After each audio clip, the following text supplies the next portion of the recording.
Fundur settur í borgarstjórn Reykjavíkur þriðjudaginn 3. mars klukkan 12:04.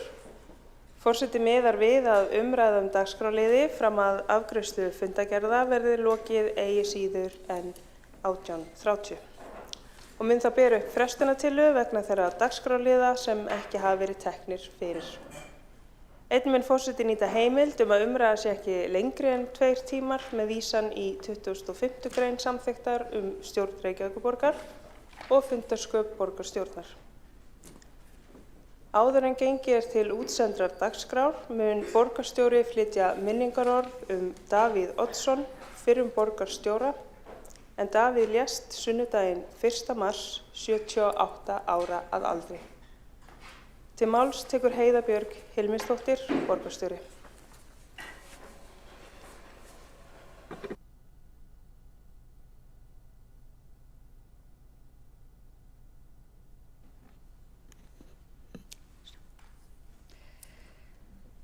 Já, forseti, ágætu borgarfulltrúar.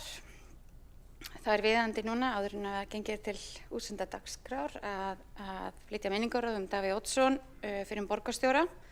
Lést á sunnudaginn 78 ára að aldri.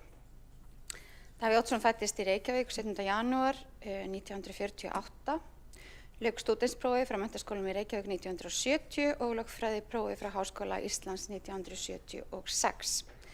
Hann sat í borgarstjórn fyrir Sjálfstæðisflokkinn 1974 til 1994 og árið 1982 var hann kosinn borgarstjóri og gegndi því embætti til 1991. Samhliða borgarstjóratíð sinni gegndi Davíð einnig embætti formanns borgarráðs.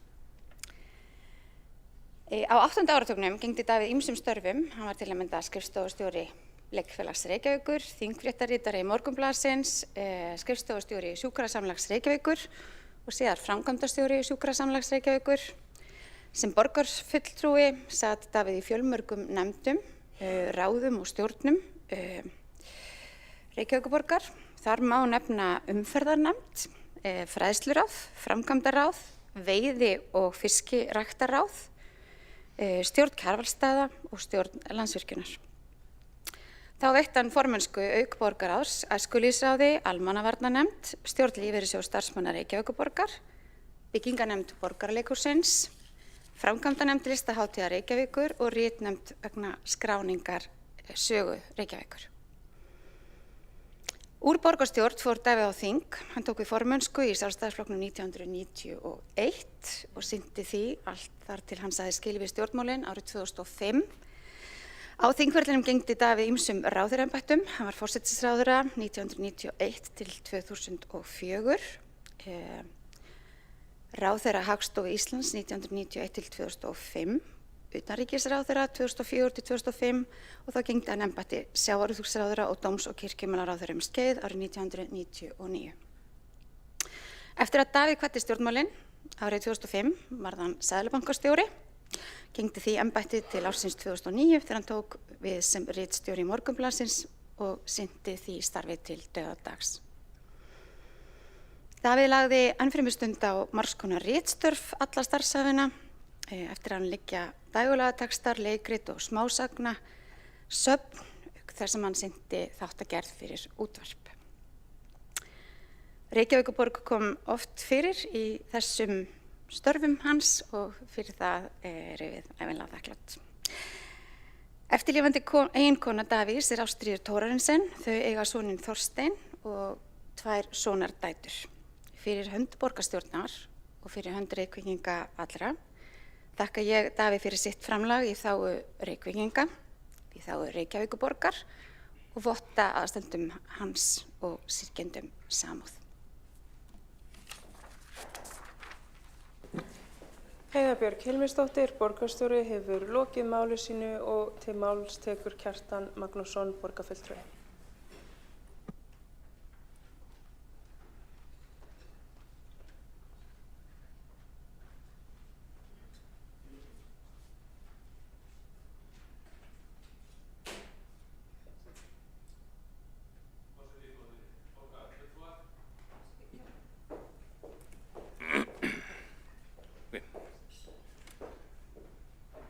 í tækninni.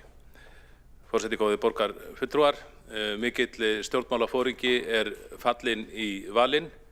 Það hefur verið athyglisvert að lesa eftirmæli úr öllum áttum Davíð Oddsson núna þessa síðustu daga og ég mest undrandi af því að fjölmargt kemur í ljós sem maður vissi ekki manninn og nánast allir, bæði samherjar og andstæðingar, hrósa honum með einhverjum hætti. Og það alveg tilefni til. Davíð setti mikinn svip á sinn samtíma. Það var aldrei lognmolla í kringum hann og það var tekið á hlutunum þar sem hann var. Það er ekki tími til þess að telja upp öll verkin sem hann kom að, en mér ofarlega í huga Grafavogurinn og getur verið lærdómsríkt fyrir okkur sem erum að bjástra í skipulagsmálunum að Grafavogurinn var þannig að það var kosið ólíkar stefnur í byggingamálum í borginni í kosningum 1982 og Davíð sem foringi Sjálfstæðismanna gaf þá það kosningaloforð að það ætti að byggja í Grafavogi. Þetta var kannski glannalegt kosningaloforð vegna þess að borgin átti ekki Grafavogslandi sem átti að byggja á ríkið, en hann náði samningu við ríkið og þetta var sem sagt kosningaloforð í kosningum 1982. 1983 var lóðum úthlutað og 1984 var flutt inn í fyrstu húsin, 17. júní ef ég man rétt. Þannig að það var ótrúlegur kraftur í þessum framkvæmdum öllu saman og það eitthvað sem við getum lært af og ekki bara í byggingamálum heldur líka bara í alls konar skilvirkni innan borgarkerfisins. Maður sér það í fundagerðum frá þessum tíma að þá fyrirspurnum yfirleitt svarað í borgarráði til dæmis næsta fund og eftir eða þar næsta, síðasta lagi. En hann fór síðan yfir í landsmálin eins og kunnugt stökk nánast beint í stól forsætisráðherra og leiddi miklar umbreytingar í efnahagslífi sem flestar voru í anda frjálsræðis og árangurinn varð sá að það tók við mesta stöðugleika og hagsældartímabil í sögu landsins sem auðvitað hefur einkennst af sveiflum. Þannig að þegar auðvitað gerði Davíð sín mistök eins og aðrir og hann viðurkenndi það oft, en þegar á heildinni litið þá var þetta glæsilegur stjórnmálaferill og hann vann ekki bara Reykvíkingum heldur landsmönnum öllum mikið gagn. Kjartan Magnússon, borgarfulltrúi, hefur lokið máli sínu og tekur til máls. Marta Guðjónsdóttir, borgarfulltrúi. Forseti, góði borgarfulltrúar, mig langar til að deila með ykkur endurminningum sem mér þykir vænt um. Það aðfaranótt fullveldisdagsins 1981. Búið að telja atkvæði úr prófkjöri sjálfstæðismanna í Reykjavík vegna borgarstjórnarkosninganna vorið. Davíð Oddsson sem hefur verið í 4. sæti listans frá 1978 hefur nú hreft fyrsta sætið og sigrað þar með hulduher Alberts Guðmundssonar sem þá var talinn ósigrandi. Það hefur verið haldið partí að minna tilefni.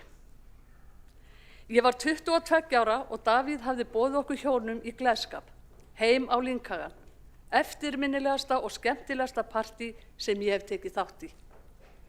Maðurinn minn kom með 12-strenga gítarinn og þeir Davíð og Geir Haarde sungu látlaust.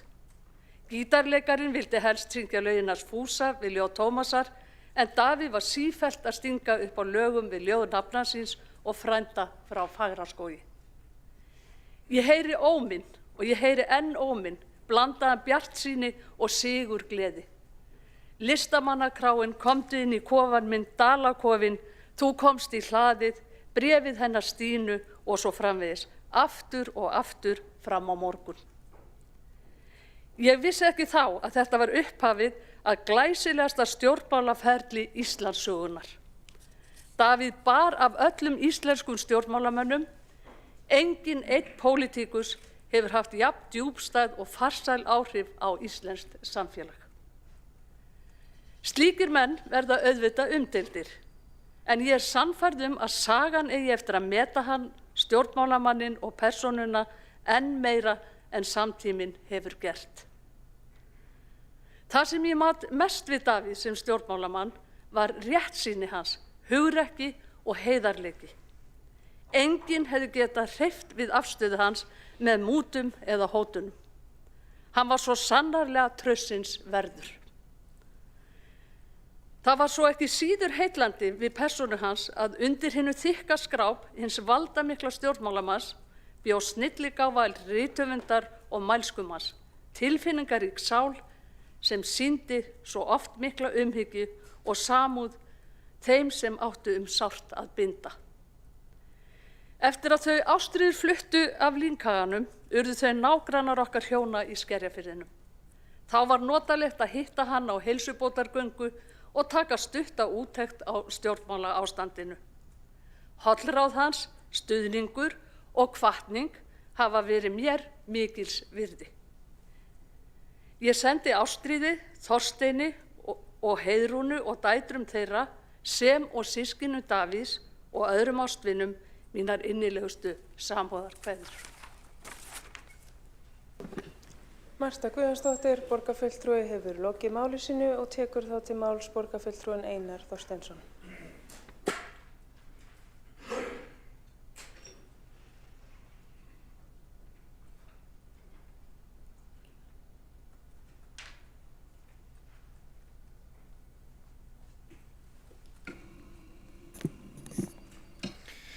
Forseti, ágæta borgarstjórn, við minnumst hér Davíðs Oddssonar, fyrrverandi borgarstjóra, forsætisráðherra og formanns Sjálfstæðisflokksins. Hann var sannarlega afkastamikill stjórnmálamaður og það gustaði af honum. Og mig langar fyrir hönd borgarstjórnarhóps Framsóknar að votta fjölskyldu hans samúð okkar og þakka honum fyrir þá forystu sem hann sýndi á miklu umbreytingarskeiði í Reykjavíkurborg á þeim árum sem hann var borgarstjóri frá árinu 1982 til 1991. Davíð var stór karakter og aðsópsmikill stjórnmálamaður og ég hitt hann nokkrum sinnum og ákvað þegar ég varð borgarstjóri hér 2024 að bjóða honum í hádegisverð á skrifstofu borgarstjóra sem hann þáði og hann sagðist þá aldrei hafa komið á skrifstofu borgarstjóra hér í Tjörnina. Í húsi sem hann þó hafði forgöngu sjálfur að láta byggja. Og við höfðum svona í gegnum mín fyrri störf sem fréttamaður stundum tekist á en það skyggði sannarlega ekki á fund okkar hér í Ráðhúsinu og hann lék á allsoddi, talaði af miklum hlýleika borgina sem honum þótti greinilega afar væntum og ég þakka þeim sem hafa farið hér aðeins yfir hans störf. Ég ætla ekki að rekja þau í minni ræðu en þakka honum fyrir hans störf í þágu Reykjavíkurborgar. Einar Þorsteinsson, borgarfulltrúi, hefur lokið máli sínu og tekur til máls borgarfulltrúin Alexandra Brím.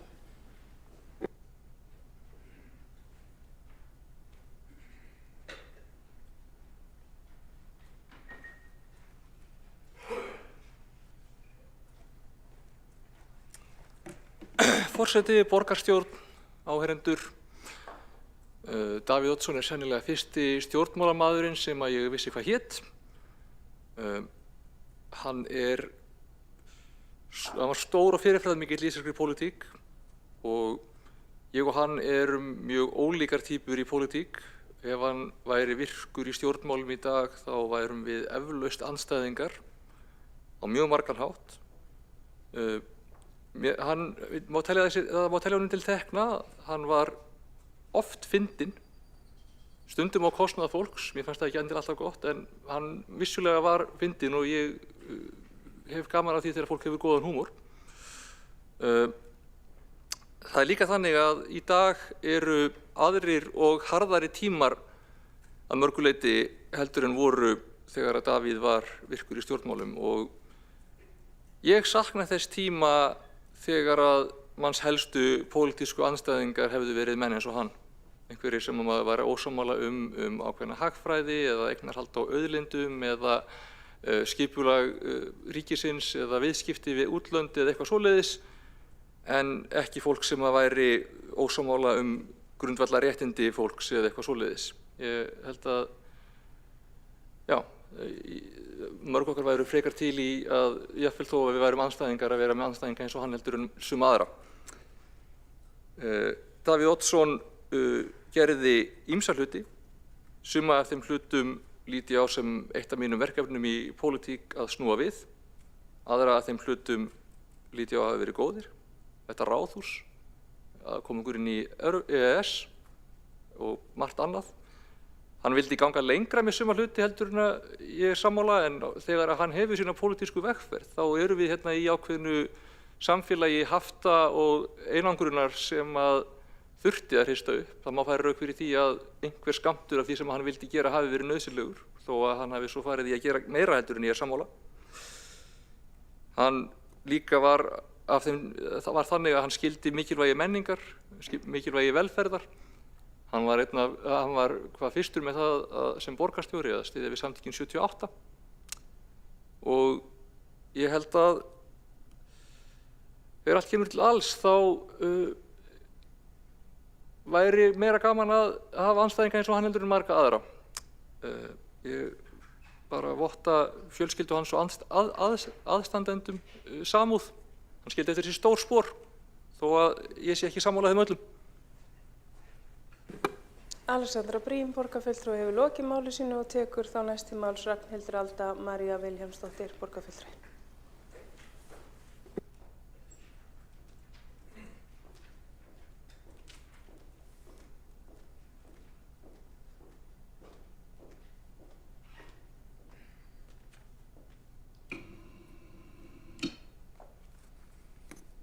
Ágæti forseti og borgarstjórn, í dag minnumst við eins bara öflugasta borgarstjóra Reykjavíkur. Við eigum honum öll margt að þakka, þar með talið þetta hús, en það sem við eigum öll líka sameiginlegt hér er að öll lifðu við á því sem er væntanlega best að kalla bara Davíðs tíma. Eitthvað sem að börnin okkar munum kannski ekki muna líkt og við munum, en ég sem er fædd 1990, elst í raun og veru upp á svokölluðum Davíðs tímum. Það er þegar að ríkisstjórnin sem hann leiddi og samstarfið fleiri ríkisstjórnir, eða samstarfið fleiri flokka, tekur raun og veru íslenskt samfélag og færi það inn í nútíman, inn í framtíðina sem þá var. Og við höfum öll uppskorið ávexti þessa stóru breytinga sem urðu þá. Og það tók kjark, og það tók samvinnu, og það tók þor, og það tók elju.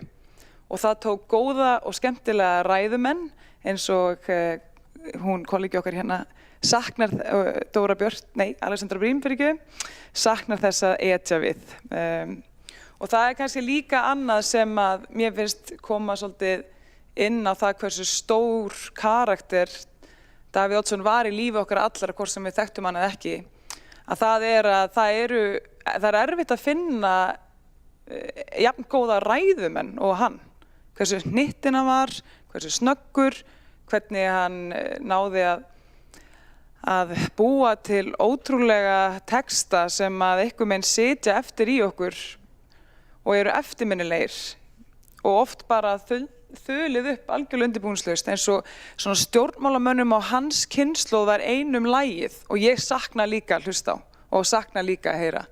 Það eru megum við vonandi einn daginn vera jafn góð hér í ræðupúltinu og Davíð Oddsson og menn af hans kynslóð. En það er líka eitt sem er svo magnað sem komið var hérna inn á að Davíð Oddsson var fyrir mörgum fyrsti stjórnmálamaðurinn sem að þau þekktu eða vissu að. Og ég man þegar ég áttaði mig fyrst á því hvaða maður þetta væri og það var þegar hann var bara vegg hjá frænda mínum. Semst frændi minn hengdi ekki upp myndir af fótboltamönnum, hann hengdi upp mynd af Davíð Oddsssyni. En líka reyndar Ólafi Ragnar Grímssyni, þannig að hann var, sést hvernig hann var mjög, þetta voru hans hetjur, svona öflugir stjórnmálamenn.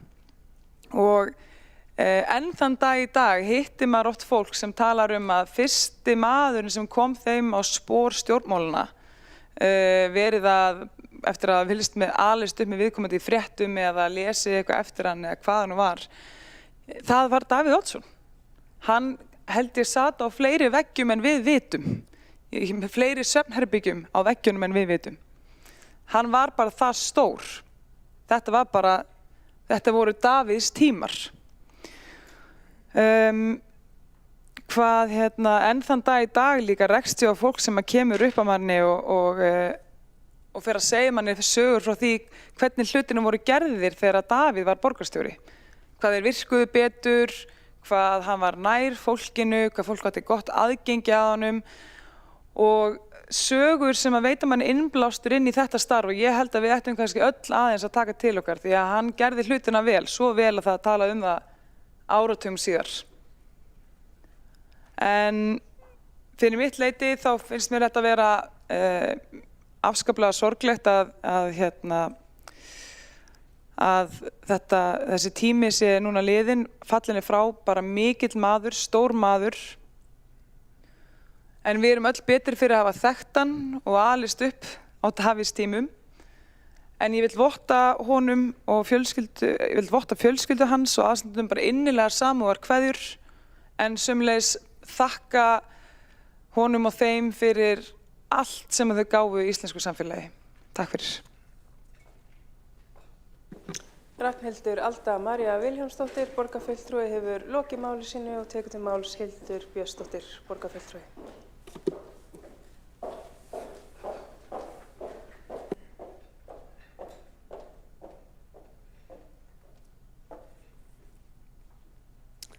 Forseti, ágæta borgarstjórn, fallinn merkur stjórnmálaleiðtogi Davíð Oddsson, fyrrum forsætisráðherra, borgarstjóri Reykjavíkur og formaður Sjálfstæðisflokksins.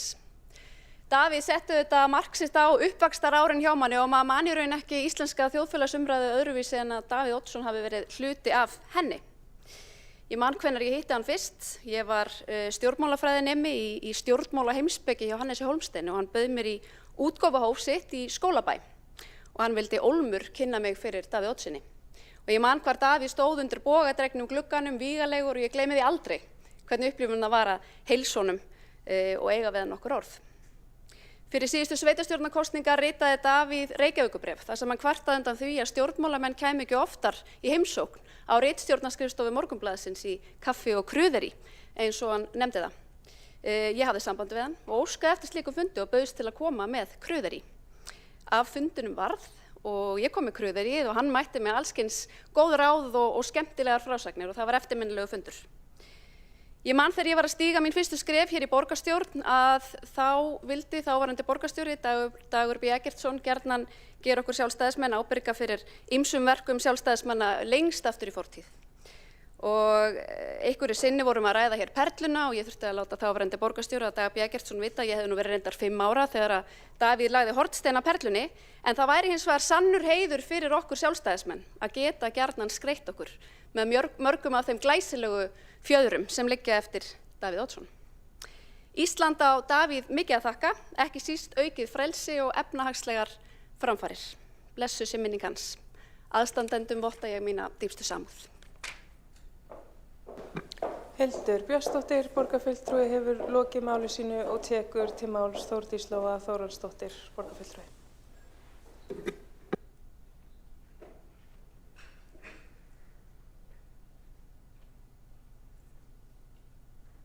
Forseti, góða borgarstjórn.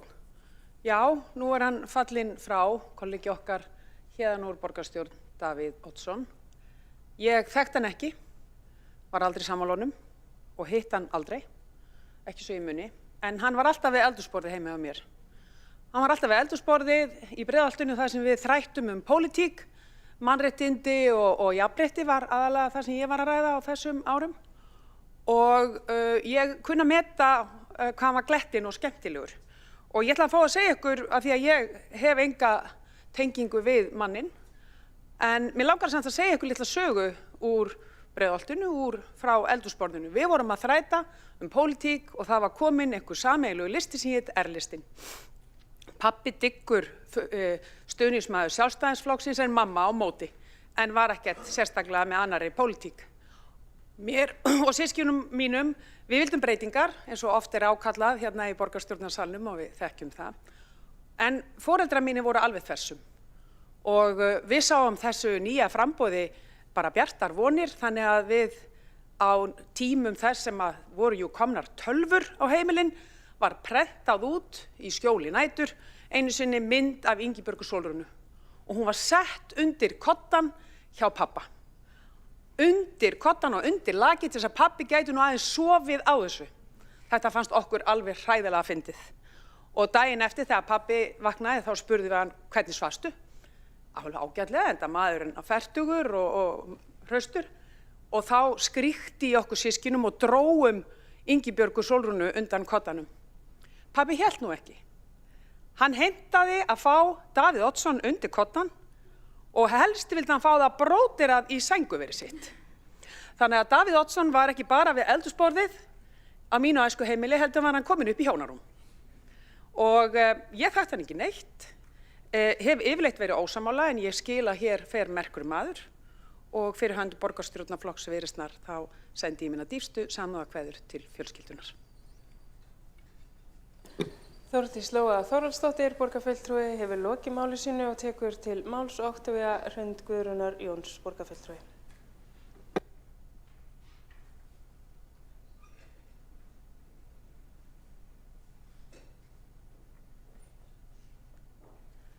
Forseti og ágæta borgarstjórn, ég hefði nú ekki getað ímyndað mér 1986 í Neðra-Breiðholtinu að ég einhvern tímann myndi standa hér og halda mína fyrstu ræðu í borgarstjórn Davíð Oddsson, eða eins og ég alltaf kalla hann, maðurinn með krullurnar. Því ég ólst líka upp með Davíði á Davíðs tíma, eins og Ragnhildur Alda María Vilhjálmsdóttir borgarfulltrúi nefndi, og flutti ég frá Reykjavík Davíðs erlendis 7 ára tæplega til Danmerkur, því það voru erfiðir tímar á Íslandi þá. Það sem Davíð Oddsson náði að áorka á sinni ævi var stórt og stórkostlegt og hafði áhrif ekki bara á borgina, sem við öll elskum svo mikið að við erum að sækjast í að sitja í þessum sal og hafa verulega áhrif á hana, heldur gerði hann það sem við þurfum að vanda til verka að gera enn í dag. Honum þótti svo ótrúlega vænt þetta, starfið á borgina, að hann lagði sig allan fram og hann var umdeildur. Þetta hús sem við erum í núna er elskað og hatað og var það sérstaklega á sínum tíma. Ákvarðanir hans, elskaðar og hataðar, en hann stóð með þeim og hann gerði það sem maðurinn sem hann var og með heilindum, og hann gerði það skemmtilega. Það skiptir máli, sérstaklega þegar þú stendur fyrir þínu. Svo samúðarkveðja til fjölskyldu mannsins með krullurnar, Davíð Oddsssyni, fyrrum borgarstjóra. Takk. Oktavía Hrund Guðrúnar Jóns, borgarfulltrúi, hefur lokið máli sínu og tekur til máls Björn Gíslason, borgarfulltrúi.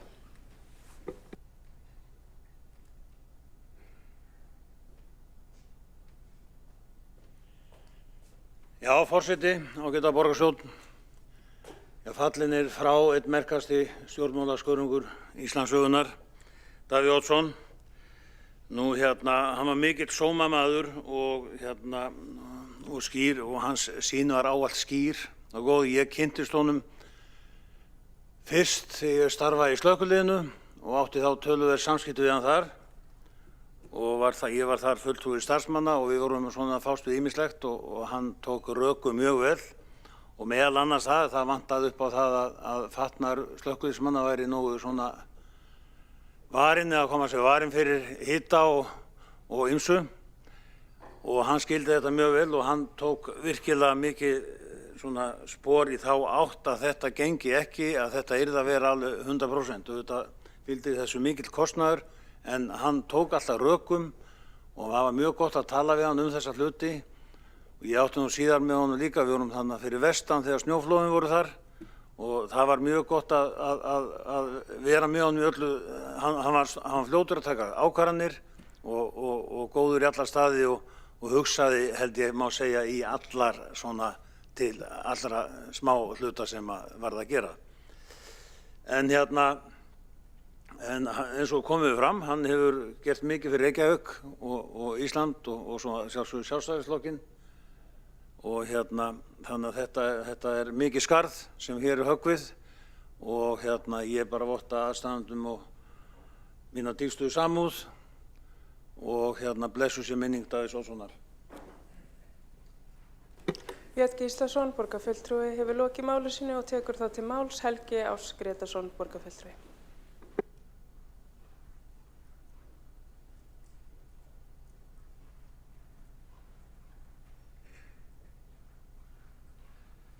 Forseti, ágæta borgarstjórn, risi í sögu íslenska stjórnmála fallinn frá, Davíð Oddsson. Hann var borgarstjóri hér 1982 til 1991 og á þeim tíma urðu miklar framfarir í bæði rekstri borgarinnar og við þróun borgarinnar. Og fyrir ungt fólk á þeim árum þá var það mikill innblástur, sérstaklega með tilliti til nýttina tilsvara og ótrúlega snjall ræðumaður. Og ég kynntist því sem svona sterkur skákmaður hér á landi þar sem að hann var skákáhugamaður sjálfur og hélt snjallar ræður við upphaf og lok móta og fékk áheyrendur jafnan til þess að hlæja og fá hlátursköst svo að vel heyrðist. Ég kynntist honum síðan aðeins þegar ég byrjaði í pólitík og hitt hann og maður sá að hann bjó ennþá yfir ótrúlegum eldmóð þó að hann væri orðinn hér bil hálf áttræður og ég held að hvað svo sem má segja hans stjórnmál og hans sýn og hans feril og hversu umdeildur hann var að þá fæðist ekki svona stjórnmálamaður með svona hæfileika nema kannski einu sinni á öld. Þvílíkur yfirburðamaður sem hann var, sérstaklega með tilliti líka til virðingarinnar fyrir íslenskri tungu og hversu gott vald hann hafði á tungumálinu. Ég votta aðstandunum hans samúðar. Blessuð sé minning Davíðs Oddssonar. Helgi Ás Grétarsson, borgarfulltrúi, hefur lokið máli sínu og tekur það til máls Dóra Björk Guðjónsdóttir, borgarfulltrúi.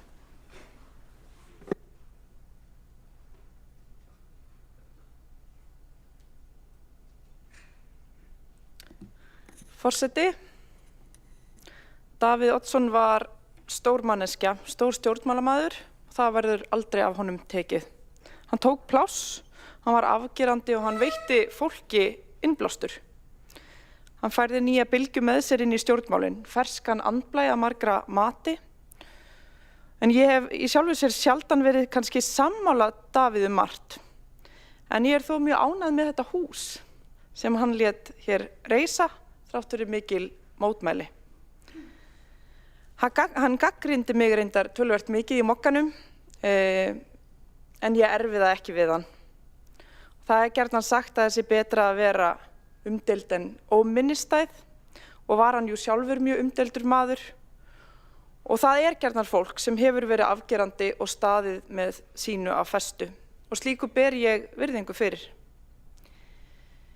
Fjölskyldu, aðstandendum og vinum hans votta ég innilega samúð mína og ég segi bara blessuð sé minning þessa manns Davíðs Oddssonar. Dóra Björk Guðjónsdóttir, borgarfulltrúi, hefur lokið máli sínu og forseti biður borgarstjórn að rísa úr sætum til að minnast Davíðs.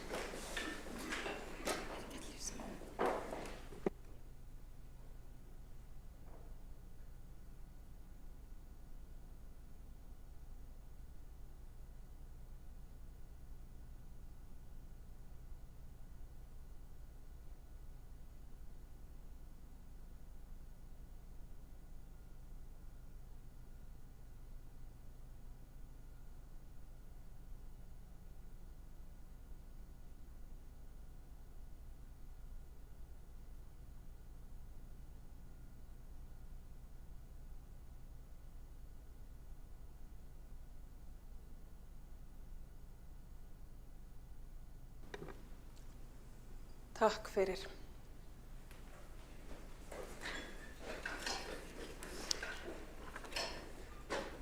Þá gengið til fyrsta liðar á dagskrá sem tillaga borgarfulltrúa Samfylkingarinnar, Pírata, Sósíalistaflokks Íslands, Flokks fólksins og Vinstri grænna aðgerðir gegn einmanaleika og eflingu frístundaþjónustu. Og til máls tekur Heiða Björg Hilmisdóttir, borgarstjóri.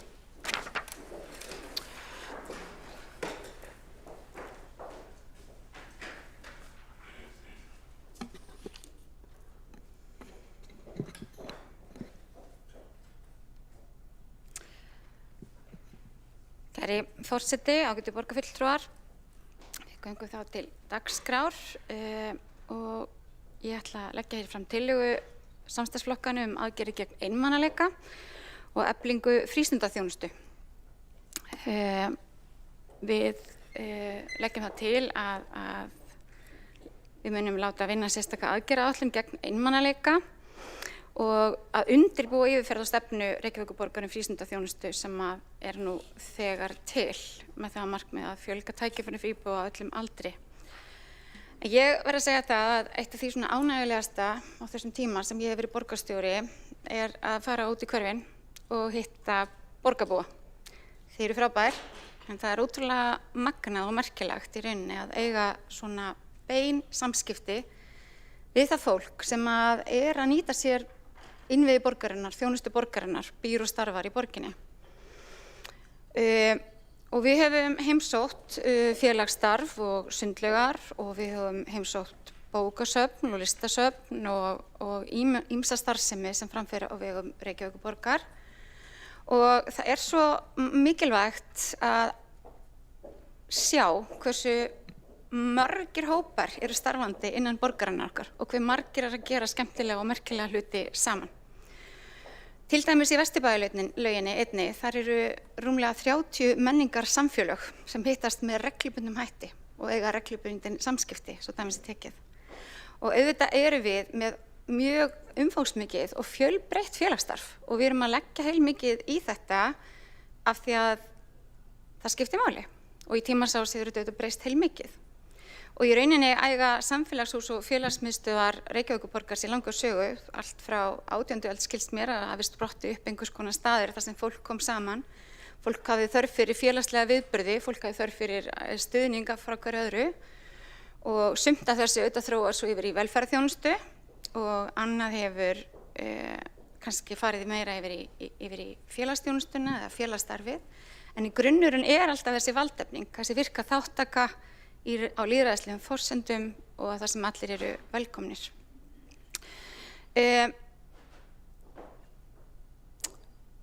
Við höfum auðvitað verið að skoða þetta hérna fram og tilbaka. Þetta eitt af því sem var í samstarfssáttmála samstarfsflokkana núna og kannski eitt af því síðasta sem við erum núna að setja á dagskrá á þessu kjörtímabili, síðan þurfum við að ná þessu öll í hús. En við höfum auðvitað verið að vinna þessu og fyrri borgarstjóri Dagur B. Eggertsson skipaði meðal annars starfshóp sem fór yfir borgina út frá félagsstarfi og tækifærum til félagsstarfs með það fyrir augum að reyna að skoða hvort að við værum langt frá því markmiði sem við höfum sett okkur það að allir geti nálgast einhvers konar opið starf innan 15 mínútna.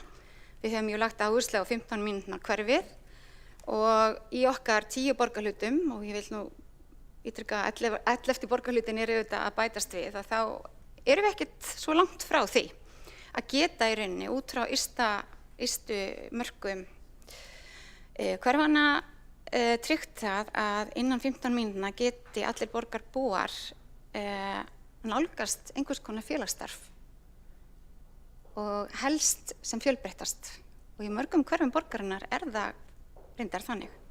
Nú við settum á stað sérstaka skoðun á virkni, hvernig við getum aukið tækifæri fólks til virkni.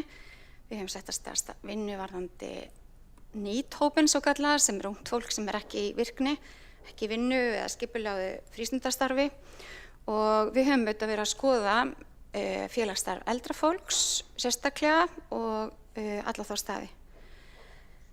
Það líka þannig að það ekki svo langt síðan að Reykjavíkurborg setti sér sérstaklega stefnu frístundaþjónustu sem var mjög metnaðarfull og rann út síðustu áramót. Og þar var leiðarljósið að bjóða upp á fjölbreytta og heilsueflandi frístundaþjónustu sem hvetur til virkrar þátttöku, sköpunar og betra samfélags í öllum hverjum borgarinnar. Þannig að þó að einhverju finnist kannski bratt að við sem að setja svona fram þá þetta auðvitað ekki að koma himnum ofan og ekki eitthvað sem við erum að finna upp hér. Sú stefna var mjög framsýn af því hún átti við alla aldurshópa. Þarna komum fólk saman af öllum sviðum borgarinnar, Við sem störfum hér í borginni vitum allt þessi svið, þegar maður talaði borgarbúa þá bara hristar hausinn og þeim auðvitað alveg sama því þeir sjá bara eina borg og skil ekki hvað við erum alltaf að flækja málin. En það má segja að skóla- og frístundasvið hafi kannski verið það svið sem að hélt áfram að innleiða þessa stefnu. Og það auðvitað ekki nægilega gott og þess vegna fannst mér ekki augljóst að setja hana strax að stað í endurskoðun, heldur þá þyrfti að undirbyggja betur þannig að við séum ekki bara endurgera stefnur sem að síðan ekki fara í innleiðingu því þá erum við líka svolítið ekki að segja satt. Þannig að núna finnst mér mikilvægt að við undirbúum þetta vel, að við förum yfir og leggjum fram tækifæri borgarbúa til þess að taka þátt í svona frístundastarfi, fjölbreyttu og heilsueflandi frístundastarfi, einhverju svona valdablandi í öllum hverfum borgarinnar fyrir alla hópa, að við skoðum hvort að það ekki örugglega í boði, hvort að það eitthvað sem maður vantar og hvort að allt þetta nýja sem við eigum og allar þessar nýju nálganir sem hefur verið að vinna síðustu ár sem hefum ekki kannski beint klára á þessu kjörtímabili, margra hluta vegna, hvort að við getum ekki einhvern veginn tekið þetta saman og í það minnsta undirbúið mjög góða og öfluga stefnu þar sem tekur til samfélagshúsan okkar og sundlaugana og bókasafnana og félagsmiðstöðvana fyrir krakkana og fyrir fatlaða fólki okkar og fyrir gamla fólkið, hvort við þurfum virkilega að flokka fólk svona mikið eftir mismunandi aðstæðum. Ég hef stundum talað það að þú ert fatlaður einstaklingur í framhaldsskóla, þá ert ekki sem frístund, þá ert fatlaður einstaklingur sem ert ekki í framhaldsskóla. Við erum kannski stundum svolítið skilgreina fólki okkar og flokka það of mikið. Ég allavega held það og ég held að við sjáum það líka á bókasöfnunum okkar sem hafa núna gefið verulega í og eru með meira félagsstarf, með meira opið starf heldur en áður hefur verið þar sem fólk kemur saman af mismunandi aldri, af mismunandi uppruna, af mismunandi landslitum eða pörtum frá jörðinni og á bara saman skemmtilegt og öflugt félagsstarf. Við sjáum það líka í félagsstarfi eldra fólks að þar að myndast á sumum stöðum mjög öflugir hópar. En þar ekki allir mættir. Og þar kannski, það eitthvað sem við þurfum að horfa á. Það ákveðna vísbendingur að eldra fólk sé örlítið meira einmana heldur en áður, þó minna einmana heldur en yngra fólkið. Þar vísbendingar að ungt fólk og sérstaklega börn og ungt fólk séu einmana í auknum mæli. Og hvað það? Hvað að vera einmana? Það þessi tilfinning þegar við upplifum skort á félagslegum tengslum. Og af því að við erum félagslegar mannverur, mannfólki við erum bara svona félagsleg dýr, það lærði maður í sálfræði. Við erum þannig dýrategund að við þrífumst best í hóp. Og ef okkur finnst ekki við tilheyra neinum hóp, þá líður okkur ekki vel. Og við höfum þörf fyrir þetta, mjög mismunandi eftir einstaklingum. Sumir hafa mikla þörf fyrir að tilheyra hóp og aðrir minni þörf. Og þess vegna ekki þetta að meta það út frá aðstæðum, en tækifærin þurfa að vera fjölbreytt þannig að allir geti fundið sínum þörfum fundið stað fyrir sig til þess að stækka og vaxa sem manneskja. Og þetta var eitt af því fallega sem ég heyrði í síðustu viku þegar ég heimsótti hlutverkasetur. Þar var kona sem sagði að þetta veri fyrsti staðurinn sem hún hefði komið inn á þar sem að hún kom og upplýði að hún var að vaxa sem manneskja. Og mér fannst þetta svo fallegt. Og ég veist að svona staði þurfum við að eiga, svona staði þurfum við að bjóða upp á. Allir þurfa að geta fundið staði í samfélaginu okkar þar sem þú getur vaxið sem manneskja og farið sterkari og öruggari og glaðari út í daginn þinn. En þetta líka, það ekki bara sártarf einmana, það ekki bara erfitt, það líka bara þannig að þetta hefur mikil áhrif á heilsu fólks, þetta hefur mikil áhrif á lífsgæði fólks og það að vinna gegn félagslegri einangurinn og skapa svona aðstæður, það skiptir gríðarlega miklu máli fyrir í rauninni heilbrigði borgarbúa. Og við sjáum mörg einkenni þess, sérstaklega með yngra fólks, að hvað getur gerst þegar fólk meira einmana. Og það mjög mikilvægt að við sem stjórnvöld, við kennum líka okkar ábyrgð á því. Að við setjum ekki ábyrgðin á því að vera einmana á einstaklingana, að við setjum ekki ábyrgðin á því að það engir staðir til á einhvern annan, heldur að við séum líka að taka þá ábyrgð. Að við viljum skapa hér samfélag sem allir geta átt tækifæri, allir geta notið sín og allir geta fundið sér stað þar sem þeir geta vaxið sem manneskja. Og þess vegna leggjum við þetta til og ég allavega hlakka til þess að sjá afraksturinn og vonandi öfluga stefnu mögulega á næsta kjörtímabili sem ég vona að næsta borgarstjórn geti sameinast Heiða Björg Hilminsdóttir, borgarstjóri hefur lokið máli sínu og Björn Gíslason, borgarfulltrúi, tekur næstur til máls.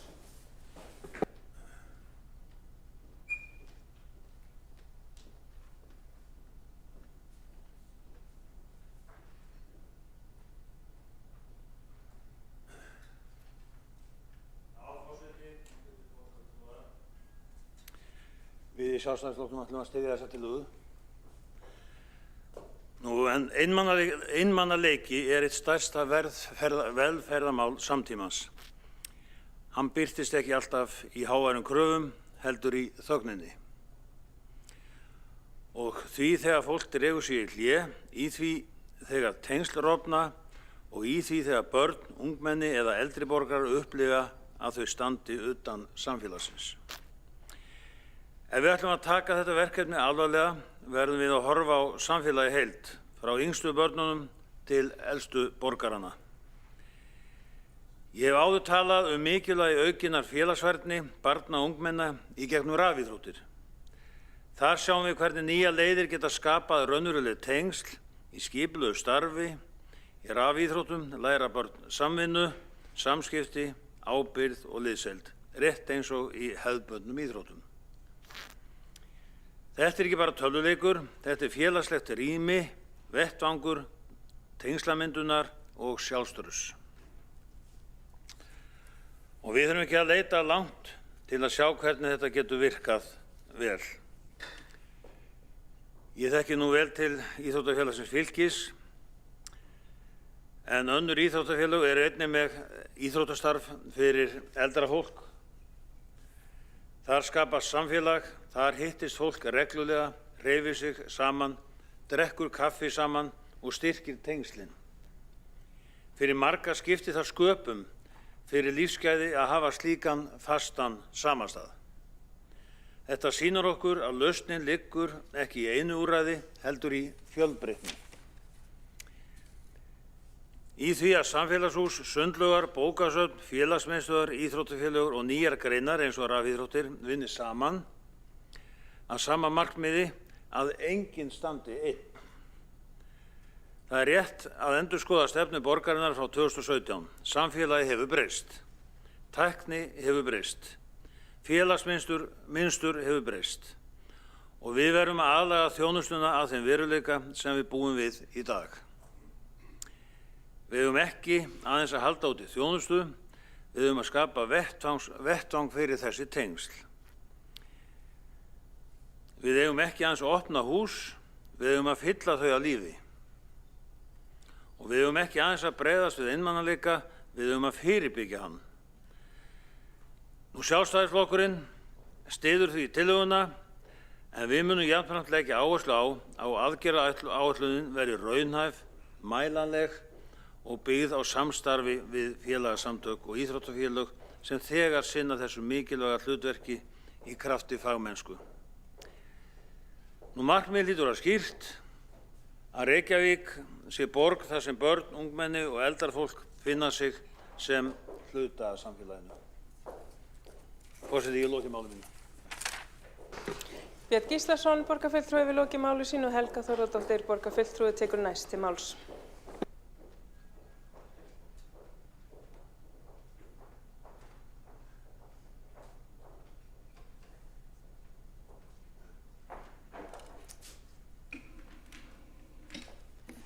Forseti, ágæta borgarstjórn, ég mátti til með að koma hérna upp og fagna þessari tillögu. Það er af ýmsum ástæðum. Í fyrsta lagi þá er rétt rúmt ár síðan að samstarfsflokkarnir tóku til starfa og gerðu sér samstarfsyfirlýsingu og við höfum fylgt henni mjög eftir og hefum komið nánast öllum okkar tillögum í farveg og það má segja að þetta sé svona loka tillagan sem að við áttum eftir að koma í framkvæmd. Hún er sérstaklega ánægjuleg og ég vil taka undir orð borgarstjóra Heiðu Bjargar Hilmisdóttur að það eru dásamlegt að fara út í hverfin og hitta borgarbúa og ég er nú svo mikil félagsvera og er farin að horfa til þess og vonandi að ég fari að fá aðeins meiri tíma til þess að sinna frístund og já, hlakka til þess tíma og mér finnst svo mikilvægt að við sköpum umhverfi í húsum borgarinnar og má aðeins til með að rifja upp bara sjónvarpsþátt sem ég sá í Landanum af því að þar var sagt frá félagi í Ólafsvík og það var svo skemmtilegt að þau keyptu leikskóla sem var, held ég, frá hjallastefninu frá Reykjavík og ég bara mæli með þessum þætti því að það var svo yndislegt hvað það var ekkert skipulagt starf hvað þessi, ég held að við opnaðum 2023, þetta var þar síðasta Landanum að hvað þau höfðu skapað dásamlegt samfélag, þarna var píla, þarna var smíðaverkstæði og þó þetta væri svona 60 plus sögðu, já en það eru allir velkomnir og mér fannst það svo mikilvægt og þarna var bara fólk eiginlega á sínum forsendum en það var svo gaman að hlusta á þetta því konurnar sagði já kallarnir væri bara heima og kvarta en nú eru hérna glaðir kastandi pílu eða smíða og annars og þetta var bara mæli með þessu þætti allan var ég svona glöð í hjartanu og ég hugsaði bara ég væri til í að taka þátt í svona og mér finnst þetta bara mjög spennandi og líka bara svo mikilvægt að það sé auglýst vel að það sé opið og fólkið sjálft fái svolítið að móta starfið og ég sé til dæmis fyrir mér að ég væri mjög til í að hafa svona spilakvöld með unga fólkinu því ég elska að vera með ungu fólki og líka fólki á mínum aldri og öllum aldri en bara svona það sem að kynslóðir koma saman og ég til dæmis að ég elska náttúrulega sundlaugarnar okkar og ég kynnist oft bara fólki hvað er að gerast í frístund í gegnum fólki sem ég hitti í pottunum en ég ætlaði nú bara svona að bara fagna með ykkur og takk fyrir. Helga Þórðardóttir, borgarfulltrúi hefur lokið máli sínu og Þorvaldur Daníelsson, borgarfulltrúi tekur næstur til máls.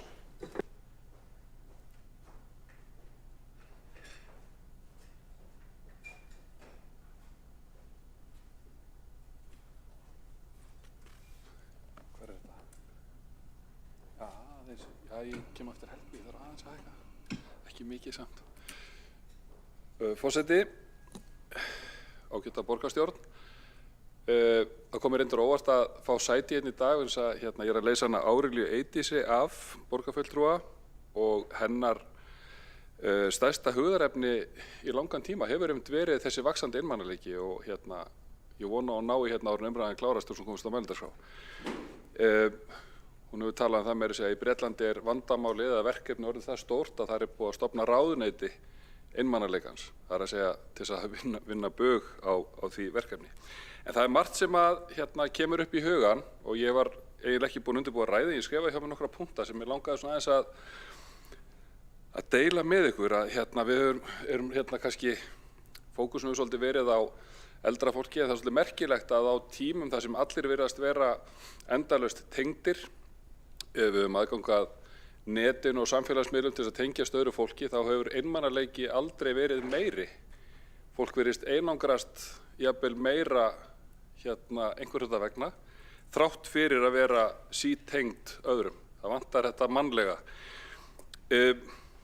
Ég áhugamaður svokallaða kynslóða blöndun og mér þætti áhugavert að sjá tilraunaverkefni fara af stað hér eins og hefur verið gert erlendis. Það sem til dæmis stúdentar fá að búa og vinna með eldra fólki, fá fría búsetu inn í kjörnum eða inn á dvalarheimilum gegn því að sinna því að mæta og standa fyrir söngstundum eða spilakvöldum eða hvað sem annað. Eins er það þannig að víða í borginni vantar okkur fólk til að sinna svona heimanámsaðstoð, lestrakennslu. Og það er sjálfsagt mál að nýta fullfært fólk sem situr á dvalarheimilum eða í þjónustíbúðum og langar að leggja sitt af mörkum. Og við höfum séð það meira að segja hjá hennum frábæru Memplay leikskólum að þar mætir eins og upp í Hlíðum að þar mætir hópur af eldra fólki til að horfa á börnin leika og færa að leika með börnunum og þetta dregur úr einmanleika, þetta eykur virkni. Annað, það er við þurfum náttúrulega að hafa samfélagshúsin okkar opin lengur. Það held að það sé svolítið lykill að því að við getum haldið áfram að vinna. Þau með ekki loka 3 eða 4 á daginn. Þau þurfa að vera opin bara allavega fram að kvöldmat. Og borgarstjóri minntist í ráðan á bókasöfnin og ég held að borgarfulltrúinn Helga Þórðardóttir hafi gert það líka. Það er sjálfsagt mál að benda á verkefni sem verið unni víða lönd, Hollandi, Danmörk og víðar og ég sjálfur einu sinni tekið þátt í svona verkefni út í Norræna húsi og það er kallað Human Library eða mannlegt bókasafn. Það sem fólk sest andspænis hvert öðru og tala bara saman, segir sína sögu og það eykur víðsýni og skilning fólks á aðstæðum hvers annars. Þetta þarf nefnilega ekki að kosta svo mikið sko. Það er líka mikilvægt að hafa það í huga að ungmennahús eins og við höfum talað fyrir í Framsókn þau geta skipt sköpum vegna þess að einmanaleiki hjá ungu fólki er að aukast sem aldrei fyrr. Og það er eitthvað sem við verðum að hafa í huga og ég hvet meirihluta borgarstjórnar til þess að hafa það í huga í þessari vinnu sem framundan er. Og ætla svo að vitna í skáldi með leyfi forseta, það munur á að vera einn og vera einmana. Þorvaldur Daníelsson, borgarfulltrúi, hefur lokið máli sínu og Þórdís Lóa Þórhallsdóttir, borgarfulltrúi, tekur næst til máls.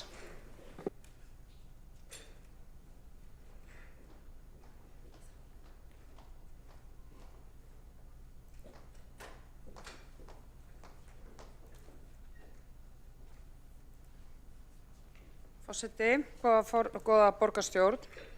Ég ætla að fá að taka undir áhuga og áherslu á frístund í borginni og ekki síður þess að við vinnum gegn einmanaleika og það er búið að vera mjög áhugavert að vera hérna þessi misseri eftir að heimsfaraldri lauk að við erum sífellt að fá fréttir bæði erlendis frá og hér á landi líka að fólk sé einmana, fólk sé kvíðið og við erum einhvern veginn ekki að bregðast við því.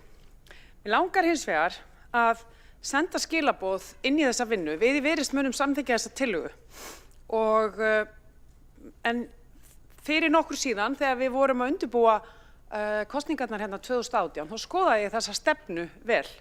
Hún er síðan 2017 og svo núna þegar hún birtist aftur tillagan auðvitað er maður búinn að vera hérna að ræða ýmis mál sem snúa bæði af frístund barna og ungmenna og stundum líka öllum aldurshópi eins og við þorum ekki að segja að hvað er fyrir eldri Reykvíkinga og við einhvern veginn svona tiplum og tánum í kringum þetta allt.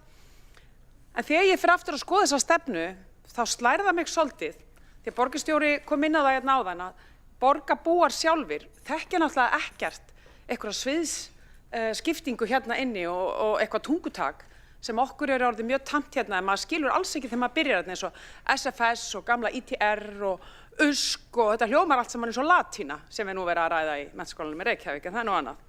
En þegar ég opnaði þetta skjal, hvað blasir við mér? Ef þið googli bara frístundastefna Reykjavíkurborgar og þá opnast PDF-skjal og það stendur fremst SFS, frístundastefna 2017. Og þegar maður skoðar hana og ég veit það að við höfum unnið mjög markvisst hérna í innleiðingu á menntastefnu og þá eru náttúrulega frístundirnar nátengdar því og þessu hefur verið gerð góð skil inn í skóla og frístundasviði borgarinnar.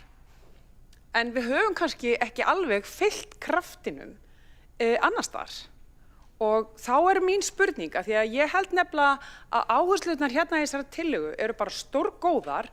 Við höfum að nýta það sem að borgin er þegar með í funksjón með leyfi forseta er ég að sletta hérna eins og bókasöfnin og sundlaugarnar og menningarmiðstöðvar eða hvaða er inn í hverju hverfi, því þau eru ólík.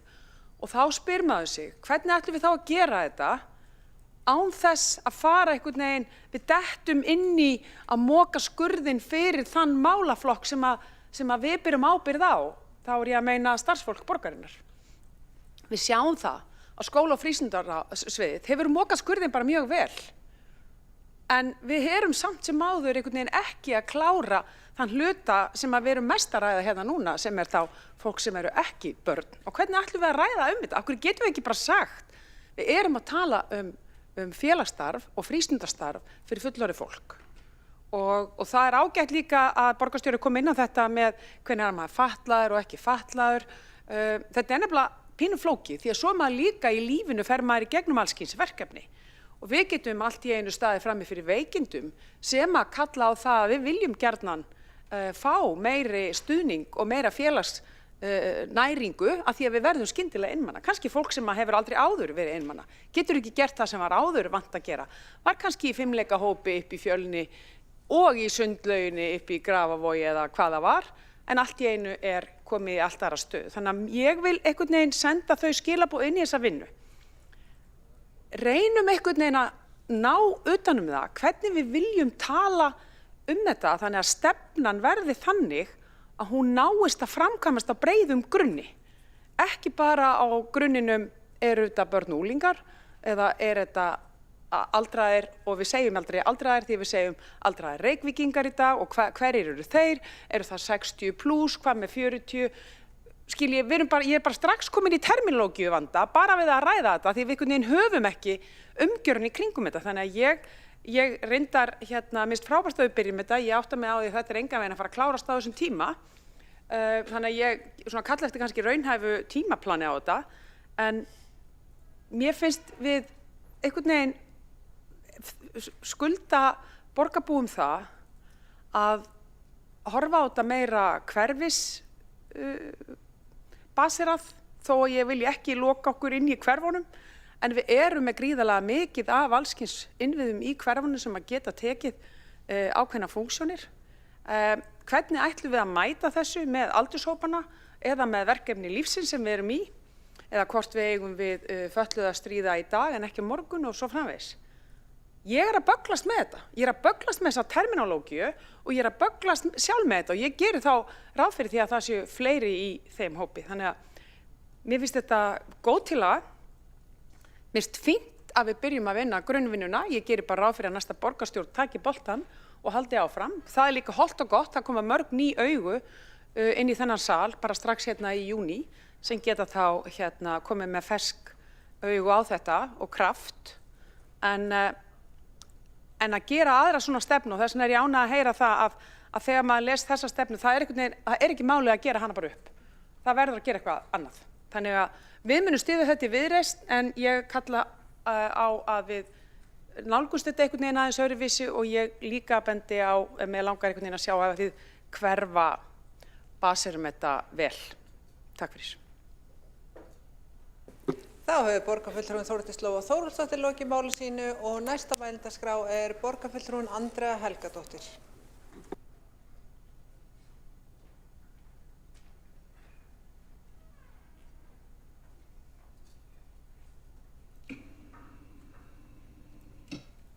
Takk forseti. Já, þetta er mjög mikilvæg stefna og tek undir orð flestra hérna inni. Einmanaleiki er nokkuð sem herjar á fólk í gegnum alla ævi, eða getur komið upp fyrir fólk alla ævina og einskorðast ekki við neina þætti aðra heldur en að bara vera mennsk og það er mikilvægt að hafa jafn fjölbreyttar aðferðir til þess að nálgast það eins og manneskjur eru fjölbreyttar. Það er ýmislegt við nútímann sem hefur ýtt undir það að fólk sé í samneyti við annað fólk og eyði með fleiri og fleiri stundum aleitt í svona eins konar gervi heimi þar sem maður hefur tilfinningu af einhvers konar samneyti við manneskjur sem gefur manni þó ekki þessa fyllingu sem að maður þarf til þess að hreinlega bara halda áfram að vera manneskja. Það sagt þá eru náttúrulega ýmsir kostir við tækni sem að eins og borgarfulltrúi Björn Gíslason fór yfir, sem að býður upp í ýmiss konar leiðir til þess að nálgast hópa sem að kannski er þörf á að skoða, og það er alveg einhvers konar samneyti í fjarfundum. Við fundum það nú allir í COVID að það er hægt að gera ýmislegt með tækninni sem að maður kannski sá ekki fyrir áður. En við þurfum vissulega og klárlega að taka okkur svolítið saman það að reyna að ná til fólks og fá fólk til þess að hittast. Samfélagshúsin okkar eiga að gegna slíku hlutverki, og það verður spennandi að sjá hvort að hvers konar hugmyndir koma út úr þessari vinnu. Ég er mjög spennt að sjá hvernig það venst, því að eins og ég segi, það sækir svolítið á þetta samfélags tilfinninguna sem að fylgir því að vera manneskja í nútímanum, og nánast eins og meira sé gert í því að fá okkur til þess að vera á móti hvert öðru heldur en að hittast saman og ræða málin og finna til samstöðu það að vera manneskja. Mér finnst kannski líka mikilvægt að orða pínulítið þetta með vissulega höfum við einhvers konar skipulagt tómstundastarf og íþróttastarf og ýmislegt sem að við erum nú þegar að vinna með að styðja við, en það eru alls kyns leiðir til þess að finna til samstöðu eða samvinnu eða einhvers konar finna til þess að vera með fólki, og það er annað félagsstarf til dæmis sem að fyrir mína parta til dæmis upplifði ég það að fara í félagsstarf með mínu verkalýðsfélagi að þar fylltist upp í mikið tóm í samveru við annað fólk og svona finna til samstöðu og þess að geta verið ósammála og sammála á sama tíma og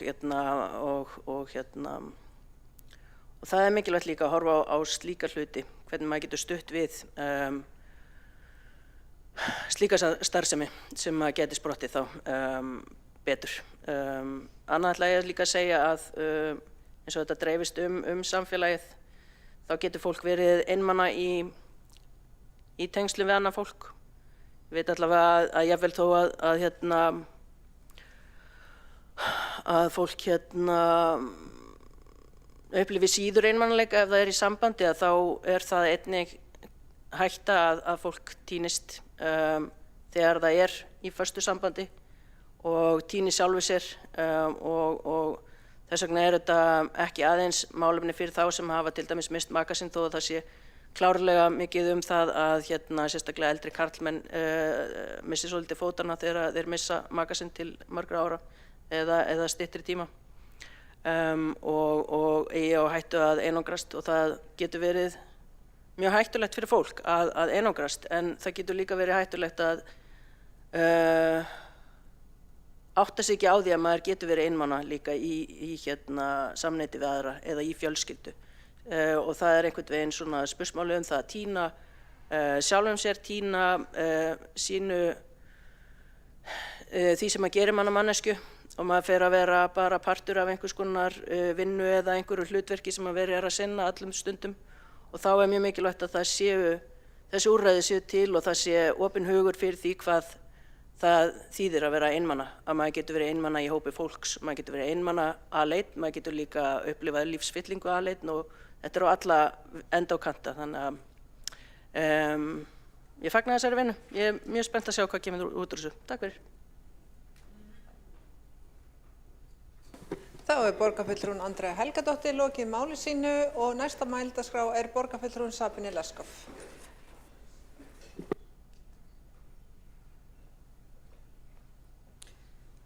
Forseti, Fyrir nokkrum árum síðan hitti ég konu á níræðisaldri sem var upphaflega tékknesk.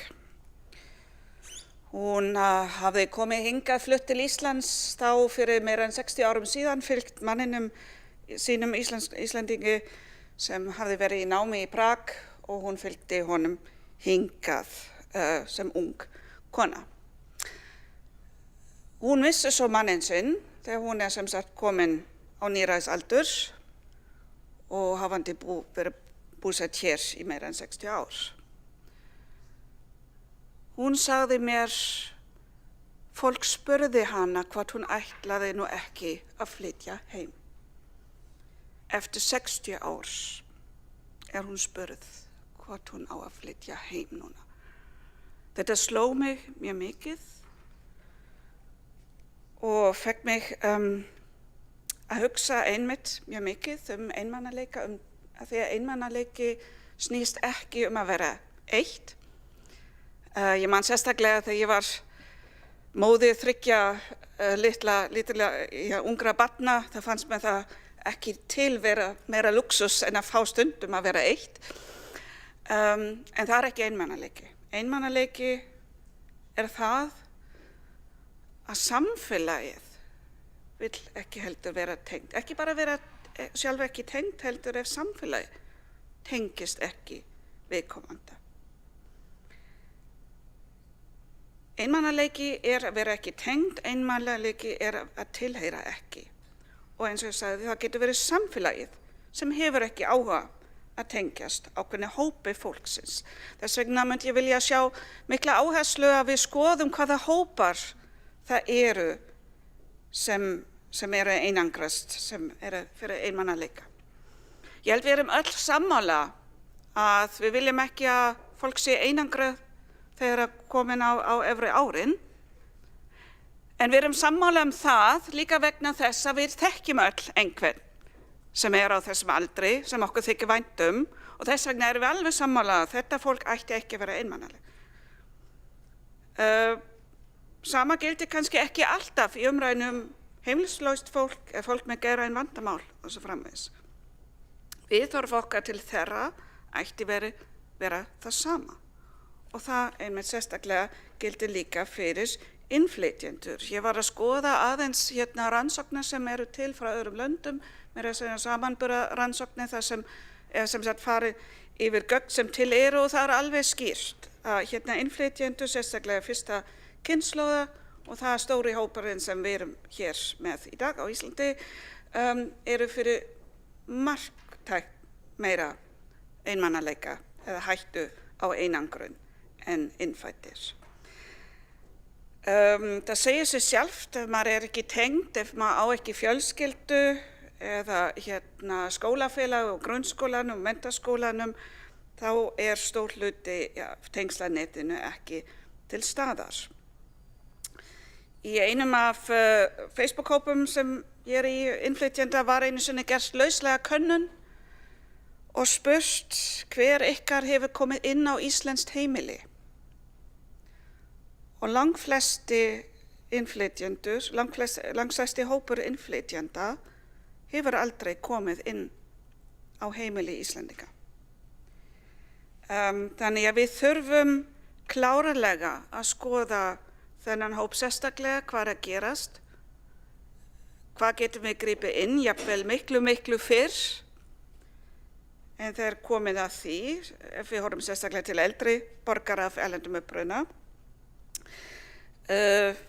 Einangrun á vinnustöðum, einangrun frá öðrum foreldrum, enginn sem tekur eftir að erlendi foreldrar eru ekki Facebook-hóp foreldra í bekknum og svo framvegis. Þannig að við þurfum að grípa miklu fyrr inn í þetta og þetta í stærri samhengi en bara frístundatilboð. En frístunda og menninga íþróttatilboð til þeirra hópa skiptir alltaf líka miklu máli. Við getum ekki bara sagt við erum með ákveðin tilboð hér að því sem við getum og kunnum og fólk getur bara tekið eða hafnað því. Það engum bannað að mæta. En hversu skemmtilegt að mæta einmitt að viðburð þar sem allir syngja lög sem maður þekkir ekki. Þannig að við þurfum að vera svolítið opin að finna lausnir, af því að sjálfsög viljum við ekki taka þessi lög frá þeim sem þykir vænt að syngja þau, en þurfum líka að finna leiðir að öðrum líður ekki eins og þau eiga ekki heima þar. Þannig að þjónustan okkar þarf að vera opið, og það þýðir eins og segja meira en bara að banna fólki að mæta, heldur þarf tilboð vera sniðin að mjög miklu fjölbreyttara hópi sem en við höfum hingað til þekkst. Við þurfum líka kannski byrja því að auka þekkingu, vitum við hvað ákveðni hópis, til dæmis innflytjendur, taka mikið þátt í starfi eldri borgara eða öðru menninga, íþrótta, tómstundastarfi. Ég held okkar tölfræði þar þarf að bæta mjög miklu. Það getur líka haft mikið áhrif hvernig við erum skipuleggja opinber rými. Ég þekki það úr þeim borgum, eða sérstaklega svona smærri borgum sem ég hef búið í erlendis, að þarna eru hittingar kvöldið, það koma allir saman á torgum kvöldið, torgir og gönguleiðir okkar þurfa að vera staðir til að hittast, til að tala saman, ekki bara flýta sér inn á næsta áfangastað. Þannig að þetta skipulagsmál spila mjög mikinn þátt í því. Svo má ég bara kannski lokin nefna líka eitthvað svona áhugamál mitt sem gæti líka skipt máli, og það sem mikla breytingar eru í samfélagi, og það er gæludýrahald. Flest sem við höfum búið í stórum borgum erlendis frá, við vitum að sérstaklega eldri konu sérstaklega, maður sér að það eiga bara sinn litla hund sem heldur þeim gangandi í orðsins fyllstu merkingu. Hér á Íslandi erum við ennþá að sjá mjög mikið að fólk þarf að losa sig við gæludýrin sín ef það flytur í húsnæði. Það hefur batnað mjög mikið, en þetta er eitthvað sem skiptir fólki miklu máli, og viðhorfið hefur breyst mjög mikið til gæludýrahalds. Fyrir 20 árum síðan það vissi fólk í Reykjavík einlega ekki hvað gæludýr væru. Fólk hugsa bara húsdýr út á landi en hafði ekki þetta konsept gæludýr. Þannig að það skiptir líka miklu máli hvernig viðhorf og þjónustu þarna. En annars bara er ég bara mjög þakklát fyrir þetta frumkvæði og styðja heils hugar að við förum í þetta með opnum hug að skoða þetta frá á mjög breiðum grundvelli, bæði frá okkar þjónustu en líka þeim hópum sem við erum að þjónusta. Þá er borgarfulltrúinn Sabine Leskov lokið máli sínu, og næstur á mælendaskrá er borgarfulltrúinn Skúli Helgason.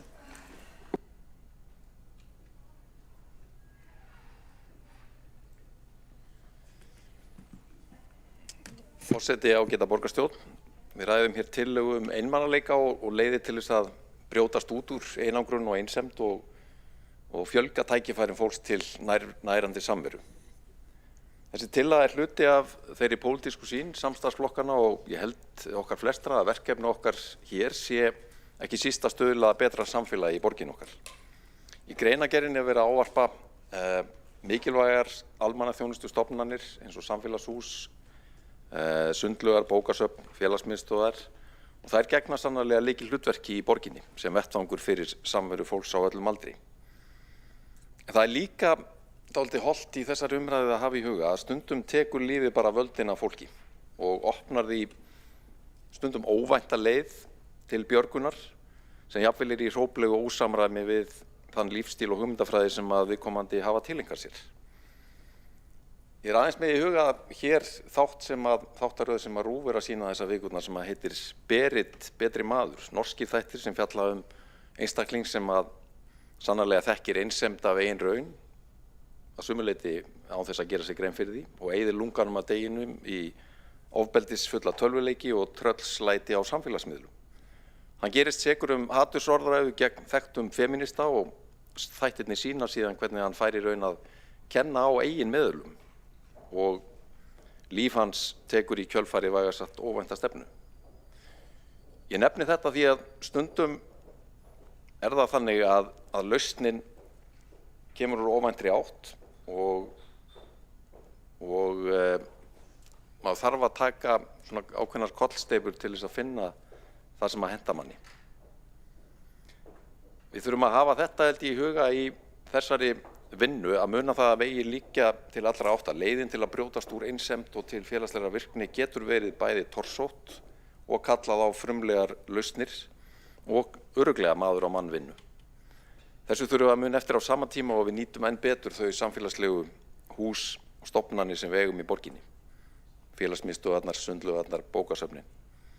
Og talandi þau, Borgarbókasafnið kynnti í fyrra stefnu sína og aðgerðaáætlun fyrir tímabilið 2025-2028 og hún ber einmitt yfirskriftina miðpunktar mannlífs í hverfunum, sem endurspeglar að miklu leyti þá þróun sem hefur orðið á hlutverki safnanna á undanförnum árum. Það að segja að bókasöfnin í borginni séu í senn þekkingabrunnur eins og vera ber og þau hafa alltaf verið, en líka samfélagshús þar sem að fólkið í borginni á fastan samastað og öll eru velkomin, ekki síst börn og barnafjölskyldur. Það segir kannski besta sögu í þessu að fara með nokkur ummæli fastagesta safnana sem að var safnað saman í tengslum við þessa stefnumótun í fyrra. Fastagestur á fjölskyldumótnum í Gerðubergi mælti svo: alltaf einhver sem maður þekkir sem að tekur á móti manni með bros á vör. Gestur á sýningu Grófarhúsið á Hönnunarmars lét þessi orð falla: samfélag sem að getur og hefur vilja til að byggja svona menningar og almenningshöll samfélag sem ég vil og stolt af því að tilheyra. Foreldri í þjónustukönnunum bókasafnið sagði: staður fyrir fjölskyldur, að geta gert eitthvað sem að brýtur upp hversdaginn án þess að það kosti peninga. Og ungur nemandi við Klebergsskóla, þar sem nýjasta bókasafnið okkar starfrækt sem að við opnuðum á síðasta kjörtímabili, sagði einfaldlega: langar mest að eiga bókasafnið. Það frábært að sjá þróunina á starfi bókasafnanna í borginni. Ég ólst upp við það að meginreglan í starfi bókasafna var þessi, að tryggja þögn í salnum. En í dag eru þau iðandi af lífi þar sem að fólk kemur saman til þess að njóta þess sem að söfnin bjóð upp á, ræða saman, en líka gera samfélaginu gott, til dæmis í gegnum verkefni eins og hringrásarstöðuna í Gerðubergi, sem að var sett á laggirnar 2024 og fól í sér viðgerðakaffi og vinnustofur, fríbúð, tilraunir með söfnun á ákveðnum úrgangsflokkum og söfnun á reynslu af því að reka hringrásarstöð fyrir samfélagið. Sundlaugarnar okkar eru sömuleiðis þessi vettvangur fyrir lifandi samfélag, hressandi og heilandi samveru og hreyfingu. Og sundlaugarmenningin okkar eins og við þekkjum hlaut alþjóðlega viðurkenningu á dögunum í lok síðasta árs eftir að hafa verið tekin inn á lista UNESCO yfir óáþreifanlegar menningarminjar. Við erum einmitt að vinna með þessa tilnefningu og svona hvernig við getum nýtt hana sem tækifæri til þess að gera enn betur í menningar- og íþróttaráði. Þetta var fyrsta málið okkar á nýju ári, 9. janúar, að samþykkja tillögu að það yrði sett af stað vinna við það sem við köllum sóknaráætlun endurbætur og bætta aðstöðu í sundlaugum borgarinnar. Við teljum mikilvægt að nota þetta tækifæri til þess að bæta þjónustuna og aðbúnaðinn við sundlaugagesti. Það verður farið í þjónustukönnun meðal sundlaugagesta, en við ætlum líka að horfa fram á veginn og skipuleggja með okkar besta fólki framtíðar uppbyggingu sundlaugana í borginni. Þar með talið fari gegnum það og ræða hvar best að nýjar sundlaugar rísi í borgin okkar á komandi árum og áratugum, á sama tíma og við leggjum fram og skipuleggjum viðhaldsframkvæmdir laugana til næstu ára. Þá þarf að meta með hvaða hætti UNESCO tilnefningin verði nýtt til þess að kynna laugarnar fyrir ferðafólki á sama tíma og við stöndum vörðum hverfislaugarnar okkar sem mikilvægan vettvang fyrir einmitt hollarhreyfingu, afslöpun og félagssauð fyrir íbúana í hverfum borgarinnar.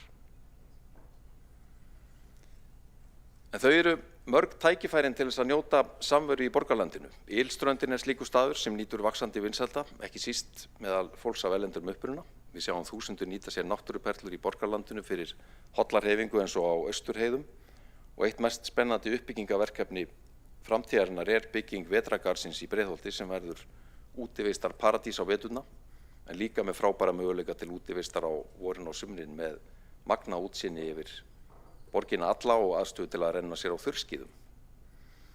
Forseti, þetta er mikilvæg tillaga. Ég styð hana heilshugar, en við þurfum að virkja okkar öfluga starfsfólk í skólum, velferðarþjónustun og víða til að finna þá einstaklinga sem glíma við einmanaleika og hjálpa þeim að brjóta sér leið inn í samfélagið.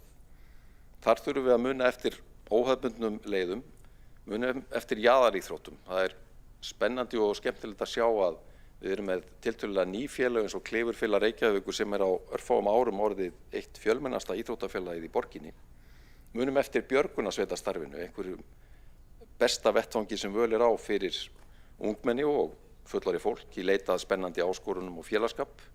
Sjálfboðaliða starfið býður upp á gríðarlega mörg tækifæri sem að hægt er að nýta betur. Og ég minni aftur á að verkefni er ekki síst að koma þeim í virkni sem að glíma við einsemd og vantar þessa innri hvöt til þess að stíga út úr einmanaleikanum og nýta sér þau fjölbreyttu tilboð sem er í boði í borgin okkar. Þar mun helst á okkur reyna. Þá er borgarfulltrúinn Skúli Helgason lokið máli sínu og næsta mælendaskrá er borgarfulltrúinn Magnea Gná Jóhannsdóttir.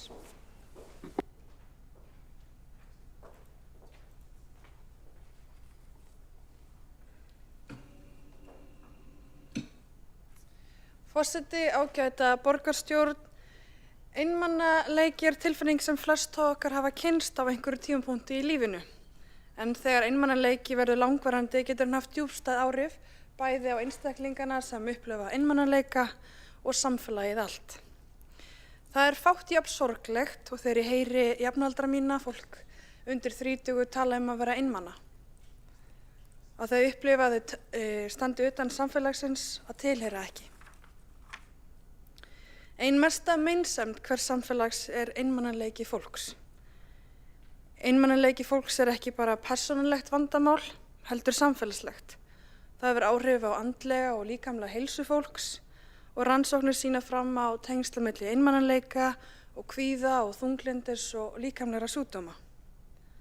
Það er því mikilvægt að tala einmanaleika og vinna gegn honum með verkefnum og aðgerðum eins og sjálfboðaliðastarfi, félagsstarfi og samfélagsleg verkefni eins og hér er lagt upp með að ráðast í. Og við erum líka að tala þau atriði sem að félagsstarf sinnir af því það er margt sem að Reykjavíkurborg gerir og getur gert eins og að styðja betur við þau rými sem við eigum. En svo eru félagssamtök að vinna ýmsum verkefnum eins og Rauði krossinn með heimsóknarvini sem hefur reynst mjög vel þegar kemur að því að brjótast gegn einmanaleika. Það er mjög mikilvægt að við upplifum öll að við tilheyrum. Það er einn sterkasta tilfinningin sem við getum átt og skiptir gífurlega miklu máli á öllum aldurshópum. Og það er líka skiptir máli á við eigum þriðja rýmið. Það er staður sem er utan heimilis, utan skóla eða vinnustað, eitthvað annan stað sem við getum komið á og tilheyrt. Og við verðum að leggja okkur öll fram við að skapa rými fyrir raunveruleg tengsl. Og eins og einhverju hafa komið inn á hérna í dag og þá er það þannig að við búum á tímum þar sem að samskipti okkar fara mestu fram í gegnum samfélagsmiðla sem eru þetta samskipti sem er ekki með sama hætti og samskipti í beinni persónu við fólk. Þannig okkar verkefni hlýtur þá að vera að reyna að brjóta þann vítahring upp að fólk eigi ekki samskipti í persónu og reyna að skapa vettvang fyrir samskipti í persónu. Og það eru þessi rými þá sem er sérstaklega tekið upp í tillögunni, sundlaugar, bókasafni og svo þurfum við að skoða hvernig við getum bætt þessi úrræði, hvort það er lengri opnatími, önnur dagskrá sem hentar fólki. Og við til dæmis bara nefnum dæmi bókasafnin og þau eru oft lokuð þegar leikskólar eru lokaðir eða stutt eftir þannig að þú ferð ekkert mikið þangað seinnipartinn nema kannski klukkustund eða 2 eftir að leikskóli lokar. En þarna kannski væri hægt að lengja opnunartíma þannig að fólk geti komið jafnvel á bókasafni á kvöldin, fengi bók lánaða fyrir svefnin eða að skapa vettvang fyrir félagsstarf fyrir fullorðið fólk. Því það er auðvitað þannig að við viljum styðja við að fólk sé í félagsstarfi, að fólk geti komið saman og stofnað félagssamtök en oft vantar rými til þess að það ná að gerast. Þú ert ekki allir tilbúinir að fá allan heim til sínu eldhúsborði til þess að vera í einhverju klúbbaði félagsstarfi. Þannig við getum nýtt þau rými sem borgin á, hvort sem það er í skólabyggingum eða sundlaugum eða bókasafnum til þess að einmitt hvetji til þess að fólk stofni félagsstarf og vinni þannig gegn einmanaleika. En við þurfum líka að horfa til forvarna. Það margt sem við getum gert í skólastarfi, á vinnustöðum Reykjavíkurborg og í félagsmiðstöðum, ungmennahúsum til þess að auka félagsfærni og auka samskipti á milli fólks. Og við getum líka gripið til aðgerða eins og símafrí í skólum og það er auðvitað kannski svolítið sérstakt að það hef ekki verið samþykkt í ljósi þess að við viljum hvetja til aukinna samskipta á milli barna og við vitum það að rannsóknir sýna það að þetta eflir félagsfærni, þetta eflir samskipti á milli barna sem er þörf á og hérna hefði verið tækifæri til þess að samþykja það en þessi meirihluti var ekki tilbúinn í það. Og sama með nýtópin og ungmennahús, nú er komin langur tími sinni ég lagði fram tillögu í velferðarráði að stofna stýrihóp nýtópin og kortleggja hvað ætti að gera til þess að efla virkni þessu hóps. Auðvitað fagnaðarefni að nú sé loksins búið að samþykkja tillögu það en svo tillaga var lögð fram fyrir ári síðan. Þannig að ég stundum velti fyrir mér hvar forgangurinn er en þó ég fagna auðvitað að þetta sé komið á stað núna. Svo er íþróttastarf, við þurfum að efla það líka fyrir alla aldurshópa, hvetja til þess að öll börn taki þátt í skipulegu starfi og allt annað starf sem rýfur félagslega einangrun, hvort sem það er eins og borgarfulltrúinn Þorvaldur Daníelsson kom inn á áðan Memplay eða Human Library eins og hann kom inn á áðan. En á lokum þá vil ég segja að lausnin felst ekki bara í stefnum eða áætlunum eða opnum rýmum þó þau séu mikilvæg. Hann felst líka í verkum okkar allra, í því að heilsa nágrannum, brosa til fólks, bjóða fólki í kaffi og taka þátt í sjálfboðaliðastarfi, félagsstarfi. Þetta eru oft litlu hlutirnir sem skipta mjög miklu máli þegar kemur að því að rjúfa félagslega einangrun fólks. Og kannski þurfum við að fara í samfélagslegt átak til þess að vinna gegn einmanaleika. Þó það sé margt gott sem við getum gert, þá er þetta stórt verkefni sem að samfélagi allt þarf að taka þátt í og ríkið til þess að við náum að brjóta þetta hræðilega ástand sem að ríkir ekki bara á Íslandi heldur í heiminum öllum og sem er einmanaleiki fólks. Maður langar að segja að það er mikilvægt að við hættum að líta á einmanaleika sem einkamáls hvers og eins. Hann krefst samfélagslegra aðgerða. Þannig að ég mun styðja þessa tillögu og við í Framsókn. Þá er borgarfulltrúinn Magnea Gná Jóhannsdóttir lokið máli sínu og næsta mælendaskrá er borgarfulltrúinn Sanna Magdalena Mörtudóttir. Forseti og borgarstjórn og öll sem að fylgjast með, einstaklingshyggja ýtir undir einmanaleika.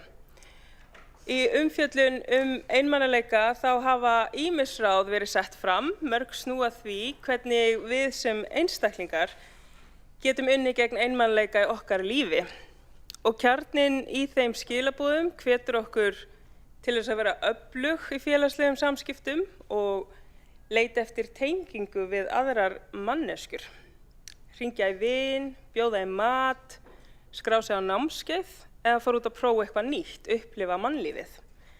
Og allt eru þetta góðir hlutir sem geta gert okkur gott, en þessi ráð þau horfa þó fram hjá samfélagsgerðinni og hvernig hún getur ýtt undir einmanaleika. Efnahagslegur skortur er einn þessara þátta sem hefur áhrif og má þar nefna íslenskar tölur sem sýna fram á að þau sem eiga erfitt með að ná endum saman finna oftar fyrir einmanaleika.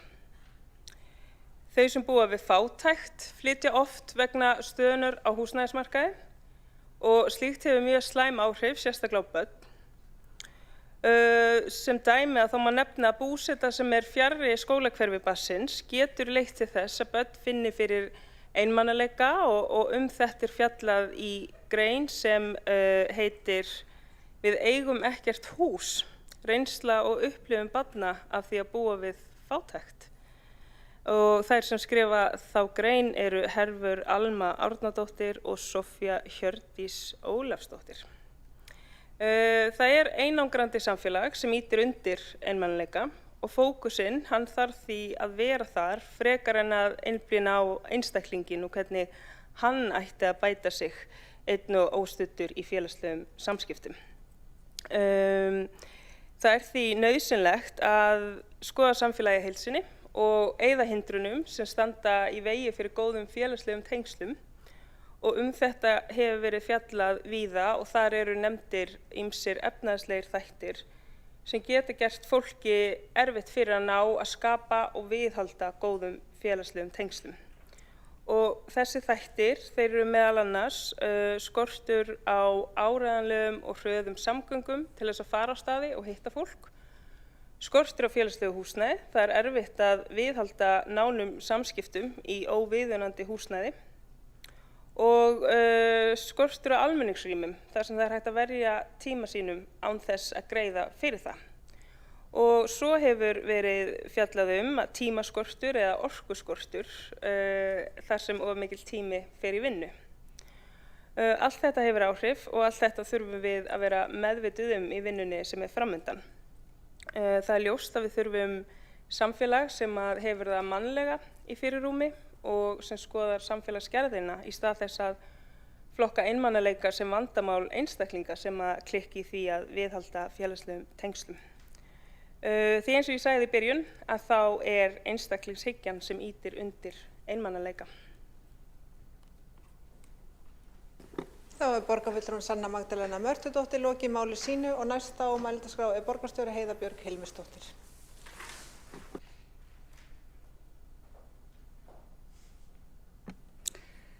Já, kæri forseti og borgarstjórn, mér langar að þakka borgarstjórn fyrir góða umræðu þessi tillögu og góðan samhljóm það hversu mikilvægt það er að við tökum þetta verkefni alvarlega, að við tökum þetta verkefni líka til okkar og þetta sé ekki eitthvað sem að gerist að sjálfu sér. Ég var svo heppin á heimsókn minni sem borgarstjóra í Árbæjarhverfi að koma einmitt í íþróttir fyrir eldra fólk á Fylki. Það var einstaklega skemmtilegt. Ég mæli með því. Ég sé að borgarfulltrúi Helga Þórðardóttir er farin úr salnum en hún var að tala að eldri árum sínum núna sem að hún heldur að séu framundan. Var hún til hér að taka þátt í fleiru slíku starfi og ég hugsaði að það væri eitthvað sem að ég væri sannarlega til í að taka þátt í. Fjöldi fólks, mikil gleði og samtakamáttur. Ég vil líka upp í Breiðholti tók maður eftir fjölbreyttistarfi í kringum Gerðuberg sem betur fer þar sem á það hefur verið lögð áhersla. Það er kannski fólk sem ekki alveg jafn einsleitur hópur eins og mann kannski fannst víða annars staðar í félagsstarfi sem sýnir að við þurfum að leggja okkur fram. Björn Gíslason, borgarfulltrúi, talaði þetta með að skapa vettvanginn til þess að fyrirbyggja einmanaleikann, skapa vettvang fyrir tengsl og ég held að þessi tillaga gangi einmitt út á það. Þar eru íþróttafélögin sannarlega öflug sem og ýmislegt annað slíkt starf og oft gleymist hversu mikill og stór hluti íþróttahreyfingarinnar er einmitt sjálfboðaliða starf. Fólk sem að brennur fyrir því að búa til vettvang fyrir börn að æfa íþróttir, fyrir eldra fólk að taka þátt, fyrir fólk sem er að koma að mæta, styðja sitt lið og skapa þessi litlu samfélag sem gera svo mikið fyrir svo marga. Það var komið hér, borgarfulltrúi Þorvaldur Danielsson kom inn á það að sína hugmyndum að stúdenta fái fría búsetu gegn því að taka þátt í félagslegu starfi. Nú er ég eins og oft leiðilegur borgarstjóri, þetta var reynt, við máttum víst ekki gera það, við megum ekki veita neinum ókeypis búsetu gegn vinnu, við þurfum að borga, þannig að þetta var mun flóknara að við fórum í reynslu eða svona tilraunaverkefni með þetta, þar sem við þurftum að borga laun fyrir þetta og síðan þurftum að borga leigu og síðan var það er margt skemmtilegt og margar hugmyndir sem maður fær erlendis frá sem að virðast einhvern veginn stundum í Reykjavíkurborg verða næstu því óframkvæmanlegar, en ég deili áhuga á þessu. Þetta var mjög skemmtilegt. Við prófum þetta í 2 svona búsetukjörnum þar sem eldra fólk er og það var mjög voru skemmtileg samtöl, skemmtileg samvera sem að skapaðist úr því. Ég vona við náum að gera þetta aftur. og eins þar sem að við höfum á nokkrum stöðum verið með svona aktíft stuðning við börn sem að kannski búa ekki við það heima hjá sér að geta fengið stuðning við heimanám, að þá hefur það oft verið mjög skemmtilega starfsemi. Það get ég nefnt Gerðuberg aftur þar sem að þau hafa lagt sér fram að tengja saman fólk sem að tala sama tungumál og barnið til þess að útskýra starffræði eða útskýra einhver hluti og því að það getur verið erfitt að skilja það kannski á öðru tungumáli sérstaklega ef þú ert nýkomin hingað. Ég tek undir margt sem kom fram í máli Þórdísar Lóu Þórhallsdóttur borgarfulltrúa. Mér fannst líka stefnan 2017 mjög fín og mjög flott, en hún féll svolítið fljótt í þessa hefðbundnu flokka og það er kannski það sem ég var að reyna að koma inn á í ræðunni minni, að við einhvern veginn reynum að hafa okkur upp fyrir það. Ég skil vel oft kerfi og sviðsstjórana og fólki sem vinnur á ákveðnum skrifstofum að einhvern veginn hugsa sína skrifstofu og sína ábyrgð og ég vona að einhverju eftir að finna út úr því hvernig við getum einhvern veginn lyft okkur upp fyrir það. Af því þetta er eitt af því sem háir Reykjavík mjög mikið og ég finn það líka þegar ég kem svona að tala við borgarbúa að þeim finnst þetta algjörlega óþolandi pælingar. Algjörlega óþolandi að fara niður í leikskóla sem er að spyrja hvenær eru framkvæmdir lýkur og kannski með einhverjum sem tengist leikskólastarfi sem segir það veit ég ekki. Það er nú hinn deildin, þetta er alveg bara, fólk vil bara sjá Reykjavík sem eina heild og ég held að það sé sannarlega okkar verkefni einhvern veginn að ná að tvinna okkur betur saman. Ég hef reynt að vinna því núna en það er auðvitað margt meira þar óunnið. En til þess að ná að skapa svona frístundaða stefnu sem á við okkur öll, þá þurfum við einhvern veginn að hafa okkur upp úr þessu. Og ef einhver er snillingur í því, þá vildi ég gjarnan heyra því ég er búin að vera að reyna að leita. Þetta er eitt kannski af helstu verkefnum svona stóra fyrirtækja eða stóra samfélag og nú erum við lítil borg. En enga síður, þá virðumst við eiga mjög auðvelt með að flokka okkur niður og mjög auðvelt með einhvern veginn að vera alltaf að horfa á okkar hóp og ég held að það sé svo ótrúlega mikilvægt að við náum okkur upp fyrir þessu. Það er líka mikilvægt vegna þess að við erum að gera svo mikið.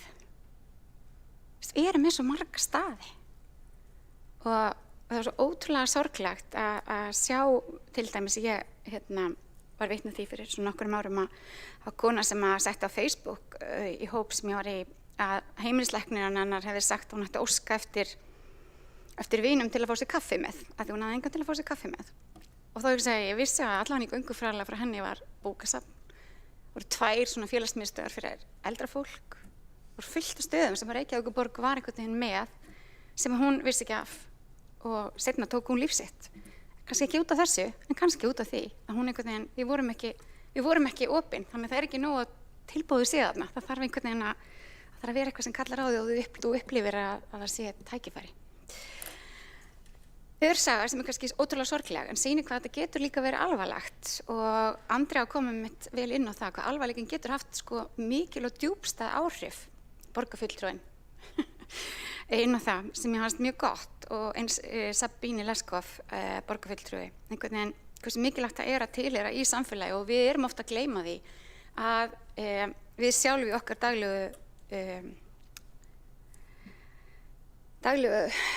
daglega hringja okkur daglega lífi. Við þekkjum það, við hittum oft sama fólki oft og hittum aðra aldrei og í okkar daglega lífi og okkar daglega hring er oft kannski ekki fólk sem samt býr alveg við hliðina okkur og er í rauninni ætti að vera að deila kannski íþróttafélaginu með okkur eða foreldrafélaginu eða við ættum að vera að bjóða þeim í afmæli okkar eða hvað það er. Og þannig getur maður líka fundið fyrir einmannleika í hóp en maður fær ekki að tilheyra hópnum sem maður kemur einmitt inn á það sem borgarfulltrúinn Andrea Helgadóttir nefndi að það er svo mikilvægt að við fáum einhvern veginn upplifum þannig það er ekki nóg að vera boðin að það líka vera þannig að við upplifum það og tilheyrir. Það sýnir það að þessi áætlun gegn einmannleika er auðvitað miklu umfangsmeiri heldur en aðgerðaáætlun. Þetta er auðvitað eitthvað sem við þurfum að taka líka inn í samfélagi og taka öll til okkar og kannski einmitt þar sem að bæði borgarfulltrúinn Sanna Magdalena Mörtudóttir og Magnea Gná kom inn á að þetta er auðvitað, það er ekki nóg að hafa tækifæri. Það er ekki hægt að sitja bara ábyrgðina á einhvern einstaklingum að leita upp þau tækifæri og fara og vera duglegur. Af því oft þegar þú ert orðin einmana þá ertu búin að vera mjög duglegur. þú ert alveg komin og kannski af því að upplifa höfnun úr alls konar hópum sem að hefur áhrif á heilsuna þína, sem hefur áhrif á heilsu kannski þína ættingja og rétt eins og borgarfulltrúinn Sabín Leskó kom inn á að okkur finnst allir sem við þekkjum eigi skilið að vera ekki einmana, en svo erum við ekki kannski alltaf með sama skilning á einhverju sem við þekkjum ekki. Þá ætlum ég ekki að fara að nefna neina stórpólitíska deilu, en þið viti hvert ég er að fara með því. Okkur er alltaf meira einhvern veginn umhugum alla sem við þekkjum, en allir þekkja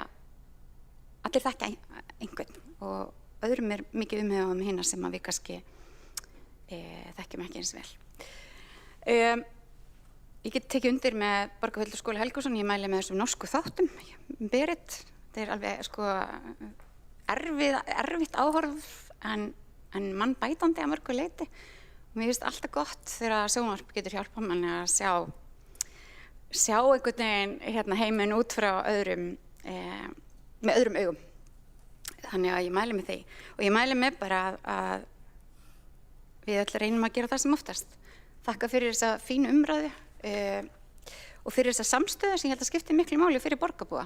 Af því ég veit að borgarbúar hafa margir, þeir nefna þetta margir, þeir hafa áhuga á þessu og það er ekki nóg að bjóða bara kaffi í andri sundlaugar, það þarf að vera einhver það sem að bjóða fólk velkomið og tekur utan þetta og það er það sem við ætlum okkur að gera.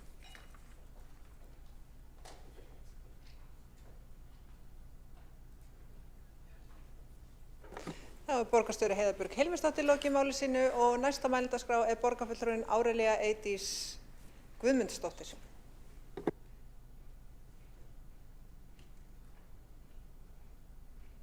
Virðulegi forseti, ágætu borgarfulltrúar og þeir sem á hlýða. Hvað ef Reykjavík hefði það að aðal stefnumáli sínu að vera borgin þar sem við tilheyrum öll hvort öðru? Enda hvað annað gerum við heldur en að tilheyra hvort öðru? Við erum eitt. Og þar sem að einn okkar líður, þar líður heildin. Það er vissulega rétt sem að kom fram í máli, hefur komið fram í máli allra, hefur komið fram ýmislegt einmanaleika sem er merkilegt. Það sem er merkilegast við einmanaleikan er ekki tilfinningin sjálf sem hún skapar hjá okkur öllum og ég held að við flest höfum einhvern tímann upplifað einmanaleika í eigin brjósti, hvort sem að það er í hóp eða ein og sér. Það sem er merkilegt eru hin víðtæku áhrif sem þau hafa á líkamlega heilsu okkar. Það er, simpansar eru líkastir okkur genatískt. Ef að simpansar eru einangraðir, að þá kemur ljós á 3. degi að þá yfirleitt fellur ónæmiskerfið þeirra og þeir eru í stóri hættu á hreinlega að láta lífið á næstu dögum og eftir ef ekkert er gert. Og hvað er það sem veldur? Jú, bólgusjúkdómar, sem hefur komið í ljós í nýjustu rannsóknum að bólgusjúkdómar eiga rætur sínar að rekja til einmanaleika. Og það er ekkert skrítið ef við hugsum þetta út frá heilanum og hvernig heili okkar er uppbyggður. Hann er uppbyggður þannig að við erum með frontalúp, fyrirgefðu ásakið, ég setja í gæsalappir, við erum með framheilan, já. Þar sem að við getum haft áhrif og stýrikerfi okkar, við getum tekið skynsamlegar ákvarðanir og við komum fram þannig að við reynum að falla í hópinn. En aftast í heilanum, þar sem að krókódílaheilinn býr, þar eru við í rauninni dýrin. Og við erum ennþá með dýrin innan okkar sem að bregðast við einsemd á þann máta að við séum komin í stóra hættu og líkaminn bregst við með því að fara í bólgur. Það sem er merkilegt við samtímann er nákvæmlega ekki það að það sé eldra fólk sem glímir við einmanaleika, heldur það sem að við höfum verið að uppgötva á síðustu árum sem að veldur miklum áhyggjum. Það er yngra fólk sem glímir við jafnvel meiri einmanaleika. Og það er ástæðan fyrir því að ég hef hér talað símabann, ég hef hér talað aðgang að samfélagsmiðlum, ég hef hér talað það hvernig við byggjum upp skólastarf. Það er ekki vegna þess að það sé eldra fólk sem að glími mest við einmanaleika. Við vitum það samkvæmt rannsóknum að við getum mælt það þegar fólk er 50, hversu heilbrigt það verður þegar það verður 70 og þetta eru stærstu félagsfræðilegu rannsóknir sem gerðar hafa verið og ég ætla að endurtaka það sem ég sagði. Við getum mælt það þegar þú ert 50 hversu heilsuhraust þú ert 70 og hvaða þáttur er mikilvægastur? Það eru tengsl. Það er ekki hversu oft þú fær í ræktina, það er ekki hvort þú ert í hvað það heitir allt saman, þríhyrningi eða hvað það heitir, þríþraut og þú veist hversu mikið þú lyftir, það er hversu vel þú ert tengdur. Hvað þýðir að vera vel tengdur? Það er tilfinning sem við þekkjum í brjósti okkar, við þekkjum og við vitum hvenær okkur finnst við tilheyra og hvenær ekki. En auðvitað sjáum við að þar skiptir máli eiga einungis 1 eða 2 góða vini, hvort sem er og góður maki er gulli betra þegar þið getið farið heim og gert eitthvað gott fyrir maka ykkar í kvöld. Hvað þýðir þetta? Þetta þýðir vissulega það sem borgarfulltrúi Sanna talaði Sanna Magdalena Mörtudóttir sagði áðan, einstaklingshyggja hefur farið vaxandi. Einstaklingshyggja, við sjáum það í pólitísku litrófi dagsins í dag. Við sjáum það þegar og þið fyrirgefa að ég segi það, við sjáum það þegar að fólk kemur ekki inn í pólitíska flokka til þess að tilheyra, það kemur til þess að kjósa einhvern veginn. Við sjáum það þegar að það birtist í skautun í landslagi samfélagsins, við búum við það í dag að það eru stríðsátök sem við skiljum ekki hvað en við vitum að undir niðri býr skautunin. Býr tilfinningin fyrir því að ég tilheyri þessum hópi og hinir eru óvinirnir. Er þetta ekki gömul saga? Er þetta ekki orðið nóg í mannkynssögunni að við séum stöðugt að bregðast við tönn fyrir tönn, auga fyrir auga? Því að einmanaleikinn býr til ógn og það er vissulega rétt sem hefur komið fram hér í máli bæði Skúla Helgasonar og borgarstjórans Heiðu Hilmisdóttir að þættirnir Berit sýna svo dásamlega vel að við tilheyrum öll hvort öðru, að við fáum tækifæri til að setja okkur í spor hvors annars, þá skiljum við aðstæðurnar. Og þó komum við á því, hvað ef Reykjavík væri borgin þar sem við tilheyrum öll hvort öðru? Hvað ef Reykjavík væri borgin sem að gæfi mér það að tilheyra henni og þar með öllu samfélaginu? Og þá þurfum við að fara að horfa á þetta út frá rosalega breiðri sýn leið og við setjum okkur þetta markmiði. Og nú ætla ég að vísa í írska rannsóknir sem ég mjög hrifin að því að skoða, sem að skoða langlífi. Þeir settu sér þá stefnu árið 2016 að Írland væri besta land til að eldast í. Og vitið þið hvað? Þau eru búin að ná því. Samkvæmt mælingum þá er upplifun fólks í Írlandi sem er aftur mjög líkt okkur svo að það sé besta land til að eldast í. Hvað ef Reykjavík væri borgin þar sem við tilheyrum öll hvort öðru og við horfum ekki framhjá því þegar að við þurfum að hjálpa okkar minnsta fólki eða þeim sem mest þurfa á að halda. Það myndi þýða að við myndum horfa til þess hvernig samskipti og einmanaleiki hægt að koma í veg fyrir einmanaleika í hvers skipti sem við skipuleggjum hverfi, í hvers skipti sem við skipuleggjum götu, í hvers skipti sem við setjum upp bókasafn. Allt það sem snýr að skipulagi og hönnun þarf að hafa það í huga. Hvernig er þetta ítundur tengsl? Við þurfum líka að gera, það skiptir svo miklu máli að við vitum þetta hvert og eitt að því vitneskjan, hún getur líka skilað sér með þeim hætti hvernig ég fyrir að hafa áhrif á líf mitt. Af hverju er fólk alltaf að rífast borgarlínu? Hvernig dettur okkur annað í hug heldur en að það skipti máli að við eigum almenningssamgöngur? Hugsið ykkur það að á síðustu 10–15 árum þá eru miklu færri staðir sem við öll förum á daglega sem skipta okkur máli varðandi mannleg samskipti. Við förum ekki í pósthúsið, við förum ekki í útibúið, við förum ekki í hverfisbúðina. Það reyndar erum við svo heppin það sem ég býð að við erum í hverfisbúð sem eru virkilega dýr en við förum þangað bara til þess að fá félagslegum þörfum okkar upp við þá helgina. Maður þarf ekkert annað en að fara í búðina, þá maður búin að hitta alla fyrir þá helgi. Við þurfum að hugsa þetta þegar við skipuleggjum starf barna. Við þurfum að hugsa þetta þegar við skipuleggjum skóla. Við þurfum að hugsa þetta þegar við skipuleggjum frístundastarf og við þurfum að hugsa þetta, og það er vissulega rétt, að bókasöfnin og sundlaugarnar eru okkar torg í heitari löndum eins og þið þekkið öll og eins og við sækjumst öll eftir.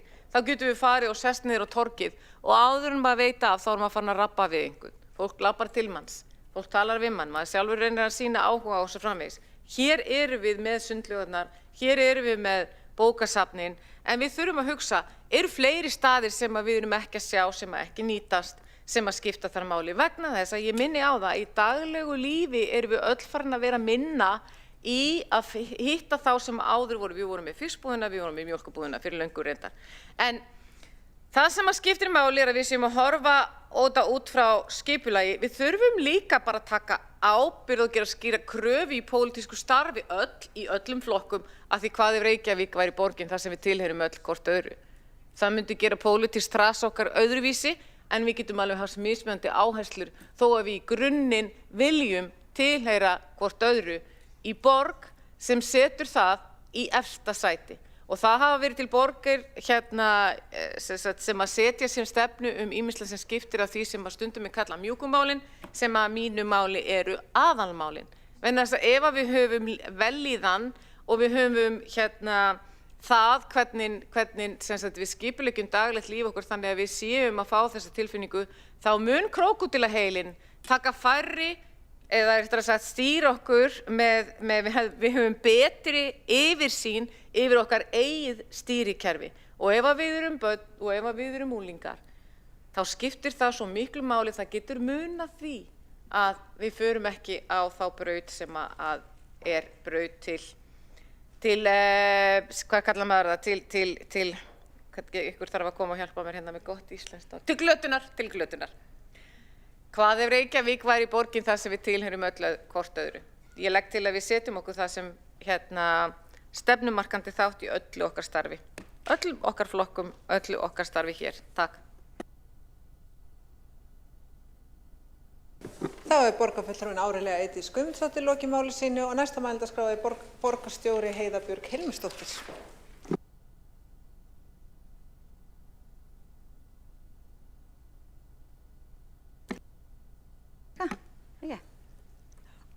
Já, forseti, ágætu borgarfulltrúar, ég kemur kannski fyrst og fremst upp til þess að þakka borgarfulltrúa Árelíu Eydísi Guðmundsdóttir fyrir þessa frábæru ræðu. Sýnir það að fólk sem er í meiri eða minni hluta á hverjum tíma getur verið innilega sammála. Ég held að borgarfulltrúinn Þorvaldur Daníelsson var með hann var með svona, hvað segir maður á íslensku yfir það, hann var svona með öngul fyrir það, var að undirbúa okkur fyrir það að hér kæmi mögulega Árelía Eydís með magnaða ræðu á eftir í sinni ræðu og það var gott að hún kom því að ég held að þetta sé akkurat góð yfirskrift á það vinnu sem er framundan. Borgin þar sem við tilheyrum öll hvort öðru. Hvernig væri það ef þetta væri borgin þar sem við tilheyrum öll hvort öðru? Þar sem við látum okkur bara virkilega umhugað hvort annað. Og auðvitað erum við alltaf með þetta kemur fram í deiliskipulagi, þetta kemur fram í aðalskipulaginu, þetta kemur fram í öllum okkar stefnu áætlunum, en erum við virkilega? Þannig ég held að þetta sé flott yfirskrift á þessa fínu vinnu sem er framundan og að við horfum á þetta alltaf þegar við erum að skipuleggja allt sem við gerum, borgina, hvort sem að það er bókasöfnun og sundlaugar eða götur eða hús eða skólar eða félagsstarf eða íbúðir fyrir eldra fólk eða núna eins og nýr borgarhluti eins og Höfðin sem er að byggjast þar sem við erum að horfa á nýtt menningarhús, torg, staði þar sem fólk kemur saman og einmitt borgarlínuna þar sem fólk getur ferðast saman. Því það hefur líka sýnt að það minnkar einmanleika ef maður ferðast með öðrum. Hafið vitað það. Annars langar mér bara innilega að þakka Árelíu Eydísi fyrir þessa ræðu. Þarna kom sannarlega þekkingin inn og við erum heppin borgarstjórn hvað við erum fjölbreyttur hópur og búum yfir mismunandi þekkingu og ég tek undir það, mjúku málin eru alltaf í rauninni aðalmálin. Aðalmálin er að við upplifum að við tilheyrum öll hvort öðru. Þá borgarstjóri Heiða Björg Hilmisdóttir lokið máli sínu og ekki að fleiri hvatt sér hljóð undir þessum lið og göngum við til atkvæða. Mér sýnir salurinn vera fullsetinn. Já.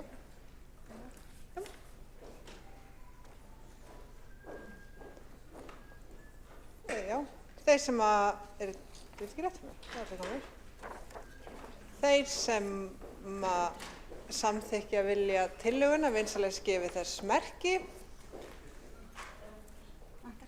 Nei, hún er hönd.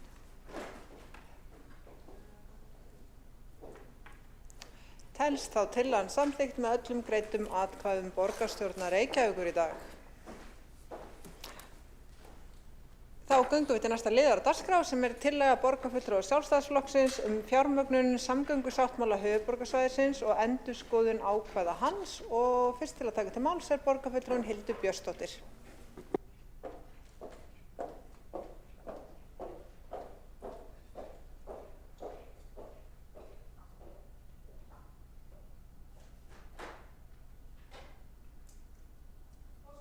ágæta borgarstjórn, ég mæli hér fyrir tillögu okkar sjálfstæðismanna sem snýr að fjármögnun samgöngusáttmála höfuðborgarsvæðisins og endurskoðun ákvæða hans. Tillagan gengur út á það að borgarstjórn samþykki að hefja viðræður við forsætisráðherra, fjármála- og efnahagsráðherra, innviðaráðherra og bæjarstjóra nágrannasveitarfélaga stöðu fjármögnunar sáttmálans og endurskoðun ákvæða hans. Við þekkjum öll forsöguna að þessi samgöngusáttmáli var undirritaður árið 2019 og það markaði þetta ákveðin tímamót að ríki og sveitarfélög á höfuðborgarsvæðinu kæmu sér saman að ráðast í stórar samgönguframkvæmdir, stórar löngu tímabærar samgönguframkvæmdir hér á þessu svæði og að ríkið ætlaði að koma með fjármagn inn í þau verkefni. Við sjálfstæðismenn vorum hins vegar frá upphafi höfðu miklar áhyggjur af fjármögnun þessa sáttmála, hvernig standa ætti að fjármögnuninni og hvernig standa ætti að rekstri almenningssamgöngukerfisins borgarlínu. Það fór að renna tvær grímur á fleiri en bara okkur og farið var af stað í endurskoðun þessa sáttmála nokkrum árum síðar og þeirri endurskoðun lauk 2024 eins og við þekkjum og þá þótti okkur aftur, sem okkur þótti reyndar líka fyrst, forgangsröðun verkefna ekki nægilega góð og ekki nægilega vel samið fyrir hönd Reykjavíkur. Við gátum séð að bæjarstjórar nágrannasveitarfélaga höfðu náð fínum samningum fyrir sín sveitarfélög en forgangsröðun verkefna hér í Reykjavík, forgangsröðunin leysti engan bráðavanda. Það sem við leggjum til að verði markmið þessara viðræðna þríþætt. Það þá í fyrsta lagi að fá skýr svör varðandi fjármögnun ríkisins á verkefnum sáttmálans, hvort og þá hvernig ríkið hyggst innheimta flýti- og umferðargjöld og hvort aðrir fjármögnunarkostir verði jafnframt skoðaðir. Það sem verður ljóst eftir endurskoðun sáttmálans 2024 að ríkið mun taka á sig 87,5% af fjármögnun sáttmálans og sveitarfélögin 12,5% í réttum hlutföllum miðað við íbúafjölda. Stór hluti af fjármögnun ríkisins á að koma inn með flýti- og umferðargjöldum sem á að hefja innheimtu á 2030 samkvæmt sáttmálanum. Við vitum það að það verður ekki hægt að innheimta þessi gjöld fyrr en búið að samþykkja sérstök lög þess efnis á þinginu og við höfum ekki ennþá heyrt fulltrúa núverandi ríkisstjórnar fjalla innheimtu þessara gjalda að þau ætli sér raunverulega að fara af stað með innheimtugjaldana og þá hvernig þau ætli sér að útfæra það. Nú árið 2026, það eru bara 4 ár samkvæmt sáttmálanum í að innheimta þessara gjalda á að hefjast en engin umræða hafin í þinginu og í millitíðinni verða þingkosningar og við getum lent í að hér verði komið ríkisstjórn sem hugsar þetta allt saman einhvern veginn allt öðruvísi. Það auðvitað algjörlega óásættanlegt að sveitarfélögin á höfuðborgarsvæðinu séu sett í þá stöðu að vera skipuleggja og vinna að samgönguframkvæmdum hérna á þessu svæði án þess að fjármögnunin sé algjörlega tryggð og skýr. Það sem að gerist núna eru betri samgöngur að vinna að samgöngubótum á höfuðborgarsvæðinu sem eru ekki fullfjármagnaðar og betri samgöngur hafa þá núna fram til ársins 2030 lántökuheimild til að skuldsetja félagið fyrir framkvæmdum vegna þess að ríkið ekki að koma inn með þennan 87,5% hluta af fjármögnuninni fyrir að þau fara að innheimta þessi gjöld ef þau ætla að gera það. Þetta skapar ákveðna óvissu og auðvitað óþolandi staða fyrir sveitarfélögin á höfuðborgarsvæðinu að vera með þessar framkvæmdir inn í þessu félagi sem þarf að fara að skuldsetja sig en samt sem áður í þessari óvissu og við fáum engin svör. Við höfum reynt að knýja á svör opinberlega frá forsætisráðherra, frá fjármálaráðherra, frá innviðaráðherra, hvernig þau ætla sér að gera þetta en þessi svör hafa ekki borist og það þarf að fara að koma einhver skýrleiki í málið. Annað markmið með þessum viðræðum sem við leggjum til að breyta forgangsröðun verkefna innan Reykjavíkurborgar svo sáttmálinn nái því meginmarkmiði að tryggja greiðar, skilvirkar, hagkvæmar og öruggar samgöngur. Þetta sem sagt eitt af meginmarkmiðunum sem liggur að baki sáttmálanum. Leitast verði við að hraða gatnamótum við bústaðaveg, miklubrautargöngum og snjöllum ljósastýringum. Þarna erum við að benda á þá sjónarmið okkar að ekki hafi verið nægilega vel staðið að samningum fyrir Reykjavík. Samningurinn fyrir Reykjavík sneri fyrst og aðalega að borgarlínu en síður að því að leysa bráðavanda í umferðinni. Við hefðum viljað forgangsraða verkefnum með öðrum hætti. Við höfum til að mynda lagt það til hér í borgarstjórnarsalnum að miklubrautargöng verði tekin út, þau verði sett í einkaframkvæmd og þeim verði flýtt og við erum enn á þeirri skoðun. Við hefðum viljað gatnamótum við bústaðaveg framar í röðina og við hefðum líka viljað klára innleiðingu snjallra ljósastýringa hraðar. Og svo það síðasta markmiðið, það að samkomulagi verði náð uppbyggingu hágæða almenningssamgöngukerfis sem ekki þrengir að almennri umferð, hagkvæmni verði höfð að leiðarljósi. Og þá sjálfsagt að nefna að þegar upphaflega farið á stað með borgarlínu og þá eru ákveðin markmið þar að leiðarljósi sem að þarna eigi að fara að fjölga forgangsakrinum fyrir almenningssamgöngur, það eigi að bjóða betri biðskýli, tíðari ferðir, betri þjónustu, allt sjálfsögð markmið sem ég held að flest fólk styðji. Og ég hef aldrei talið það eftir mér að við fjárfestum myndarlega í góðu almenningssamgöngukerfi. Það sem hins vegar slæmt í þessu máli og það sem vekur kannski helst spurningar og hefur gert þetta verkefni svona umdeilt eru hugmyndir að þrengja að umferð eins og við sjáum til að mynda á Suðurlandsbrautinni. Mér finnst eiginlega algjör synd þegar við erum með mál eins og eflingu almenningssamgangna sem langflest fólk styður að það hafi tekist að gera það samt sem áður einu stærsta bitbeininu í borgarpólitík. Og það í rauninni bara einhverju leyti hvernig haldið hefur verið að málum, en svo stóru leiti auðvitað hvernig verkefnið útfært og þar Suðurlandsbrautin þetta skýra dæmi. Þannig að ég held að þessi tækifæri núna til að setjast aðeins aftur á borðinu og ræða hvernig getum við útfært þetta þannig að það sé meiri sátt það, þannig að við séum með hagkvæmni og skynsemi að leiðarljósi. Og svo þurfum við að huga því, ég man þegar ég tek sæti í borgarstjórn 2018 og þáverandi oddviti Sjálfstæðisflokksins Eyþór Arnalds, hann tala mikið sjálfkeyrandi bíla og mér fannst hann alltaf vera staddur í einhverju vísindaskáldsögu, en núna 8 árum síðar og þá þetta bara svolítið raunveruleikinn sem að gerast víða heim og þetta tækni sem að ryðja sér til rúms og getur auðvitað til að mynda, segjum að við verðum komin hérna með almenningsvagna sem eru sjálfkeyrandi, það getur haft gríðarlega jákvæð áhrif á reksturinn þegar við erum hérna, það myndi draga verulegur rekstrarkostnaði getum við sagt. En svo þurfum við þetta líka að horfa í það að hér geta bílar í almenningseign orðið sjálfkeyrandi og fólk farið að deila þeim í meira mæli og þróunin gríðarlega hröð og við þurfum að taka mið af þessu öllu. Þannig að við teljum ástæðu til að setjast niður, við þurfum að setjast yfir fjármögnunarhliðina, við þurfum að setjast yfir útfærslu almenningssamgangna hlutans og forgangsröðun verkefna. Það ekki þar með sagt að við séum að segja við að kasta sáttmálanum hérna á glæ, en ef þurfa þykir þá hægt að virkja endurskoðunar ákvæðið í 7. grein sáttmálans en það þurfa ekkert endilega að vera ástæða til þess. Samtalið til alls fyrst og við köllum eftir því. Þá borgarfulltrúinn Hildur Björnsdóttir lokið máli sínu og einn borgarfulltrúi hefur óskað eftir að veita andsvar, það borgarfulltrúinn Einar Þorsteinsson. Forseti, ágæta borgarstjórn, mig langaði að spyrja Hildur Björnsdóttir borgarfulltrúa út í það hvaða verkefni samgöngusáttmálans eru það sem hún að tala þegar hún segir að önnur sveitarfélög hafi tryggt hagsmuni sína betur en Reykjavíkurborg. Hvaða verkefni í framkvæmdaáætluninni hún að vísa til eða hvaða verkefna? Þá borgarfulltrúinn Einar Þorsteinsson lokið við veita andsvar og svara það andsvari borgarfulltrúinn Hildur Björnsdóttir. Forseti, ágæta borgarstjórn. Þegar að menn settust á samningaborðinu við gerð samgöngusáttmálans þá eru fulltrúar ríkisstjórnarinnar, þeir koma inn og að semja fjármögnunarhlutann fyrir sína hönd.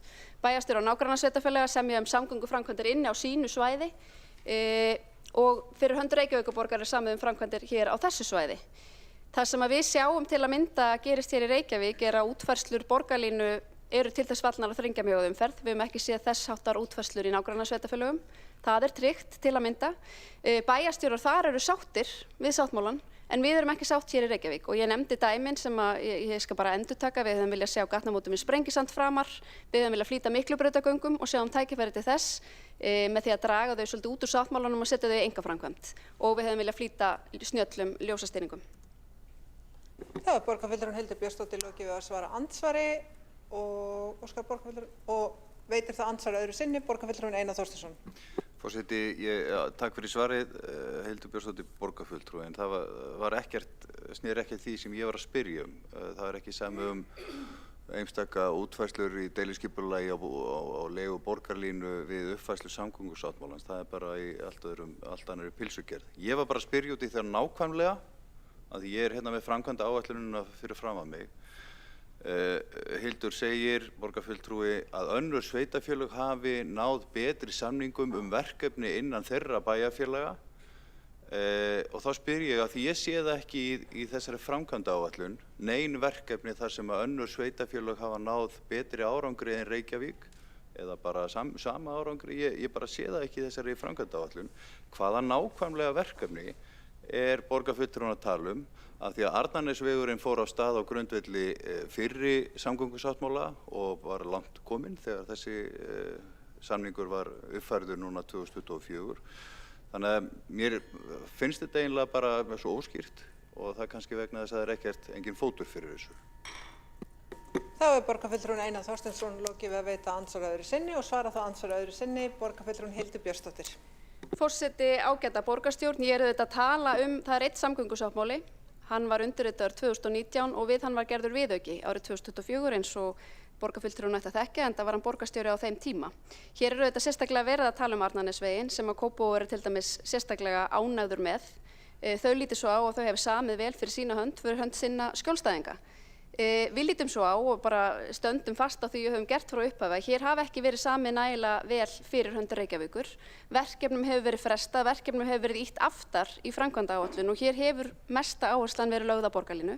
Við lítum svo á að það er mjög mikilvægt að efla hér almenningssamgöngur, en það eru ákveðnar framkvæmdir sem hafa beðið mjög lengi og við höfum talið betra að semja meiri festu nákvæmlega þau verkefni fyrir hönd Reykjavíkur þegar að þáverandi borgarstjóri Einar Þorsteinsson sat við samningaborðið fyrir okkar hönd. Þá er borgarfulltrúinn Hildur Björnsdóttir lokið við að svara andsvar öðru sinni og telst á andsvörum undir þessari ræðu lokið og næstur á mælendaskrá er borgarfulltrúinn Hjálmar Sveinsson.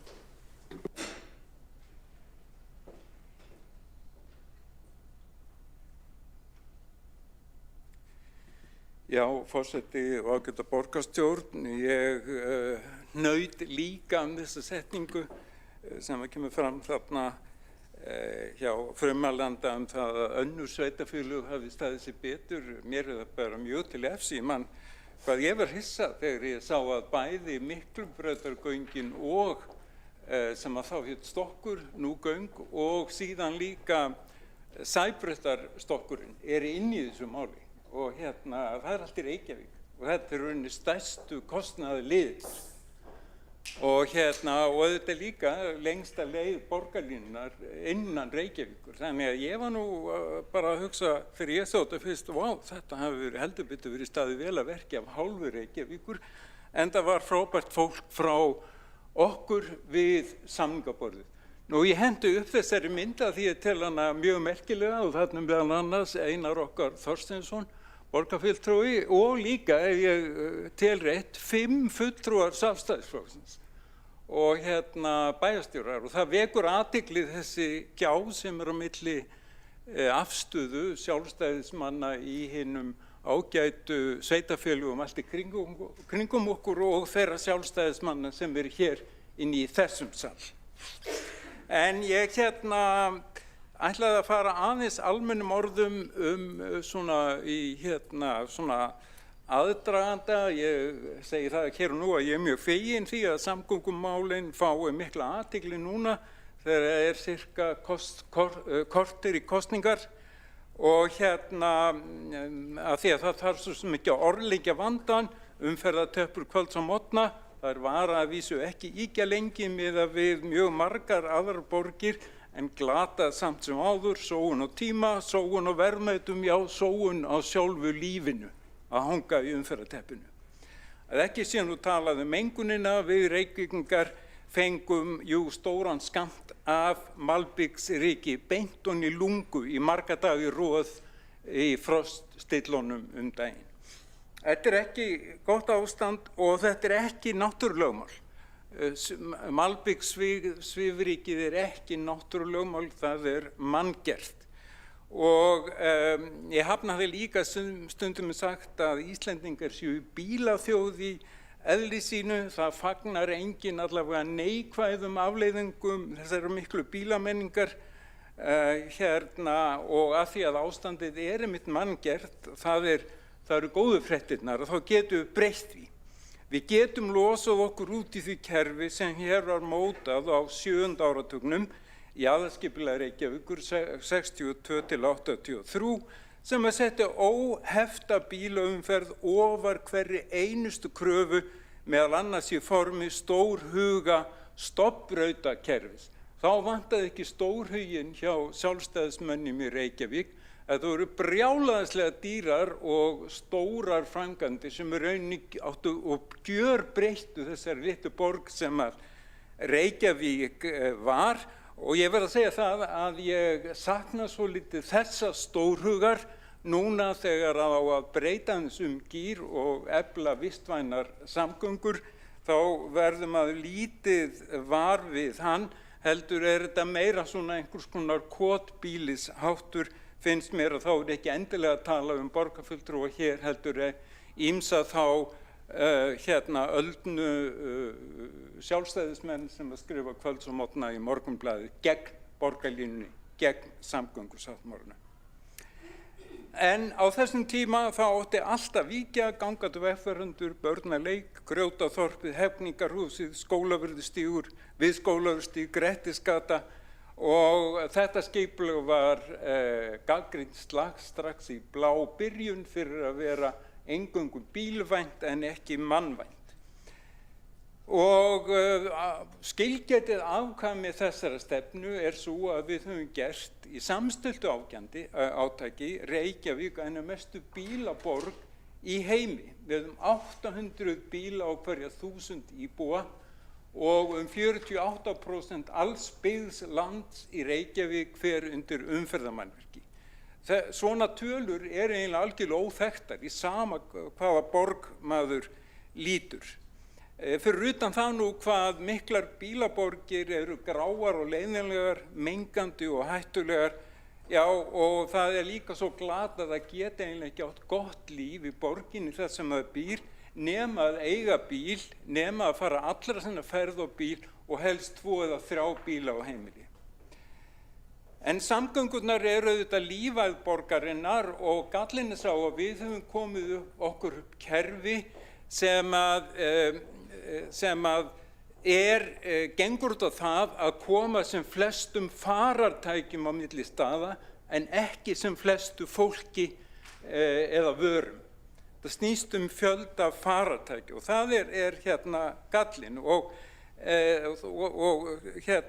fagnaðarboðskapurinn þá sá að samgöngusáttmálinn sem að ríkið og 6 sveitarfélög á höfuðborgarsvæðinu gerðu í september 2019, Garðabær, Kópavogur, Hafnarfjörður, Seltjarnarnes og Mosfellsbæ og taldi ekki upp Reykjavík líka, undirrituðu þetta og þetta var alveg ótrúlega merkilegt og eins og kom fram hjá Frumalenda, þá ætlaði ríkið að borga 87% af kostnaði og þetta eru algjörlega ótrúlega tölur. Nú ef við víkjum þá að þessum tillögum að þá ætla ég ekki að endurtaka ágæta ræðu Frumalenda en þetta snýst að fá svör við fjármögnun, að forgangsraða öðruvísi og samkomulag verði náð sem að tryggir að það verði hægt að virkja endurskoðunar ákveðin. Og það sem ég hef það að segja það að þessir samningar eru skuldbindandi fyrir ríkið. Ríkið verður að fjármagna þessi 87%. Hvort sem það gerir með varla með eigin fjármagni þegar við í sveitarfélögunum byggjum skóla eða hvað það nú og ríkið byggir sjúkrahús, þá fara menn ekki í vasa, heldur það fjármagnað með einhverjum hætti og yfirleitt á þannig að það eru lagðir auknir skattar á þegnana eða það eru tekin lán sem eru hugsanlega skattar til framtíðar. Og ríkið ætlar að gera þetta með flýti og umferðargjöldum og sölu lóða í Keldnalandi og ég held að það sé bara, ég sé ekki á hverju að við ættum að taka það á okkur að hafa einhverja sérstakar áhyggjur af því. Ríkið, þetta í höndum ríkisins, ríkið búin að gera samninga. Ég held að við þurfum ekki að hafa miklar áhyggjur af þessu.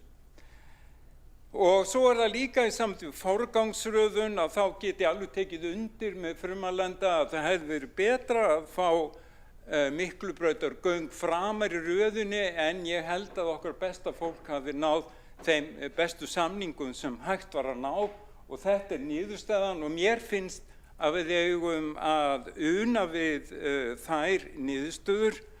Og ég vil líka taka fram vegna bústaðavegar að þar eru að fara í gang framkvæmdir. Ekki á næsta ári, heldur þar næsta ári. Og þannig varla hægt að flýta mikið meira. Hægt að fá einhver aðra mynd, þó þetta sé fallegt fólk, þá kannski eitthvað meira hér, já, þannig að borgarlínan. Þannig að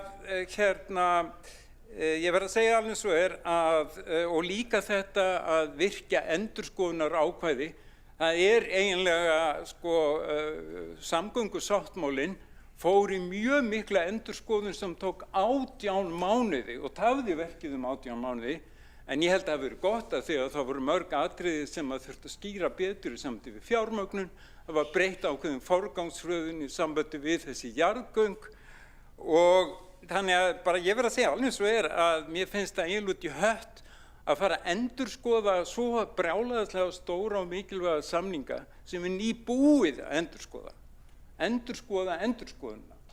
Og mér finnst þetta sé kannski að því að þessu stuttu kosningar að það verið að gefa upp ákveðin lit í einhverju spili og þú veist, það allt í lagi, en mín skoðun svo að það sé engin þörf á þessu, mín skoðun svo að það hafi verið staðið mjög vel að verki af þessu fólki sem að sást í ráðan á myndinni og ég legg til að tillögunni sé að fyrrgreindum ástæðum að verða að vinna í þessu öllu sé vísa frá. Þá borgarfulltrúinn Hjálmar Sveinsson lokið máli sínu og einn borgarfulltrúi hefur óskað eftir að veita andsvar, það borgarfulltrúinn Hildur Björnsdóttir. Forseti, ágæta borgarstjórn, borgarfulltrúinn talaði að sérstaklega hefði verið vel samið vegna þess að borgin hefði fengið Miklubrautagöng og Sæbrautastokk inn í myndina. Þetta sem þetta snýst auðvitað tímalínan og hversu hratt verkefnin koma inn og óvissan sem ríkir fjármögnun verkefna og ég ekki svo eina sem eða við hér inni sem höfum áhyggjur af fjármögnuninni. Það eru aðilar sem að vinna þessum sáttmála sem hafa miklar áhyggjur af þeirri óvissu sem uppi það með hvaða hætti framlögin eiga að koma inn frá árinu 2030 að betri samgöngur þurfa að skuldsetja sig fram á þeim tíma og treysta á að flýti umferðargjöld komi inn árið 2030 og það ekkert útlit fyrir að það verði þannig. Hér birt mynd af sjálfstæðismönnum og verið að tala að hér fari ekki saman hljóð og mynd eða eitthvað í þeim efnum en borgarfulltrúinn sem hér uppi var nú formaður svæðisskipulagsnefndar þar sem við bæði sitjum og þar veita nú að sjálfstæðismenn á öllu höfuðborgarsvæðinu hafi staðið saman gagnrýni til að mynda á Suðurlandsbrautina og staðið saman að það eigi ekki að þrengja að umferð þegar við erum að fara í að bæta almenningssamgöngur. Svo mætti nú benda bara á gjána milli Samfylkingar Dags Bjargeirssonar og Samfylkingar Kristrúnar Frostadóttur en Kristrún Frostadóttur hefur aldrei látið grípa sig í því að mæla með þessum tillögum öllum. Þá borgarfulltrúinn Hildur Björnsdóttir lokið við að veita andsvar og svara það andsvari borgarfulltrúinn Hjálmar Sveinsson. Já, hvað var það nú fyrir þessum borgarfulltrúinn? Sjálfa myndina? Já, ok, ég var með brilljant svar sem að þið fáið því miður ekki að njóta að því ég er búin að gleyma því. Það borgarfulltrúinn Hjálmar Sveinsson gleymt svarinu sínu en borgarfulltrú Hildur Björnsdóttir óskað eftir að veita andsvar öðru sinni. Forseti, ágæta borgarstjórn, vegna þess að tíminn kláraðist, þá vildi ég nú bara bæta við að við erum ekki að leggja til að virkja endurskoðunarákvæði. Við erum hins vegar að nefna að það sé hægt að gera það ef að samtalið næri ekki lengra og ég endaði nú ræðu mína á orðunum samtalið til alls fyrst. Það var nú öll hugmyndin. Þá borgarfulltrúinn Hildur Björnsdóttir lokið við að veita andsvar öðru sinni og borgarfulltrúi Hjálmar Sveinsson óskað eftir að svara andsvarinu. Nú man ég það því að borgarfulltrúinn nefndi þarna að mér fannst svolítið sérkennilega bókun sjálfstæðisfólks í svæðisskipulagsnefndinni þar sem að fulltrúar sjálfstæðisflokksins í Hafnarfirði og Mosfellsbæ sá ástæðu til þess að gagnrýna umferðarskipulag hér í borginni á tiltekinu götu sem ekki einu sinni lengur megin stofnbraut. Mér finnst það sérkennilegt, ég verð að segja alveg svo og í öðru lagi þá held ég að, og það hefur komið fram á fundi, að það keyra 21.000 bílar Suðurlandsbraut í dag og þeir verða það jafnmargir eftir að þessar fyrirhuguðu breytingar gangi í gegn. Þá borgarfulltrúinn Hjálmar Sveinsson lokið við að svara andsvari öðru sinni og telst á andsvörum undir þessari ræðu lokið og næstur á mælendaskrá borgarfulltrúinn Einar Þorsteinsson.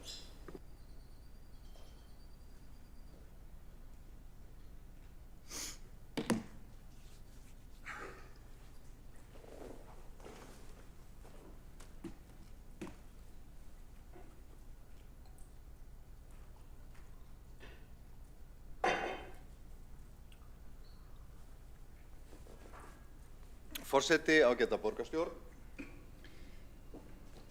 Það er nú greinilega komin einhver kosningaskjálfti í Sjálfstæðisflokkinn. Þessi tillaga er nú samt ekkert alslæm. En svona forsendurnar og ýmislegt í henni og í þessari ræðu hjá Hildi Björnsdóttur borgarfulltrúa og þetta Sjálfstæðisflokksins, það er nú margt sem að þarf að gera athugasemd við. Sko, við framsóknarmenn tökum ágætlega í þessa tillögu svona í grunninn.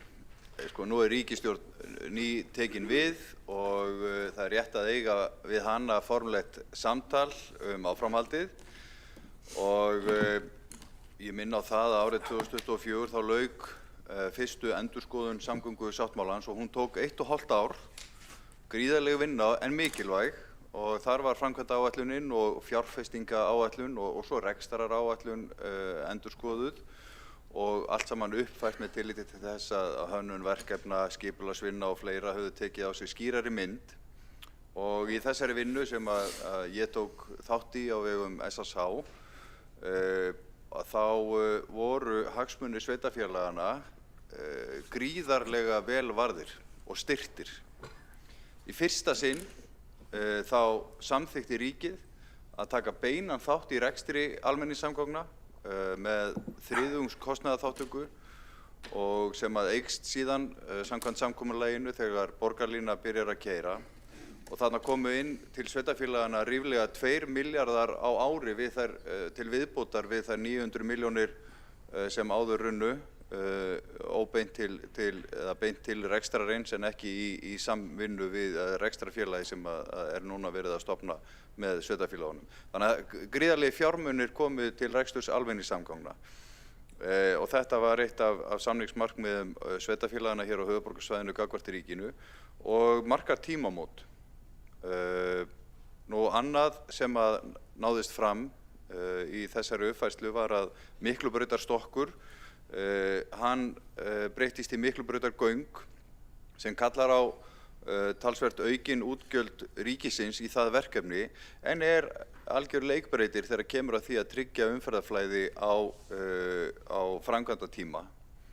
Og ég held að ekkert okkar hafi viljað hugsa til þess eiginlega hvernig ástandið umferðinni hefði orðið ef við hefðum verið í gríðarlegum framkvæmdum bæði á Sæbraut í Sæbrautarstokki og Sundabraut sem fer vonandi sem allra fyrst á stað og Miklubrautarstokki eða Miklubrautarstokki sem þá var fyrirætlunin á sama tíma. Það sáu það allir að það hefði ekki gengið.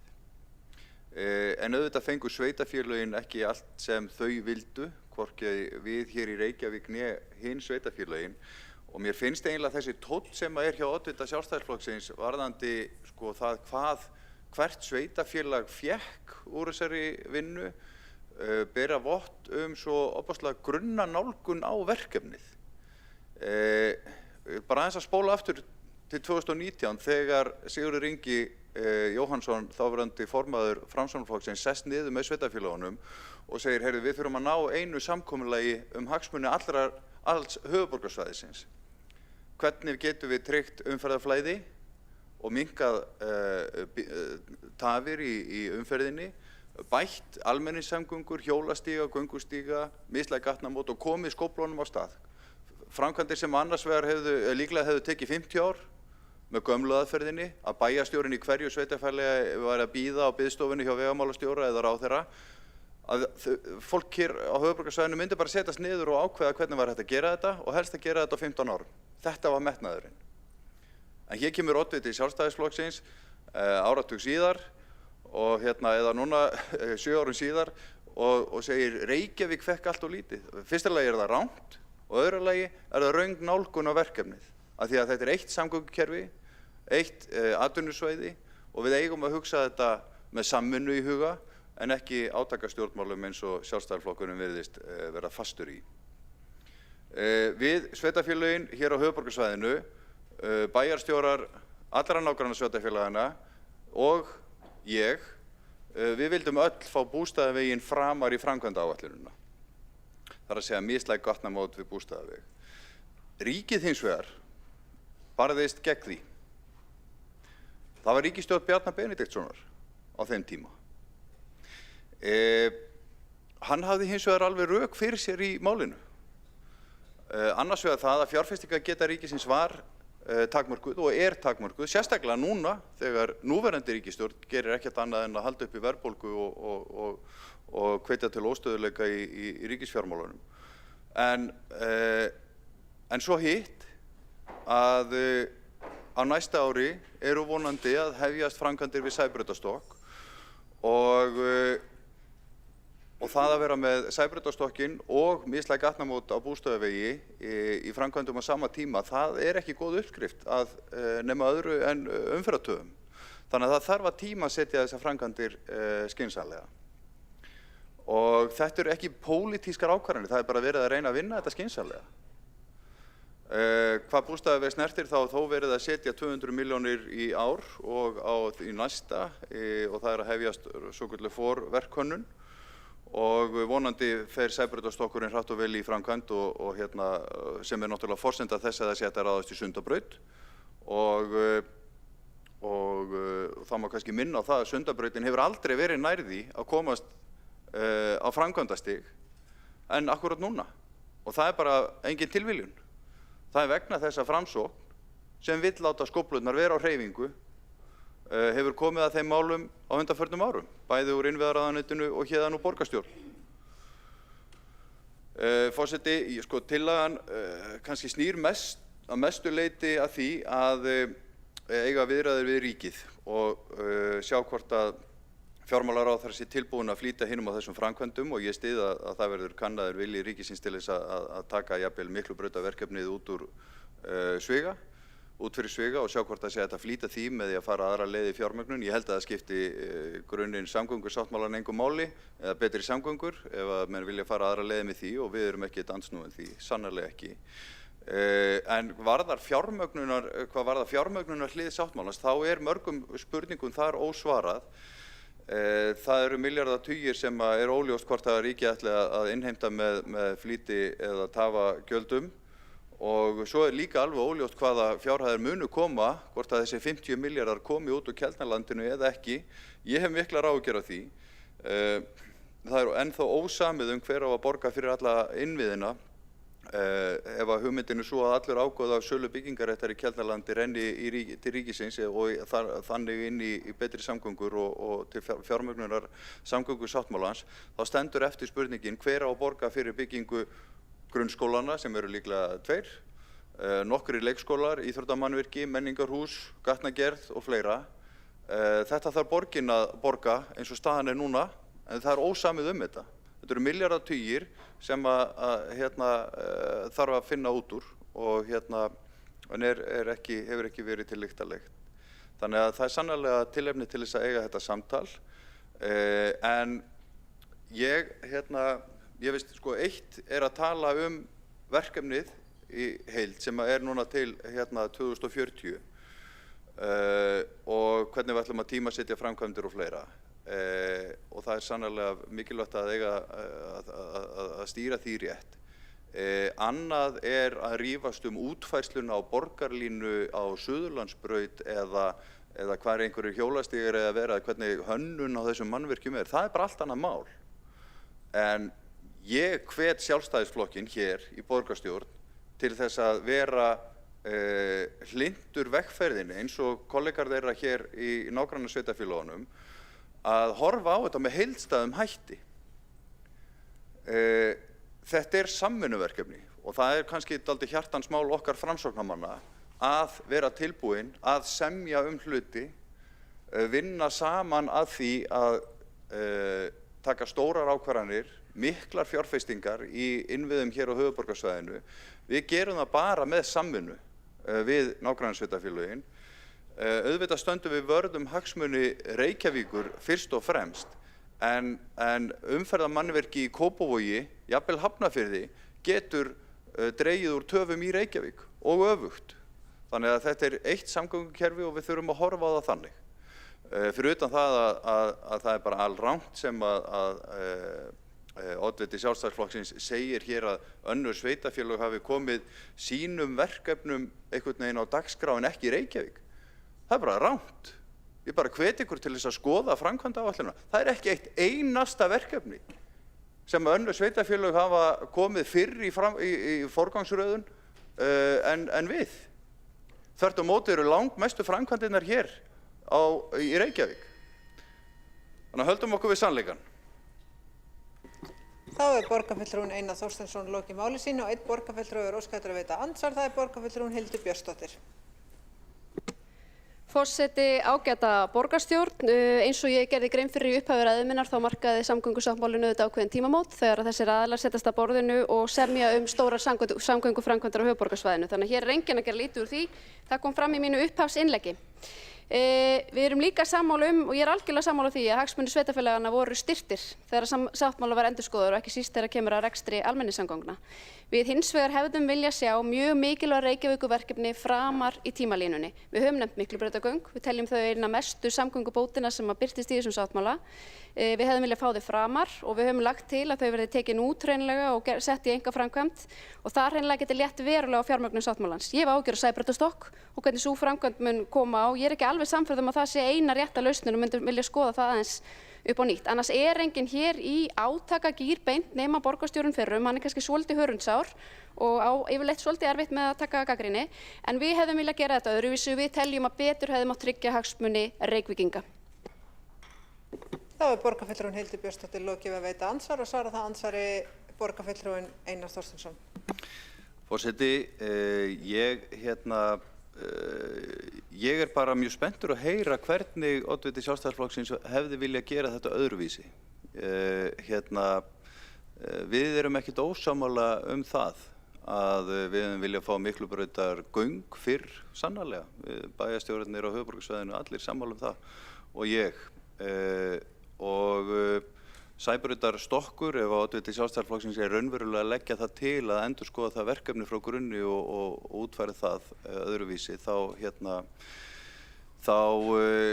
kallar það náttúrulega á nokkurra ára bið og þá nokkurra ára frestun á Sundabraut og ég er ekki viss að einhver svona pólitík, einhver svona hendistefnu pólitík vegna þess að það eru að koma kosningar og það er komin skjálfti í Sjálfstæðisflokka því þeir eru að fá miðflokk hægra megin við sig sem ætlar að berjast gegn öllum þessum framkvæmdum að þau fara að elta það í kapphlaupi út á hægri vænginn. Frekar að standa bara með skynseminni og verkefninu til framtíðar. Þá borgarfulltrúinn Einar Þorsteinsson lokið við að svara andsvari og veitir það andsvar öðru sinni borgarfulltrúinn Hildur Björnsdóttir. Forseti, ágæta borgarstjórn, hér eru sjálfstæðismenn bara með samfellu í málflutningi sem hefur verið hér allt kjörtímabilið.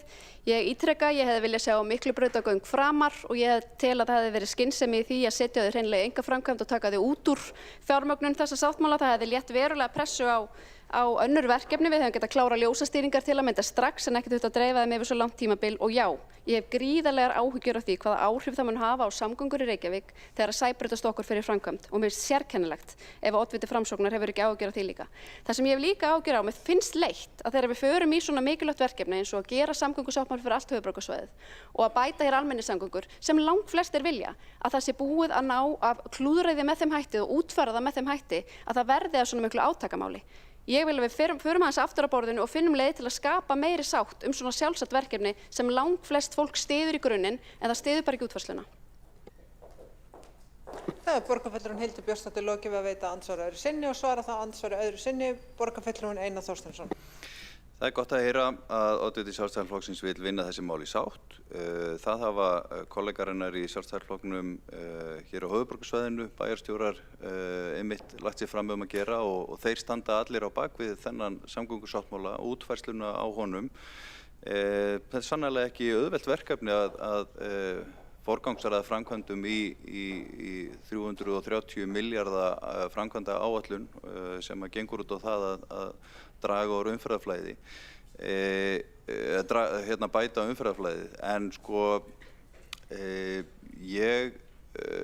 það er engin ósammála það að það er að fara í viðræði við ríkið, allavega ekki við í Framsókn, fjárhagslegu hliðina á þessum samgöngusáttmála, en hvað varðar framkvæmdaáætlunina þá er þetta bæði praktík og helgast af fjárfestingargetu ríkisins.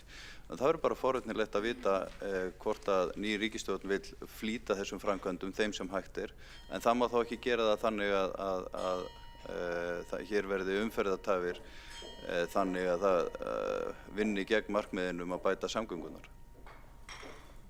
Forseti minnir borgarfulltrúa að virða tímamörk en þá er borgarfulltrúinn Einar Þorsteinsson lokið við að svara andsvara öðru sinni og telst á andsvörum undir þessari ræðu lokið og næstur á mælendaskrá er borgarfulltrúinn Björn Gíslason.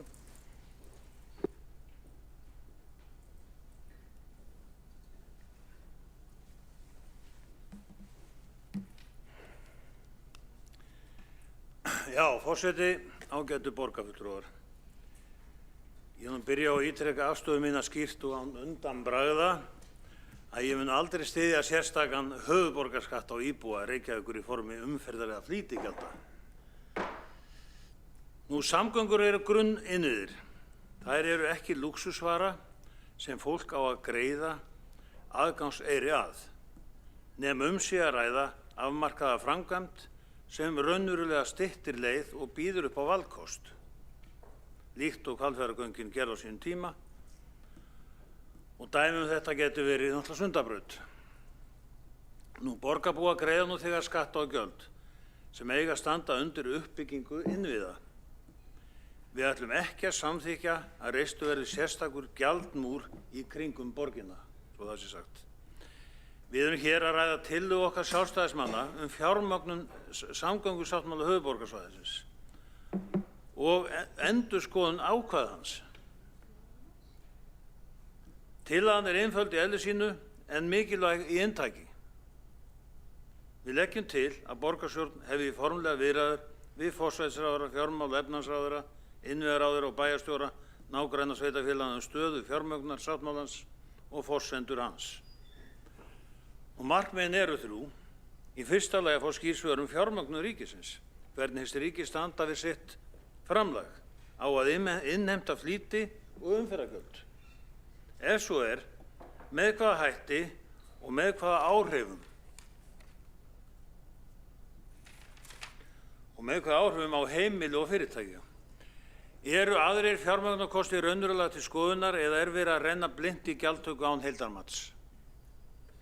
Við getum ekki samþykkt óvissu sem leggst beint á borgarbúa í formi nýrra gjalda án þess að vita hvernig liggur í málunum.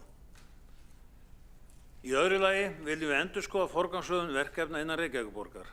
Markmið sáttmálans var að tryggja greiðar, skilvirkar, hagkvæmar og öruggar samgöngur. Þá verðum við að spyrja, er núverandi forgangsröðun að skila þeim árangri, eins og komið hefur fram hér áðan. Við teljum brýnt að hraða framkvæmdum sem hafa raunveruleg áhrif á umferðarflæði og öryggi, svo sem gatnamótum við Bústaðaveg, Miklubrautargöngum og innleiðingu snjallarar ljósastýringar, sem getur aukið skilvirkni án þess að þrengja borgarbúum. Þetta lá nú fyrir að koma upp þessum snjallljósastýringum 2019 sem fyrst, kostaði manni að setja á í fjárhag 1,5 milljarð, en í dag er þetta 3 milljarðar. Í þriðja lagi viljum við tryggja að uppbygging almenningssamgangna fari fram án þess að þrengja að almennri umferð. Hagkvæmni verður að vera leiðarljós. Lausnir verða að byggja á heildarhagsmunum borgarbúa, ekki hugmyndafræðilegum þrengingum meirihlutans. Borgarbúa eiga rétt á raunhæfum lausnum, þeir eiga ekki að sitja uppi með reikninginn vegna óskýra ákvarðana. Þess vegna leggjum við þessa tillögu fram að festu, af ábyrgð og með hagsmunum borgarbúa að leiðarljósi. Mér þótti gott að heyra það að Einar Þorsteinsson borgarfulltrúi, hann sagði að þessi tillaga væri nú ekki allslæm og rétt að tala við nýja ríkisstjórn sáttmálann og ég tek algjörlega undir það. Það er það sem við þurfum að gera. Við þurfum að fara í viðræður og athuga jafnvel með endurskoðun á sáttmálanum. Ég loki málinu. Þá er borgarfulltrúinn Björn Gíslason lokið máli sínu og næsta mælendaskrá er borgarfulltrúi Alexandra, einn borgarfulltrúi og óskar eftir að veita andsvar, það er borgarfulltrúin Alexandra Brím. Forseti, ég vildi bara benda á tvo hluti. Annars vegar þá er það rangt sem kemur fram í máli borgarfulltrúans Björns Gíslasonar að sé að ræða einhvers konar hugmyndafræðilegar þrengingar að umferð sem að við séum að ákveða það að það skuli bara verða svolítið erfiðar að keyra bara af því að það sé okkar hugmyndafræði, því við stundum haldið fram af Sjálfstæðisflokknum og ég vildi bara halda því laga, svo er alls ekki. Við erum að velja bestu leiðina fyrir borgarlínu, það gerir það verkum að Í einhverjum tilfellum þarf að fækka akrinum en það er reiknað út að það ekki hafa afgerandi áhrif á umferðarflæði þar í gegn og þar sem að það gerir það þá er það sennilega þess virði vegna þess að almenningssamgöngur eru betri leið til þess að skila fólki á milli staða. Hitt sem ég vildi benda á er að, og borgarfulltrúinn ætti nú að vita það, Björn Gíslason, að því að hann var í borgarstjórn á síðasta kjörtímabili en þó svo að það sé atriði sem kom fram af hálfu ríkisins í samningnum, í samgöngusáttmálanum, þá er það ekki atriði Reykjavíkurborgar að vera með tafa á flýtigjöld. Það er einfaldlega leið ríkisins til að fjármagna sinn hluta og ekki eitthvað sem við lögðum að þeim eða lítum á sem okkar samningsatriði. Þeir vildu hafa þetta inn í samkomulaginu en við lítum svo á að ríkið megi fjármagna sinn hluta með hvaða hætti sem þeim sýnist þó svo þeir hafi viljað taka þetta fram þarna af einhverju ástæðu. Þá er borgarfulltrúin Alexandra Brím lokið við að veita andsvar. Já. Og svara þá andsvari borgarfulltrúin Björn Gíslason. Forseti, ég þakka Alexandru Brím fyrir hennar orð hér. Það er bara liggur ljóst fyrir að það stendur til að setja þessi flýtigjöld eða þessa gjaldtöku á. Það er bara þannig eftir 2030 og það er bara alveg, við vitum alveg hvernig það er. Það verða íbúar í Austurborginni sem að þurfa alltaf að fara vestur fyrir í vinnuna og svo öfugt seinnipartinn.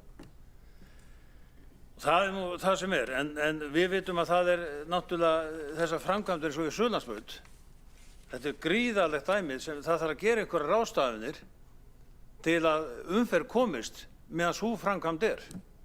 Og við vitum það að hafa bara Suðurlandsbraut eina akrein í hvora átt, það mun aldrei 21.000 bílar mun ekki fara þá leið með þeim hætti.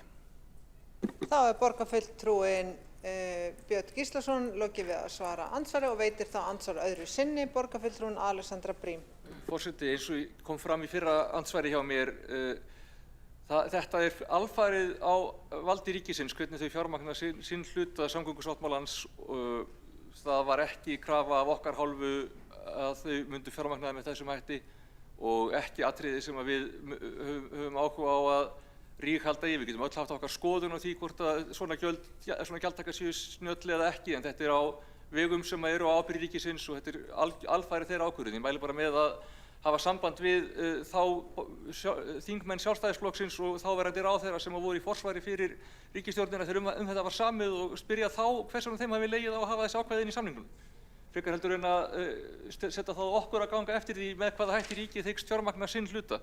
Það er heldur ekki hægt að kasta þessari ábyrgð á núverandi ríkisstjórn sem situr uppi með ákvörðun í rauninni síðasta eða þarsíðasta þingmeirihluta. Þá er borgarfulltrúin Alexandra Brím lokið við að veita andsvari öðru sinni og svara þá andsvari öðru sinni borgarfulltrúin Björn Gíslason. Já, forseti, þetta er alveg skýrt í tillögunni hjá okkur að það er að hefja viðræður við ríkið og fara fram á endurskoðun á þessu og fara yfir þetta. Það bara tillagan er þannig. Þá kemur það bara í ljós. Og hvað auðvitað þetta er ný ríkisstjórn og það er mjög gott að ræða við hann þetta. Takk upp á því. Þá er borgarfulltrúin Björn Gíslason lokið við að svara andsvari öðru sinni og telst þá andsvörum undir þessari ræðu lokið og næsta mælendaskrá er borgarfulltrúin Marta Guðjónsdóttir. Forseti, ágætu borgarfulltrúar, hér liggur fyrir tillaga endurskoðun samgöngusáttmálans. Upphaflegi samgöngusáttmálinn var undirritaður árið 2019. Ég fór fram á endurskoðun hans í febrúar 2023. Þá var orðið ljóst að enn ríkti óvissa fjármögnun sáttmálans. Borgarstjórn hafði ekki staðið við snjalljósavæðingu sem hafði verið sett í forgang, ekkert hafði staðist framkvæmdaáætlun sáttmálans og kostnaður hafði hækkað gríðarlega á 3,5 ári. Tillaga mín var felld. Skömmu síðar var samt ákveðið að fara í slíka endurskoðun, hún þá kölluð uppfærsla og henni átti að ljúka sumarið 2023. Henni lauk meira en ári síðar með fullkomnum sigri tafastefnu fólks í borgarstjórn. Borgaryfirvöld höfðu svikið það að fara í snjalljósavæðingu og svikist allar framkvæmdir við gatnamót Bústaðavegar og Reykjanesbrautar, sem var brýnasta stofnbrautaverkefnið. Núna, 6,5 ári eftir undirritun upphaflega sáttmálans, hefur enn ekkert verið aðhafst við þau gatnamót.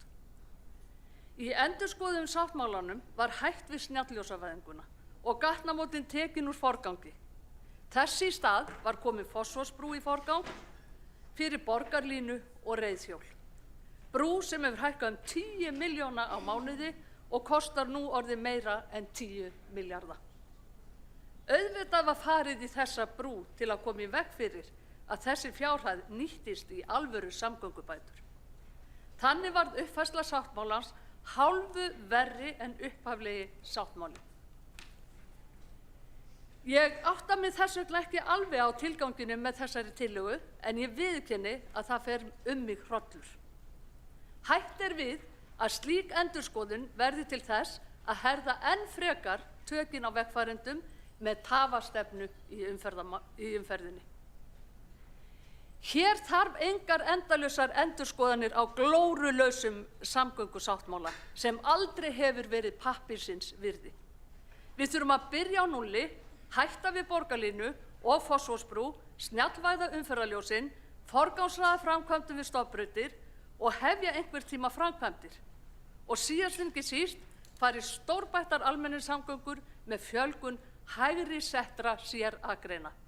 Í stað þess að tala endalaust eitthvað sem aldrei kemur.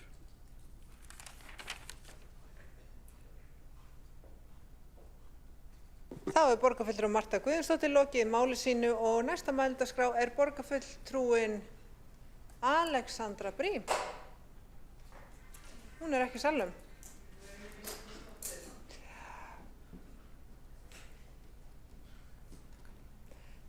Þar sem borgarfulltrúin Alexandra Brím ekki í salnum, þá ætla ég að bjóða ef að borgarfulltrúin kærir sig Líf Magnúsdóttur. Þá borgarfulltrúin Líf Magnúsdóttir næsta mælendaskrá.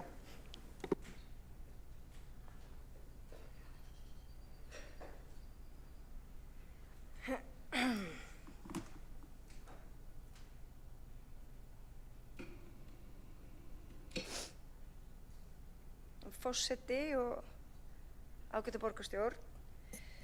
Hér í ræðum borgarfulltrúa Hjálmars Sveinssonar og Einars Þorsteinssonar hafa verið dregin fram atriði sem ég tek undir og það ágætt að halda þessu öllu til haga og ég mun ekki endurtaka það sem sagt og rétt í þeirra ræðum. En mér finnst þetta undarlegt upphlaup. Samgöngusáttmálinn hann er nýlega uppfærður, það eru 18 mánuðir síðan, eins og hefur verið farið yfir. Og mér liggur eiginlega forvitni á að vita hvað þið fengið með því að taka upp að nýju samkomulagið með þá tilheyrandi töfum. Ætlum við að fresta enn frekar framkvæmdum sem eru komnar á fullt skrið að því að Reykjavíkurborg frekjaðist ekki til og heimtaði miklu brautargöng og þá hefði Reykjavíkurborg samið svo mikið betur. Er það ástæðan? Þetta náttúrulega auðvitað galið. Þetta samkomulag, það eru samningaviðræður, það eru gerðar málamiðlanir og ekkert sveitarfélag hefur fengið allt sitt. Og ekki Reykjavíkurborg heldur og þannig bara virkar þetta ekki í samtali og samstarfi.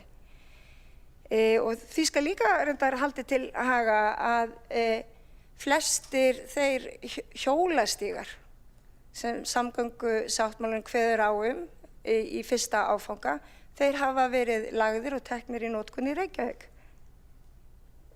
Og svo lítill bútur hérna í Mosfellsbæ og einhver annar lítill bútur hérna í Kópavogi. En hvað, sömdu þá hin sveitarfélögin svona af sér? Þau fengu ekki hjólastíga í fyrstu atrinu, maður bara spyr sig. Það sem mig langar líka að vita og sem kom fram í ræðu Hildar Björnsdóttur, borgarfulltrúa, að það var svo sem ekki farið yfir það.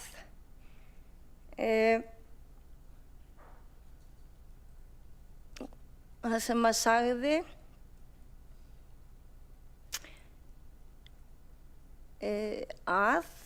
nú er ég að finna þetta að hverju til dæmis skilar það að fara aftur að samningaborðinu við hinn sveitarfélögin og færa Sprengisand framar, flýta Miklubrautagöngunum og að setja aukið fjármagn í snjallar ljósastýringar. Flýtir það verkefninu, spyr ég? Er hún að draga þá í efa alla þá sérfræðingar sem hafa legið yfir þessu til þess að tímasetja þetta? Og sérstaklega að því að þetta verður, svo með leyfi kannski forseta, það verður mjög mikið helvítis rask. Það verða umferðartafir, það verða þrengingar og framkvæmdatímum og það eiga allir eftir að verða algjörlega brjálæðir. Það verður mjög leiðilegt. Þannig að við skulum undirbúa okkur líka fyrir það. Þannig að er það skynsamlegt að borgarstjórn hafi frumkvæði að því að segja við ríkið, heyrðu, við skulum setjast yfir fjármögnunarhliðina hjá ykkur. Er skynsemi í því? Er það leiðin sem við viljum fara? Bara að ráða þessu? Að Reykjavíkurborg ráði bara öllum hinu sveitarfélögunum hvernig þetta skuli fara fram og líka ríkinu? Eða býr eitthvað annað að baki? Og þá langar mig að vita, er Sjálfstæðisflokkurinn á móti umferðargjöldum? Björn Gíslason, borgarfulltrúi, hann er á móti þeim og vill ekki innleiða þau og það þykir mér eiginlega bara einhver önnur umræða vegna þess að það eru auðvitað ekki við sem að setjum á tafa og flýtigjöld og þessu umferðargjöld. Það eru auðvitað Alþingi sem að gera það með lögum og auðvitað á Alþingi að vera ykkur samtali við sveitarfélögin á höfuðborgarsvæðinu það. En einhvern veginn verður ríkið að fjármagna sáttmálann og það stendur bara beinlínis í samkomulaginu hvernig það skuli gert. Ríkið ætlar að koma með bein framlög, þau ætla að fjármagna sem með sölu virði Keldnalands og svo þessum flýti og tafagjöldum eða öðrum skattekjum. Og auðvitað ef að Alþingi síðan ákveður að fara ekki þessa leið, þá liggur það auðvitað í augum uppi að það þarf að greiða þetta með almennum sköttum á alla landsmenn eða með sölu eigna. En á það að vera hausverkur okkar hér, eitthvað sem að þarf að greiða úr eftir 4 ár eða fleiri. Er tímabært að taka upp samgöngusáttmálann og endurskoðan? Nei, það er bara verið að þyrla ríki í augu fólks að því það er að koma kosningar. Og það finnst mér vera lýðskrum. Mér finnst það óábyrgt og ég held að slíkt muni ekki leiða af sér hagkvæmni né einhvers konar, hvað ég var að kalla þetta,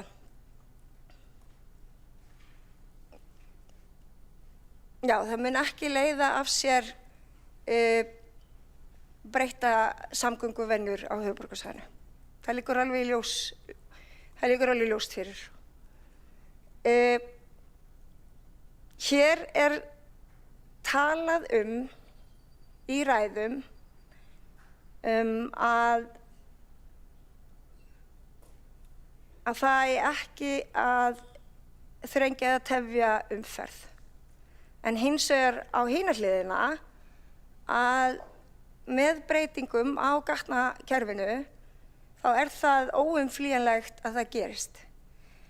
Og það er alveg sama hvort að við séum að þá búa til gatnakerfi fyrir greiðar, hágæða almenningssamgöngur í sérrými eða þá að við erum að byggja mislæg gatnamót eða fjölga akreinum. Það eru líka tafir sem fylgja því. Og núna erum við komin á fullt með framkvæmdir við borgarlínu að það hjá sömu borgarfulltrúum hefur heyrst að lausnin við þessum bráðavanda sé að leggja fleiri stofnvegi og greiða þannig fyrir umferð og jú með snjöllum ljósastýringum allt í lagi, snjallari ljósastýringar eru á fullri ferð núna allt borgarlandið og meira til. En það tekur líka óratíma að leggja mislæg gatnamót og byggja vegi. Og ég held reyndar að ef nýr meirihluti tekur hérna við og bara Reykjavíkurborg hættir að vera aðili að þessu góða umhverfis- og lýðheilsuverkefni sem borgarlínan að þá held ég að við séum runnin á rassinni í tíma.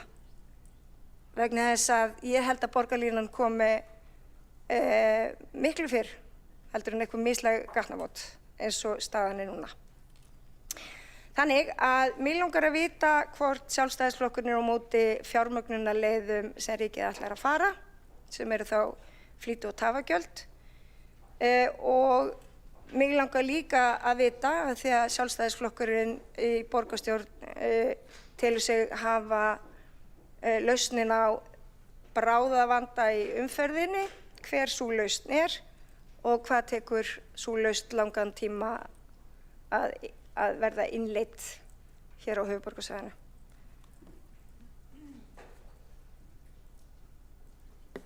Þá borgarfulltrúin Líf Magnúsdóttir lokið máli sínu og næsta mælendaskrá borgarfulltrúin Alexandra Brím.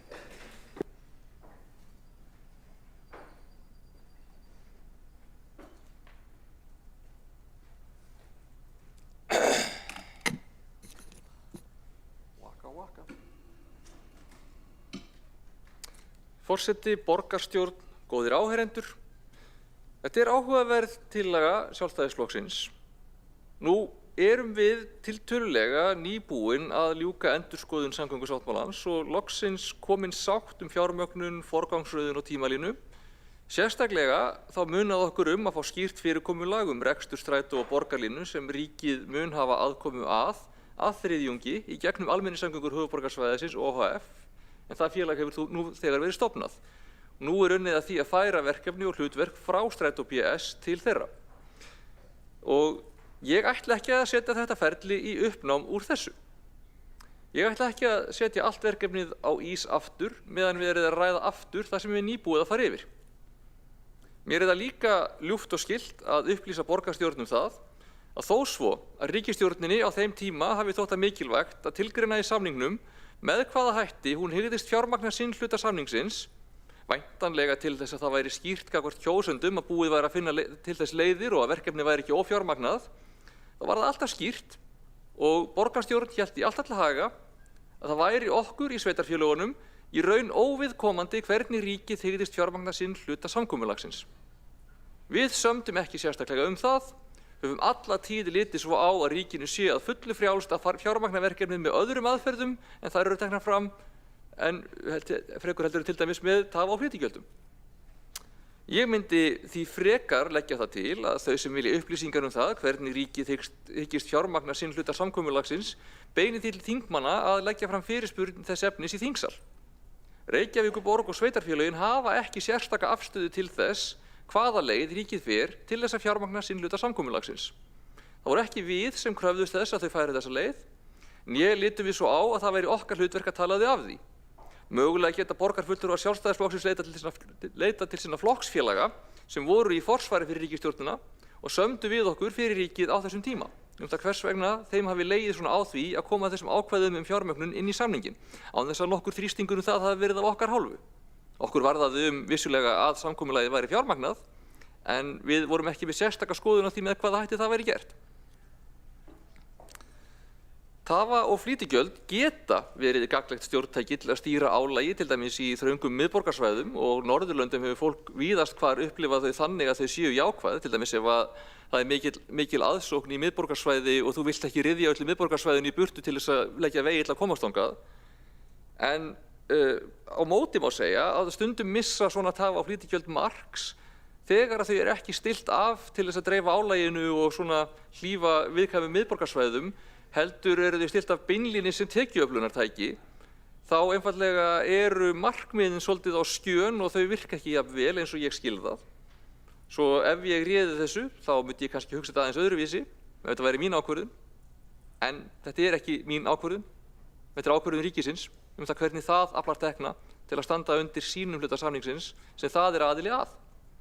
Þetta eru vegir á vegum ríkisins. Eins og framkom líka í máli Lífar Magnúðardóttur borgarfulltrúa, þá væri það einfaldlega snar undarlegt að við ætlum að fara í það að finna út úr því með hvaða hætti fari best að því að ríkið fjármagni sinn hluta verkefnisins og ætlum að taka upp samkomulagi til þess að fara að lesa yfir þeim það hvernig þau ætlum að gera það. Þetta er ekki okkar ákvörðun. Við höfum til þess hvorki forsendur né upplýsingar, né væru það við sem að bærum á endanum ábyrgðina ef það færi illa fyrir þeim. Hvernig þætti ykkur til dæmis ef þið ætluðu að kaupa bíl og bílasalinn væri nú alveg sáttur við verðið sem ætlaðir að borga og þetta er nú frekar mikilvægt að þú myndir hætta starfið þínu sem trésmíður og fara að vinna sem ísali til þess að borga af bílnum. Myndi þið setja ykkur við það? Þetta ykkur að hann ætti að hafa skoðun á því. Hvað varðar önnur atriði sem hér er lagt til að skoða, þá hafa tímalínur verið vel unnar og haldast í hendur við skipulagsvinnu í sveitarfélögum og við hvert annað. Mikil vinna hefur verið unnin í því að þessi verkefni geti verið unnin hratt og vel og í góðu samræmi innbyrðis. Framkvæmdir Sprengisand þarf að vera í góðu samhengi við framkvæmdir við Vogastöð og framkvæmdir við Sæbrautarstokk og náttúrulega á endanum innkomu borgarlínu gegnum þessi gatnamót. Þetta hefur verið skoðað vel og vandlega.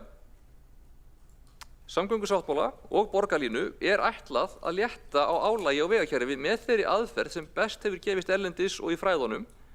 Þetta er sú leið sem var metin sennilegust til árangurs til að draga úr umferðarþunga og mengun, að ætla að fara í aðgerðir til þess að ná niður umferðarþunga með fleiri akreinum, með fleiri mislægum gatnamótum, einfaldlega gengur ekki rúmfræðilega jafnvel upp og hefði verið samkvæmt rannsóknir sem var farið í á þeim tíma alltaf þrefalt dýrara að reyna það. Þannig að það er ekki eins og borgarlínan sé einhver auka kostnaður ofan það sem við erum að gera. Við erum að velja milli leiða og þetta var svo hagkvæmasta. Þannig að þau sem vilja hætta við ættu að íhuga það hvaða kostnað þau þurftu að ráðast í staðinn. Bílum fjölgar í Reykjavík eða á höfuðborgarsvæðinu sirka 70 á viku. Það gengur ekki rúmfræðilega upp að ætla að koma þeim öllum fyrir með breiðari vegum og mislægari gatnamótum. Það sem þarf að gera til að gera það mögulegt að draga úr umferð eða að minnstakosti hægja á aukningu umferðar er að fækka ferðunum sem eru eknar á vegunum. Það er einfaldlega eina leiðin sem gengur. Til þess þurfum við annars vegar tíðar almenningssamgöngur í sérrými, það er borgarlína, þetta er ekkert flóknara en það sem við erum að gera. Og til þess þurfum við líka að þétta byggð hins vegar. Þá er fleira sem fólk gerir í göngu og hjólafæri, það getur labbað út í leikskóla með börnin eða út í hverfisjoppu eftir einhverju smálegu eða í klippingu eða eitthvað svoleiðis. Einhver á heimilinu getur svo líka farið með almenningssamgöngum í vinnu eða skóla, einhver hluta vikunar, þó svo að einhver fari áfram á bíl, þó svo að bíllinn sé ennþá faratækið sem best liggur við þegar að farið er í útréttingar eða stórinkaup eða þegar skroppið er í bústað. Það er enginn að segja að allir eigi alltaf að vera á borgarlínu. Þetta er bara leið til þess að draga úr álaginu á vegakerfið með þessu skynsömustum hætti. Þetta er ekki það flókið, í alvöru. Með þéttingu byggðar meðfram borgarlínunni verður líka auðveldara og aðgengilegra fyrir fleiri að nýta þær. Það var þetta áhugaverður punktur með sjálfkeyrandi bíla sem kom fram í máli Hildar Björnsdóttur borgarfulltrúa hér áðan. Þeir eru áhugaverður hluti af þessu. En það liggur reyndar fyrir að þeir eru ekki að koma alveg að hratt til sögunar og einhverjir vildu vera að láta fyrir nokkrum árum. Það er þó augljóst að þessi tækni mun koma fyrr eða síðar og er nú þegar komin til notkunar á afmörkuðum svæðum, þar sem er fyrirsjáanleg eða engin eða lítil umferð. Ég veit að gerðar hafa verið tilraunir með þetta á háskólasvæði í Arlington í Texas og hafnarsvæði í Suður Kóreu til dæmis. Sjálfkeyrandi tæknin mun væntanlega fyrst gagnast til dæmis lestum og öðrum fararmátum sem eru í alveg aflokuðum rýmum og þurfa bara svolítið að vera fram og tilbaka, bara eins og lifta á plani, eða þannig. Og svo getur hún unnið sig áfram í það að vinna með það sem eru einhver svona gatnamót eða fleiri línur eða eitthvað svoleiðis. Og einhverju tímapunkti verður hún tilbúin til þess að vinna með vögnum sem að keyra í sérrými á yfirborði. Hún verður tilbúin til þess, löngu áður hún verður tilbúin til þess að stýra farartækjum í almennri umferð sem er ófyrirsjáanleg. Þannig að það er sennilegt að almenningssamgöngur eins og borgarlína sem er í sérrými muni geta tekið upp sjálfkeyrandi tækni fyrr en bílar í almennum akstri og muni líka þannig geta verið hluti af því að stuðla að framþróun þeirra tækni. Það er ekkert sem að segir að borgarlína geti ekki orðið sjálfkeyrandi þegar að sú tækni er komin til sögunar. Mun bara nýtast örugglega hraðar og fyrr og betur þar heldur en almennt. Við lítum svo á að þetta sé gott samkomulag. Auðvitað það þannig að við hefðum getað viljað eitthvað betra eða öðruvísi í samningnum. Mér finnst til dæmis tímalínan vera full löng, en hún samt líka raunsæ. Þannig líður líka örugglega fleirum sem semja stóra hluti. Þeir eru 6 sveitarfélög og ríki að semja. En það væri fullkomlega hræðileg ákvörðun að setja málið aftur í uppnám. Ég tel að það að vera eitthvað að opna samninginn til þess að endurraða aðgerðum myndi gera það verkum með þessar einstöku framkvæmdir sem Sjálfstæðisflokknum hugnast myndu sennilega á endanum gerast seinna en ella. Þó að þeir gætu kannski verið framar í röðinni miðað við aðrar aðgerðir. Bara töfin myndi breyta meiru heldur en það hvar hún í röðinni. Eða minnstakosti ekki væri gróðinn aldrei þess virði þó að það geti gerst kannski hálfa ári fyrir eða eitthvað. Það væri alveg sturlað, afsakið. Ég skil líka að fólki skuli liggja og gera þetta hraðar. Ég hefði viljað hafa tímalínuna styttri. Ég hefði viljað að ákveðin verkefni væru framar á dagskránni. Þetta er samkomulagið sem við náðum eftir mikið japl og mikið jaml og mikið fuður og það sem skiptir mestu máli er að þetta er í samningnum. Samningurinn er skuldbindandi, þetta er að gerast. Við erum með áætlun og það er búið að ræða þetta fram og tilbaka. Við þurfum ekki og við eigum ekki að opna á þetta aftur. Í rauninni tel ég það að tala að opna þetta aftur séu einhvers konar skilaboð að vilja hætta við eða tefja eða eyðileggja. Þetta er komið á þannig stað og loksins komið í þannig gang að þetta er að gerast. Það síðasta sem við erum að gera er að stoppa þetta. Ég legg til að við fellum þessa tillögu bara vegna hagsmuna borgarinnar. Við viljum ekki setja þetta góða samkomulag í uppnám úr því sem komið er. Það er borgarfulltrúin Alexandra Brím lokið máli sínu og einn borgarfulltrúi hefur óskað eftir að veita andsvar. Það er borgarfulltrúin Sanna Magdalena Mörtudóttir. Forseti og borgarstjórn vek athygli á því að borist hefur frávísunar til að borgarfulltrúan Hjálmar Sveinssonar að vísa tillögunni frá. Ég vildi því vekja athygli á því. Það er borgarfulltrúin Sanna Magdalena Mörtudóttir lokið við að veita andsvar og svara þá ansvari borgarfulltrúin Alexandra Brím. Já, forseti, ég biðst bara forláts, það er rétt. Ég meinti vísa frá, ég bara var með eldri drög sem ég ruglaðist aðeins á milli lína. Þannig að jú, ég legg til eins í vísa frá. Það er borgarfulltrúin Alexandra Brím lokið við að svara andsvari og næsta mælendaskrá er borgarstjóri Heiða Björg Hilmisdóttir. Já, kæri forseti og ágætu borgarfulltrúar. Við erum að ræða tillögu Sjálfstæðisflokksins samgöngusáttmálann og að fela mér og okkur að fara yfir fjármögnun hans, sérstaklega hvað varðar ríkisins megin. Eins og fram hefur komið hér, þá auðvitað var sáttmálinn nýlega endurskoðaður og það var gert árið 2024 og núna er unnið hörðum höndum að því að innleiða sáttmálann, að koma þeim verkum sem þar eru skráð og samþykkt í framkvæmd. Ég hef ekki upplifað neinar efasemdir það að sáttmálinn verði framkvæmdur eða fjármagnaður. Hann er bæði nefndur í stefnu Samfylkingarinnar þar sem að það var nú tiltekið hér áðan að svo veri ekki. Hann kemur líka fyrir að núverandi ríkisstjórn ætli að standa við samgöngusáttmálann og helst flýta honum. Og ég get svo sem tekið undir það, ég held að það hefði verið kostur ef að Miklubrautagöng hefur komist framar í ferilinn, ef við hefðum getað fengið þau fyrr inn. En það eru auðvitað líka, það eru unnið að stórum öðrum samgönguúrbótum. Það eru unnið núna að því að skipuleggja og reyna að finna út úr því með Keldnalandi, hvernig við getum nýtt það til þess að fjármagna þessa mikilvægu uppbyggingu. Það er auðvitað verið að horfa á Sæbrautarstokkinn, það er líka verið að horfa á hann og skoða eignarhald í kring og skipuleggja umferð á meðan að framkvæmdum stendur. Það verður örugglega rask, en það er ekkert sem við getum ekki hort fram yfir. Það er auðvitað líka verið að horfa á Sæbrautarstokkinn að vissu leyti með tilliti til Sundabrautar sem nú á fullu og vonandi fáum góðar fréttir af því á komandi vikum. Það er í rauninni ríkisins að standa við þennan samning, standa við sinn hluta af samningnum fjármögnunina. Það er skuldbundið til þess og mér finnst engin ástæða til þess að við hér veltum því upp að ríkið ætli ekki að standa við samninginn. Við ætlum að standa við okkar hluta, við vitum að þetta er mikilvægt, við sjáum að þetta kemur fram í þeim áherslum sem að ríkisstjórnin setti saman þegar þau hófu störf. Ég hef átt góð samtöl bæði við fjármálaráðherra og forsætisráðherra og innviðaráðherra reyndar líka samgöngusáttmálann. Það er ekkert hik á neinum með það. Ég held að sé engin ástæða til þess að við förum að skoða einhver endurskoðun ákvæði eins og núna. ríkið er skuldbundið til þess að gera þetta, við erum að vinna þessu að heilum hug og ég vona að bæði, við náum saman Keldnalandi og vissulega eru þar fjármögnun innviða eins og hér hefur framkomið. Það er það sem við erum svolítið að ræða, hver á fjármagna alla innviðina og hvað er sanngjarnt í þeim efnum, en því hefur nú miðað ágætlega áfram undanfarið. Þannig ég held að það sé bara mikilvægt að koma hérna úr borgarstjórn, bara fullir stuðningur við hennan sáttmála. Við erum núna að sjá og í borgarráði, nú á 50-daginn, ef ég man rétt, einmitt, allavega vorum við að afgreiða núna hjá SSH á mánudaginn að senda til sveitarfélaganna þetta nýja samkomulag almenningssamgöngur sem við erum núna að taka yfir rekstur Strætó og BS eins og hér hefur komið fram.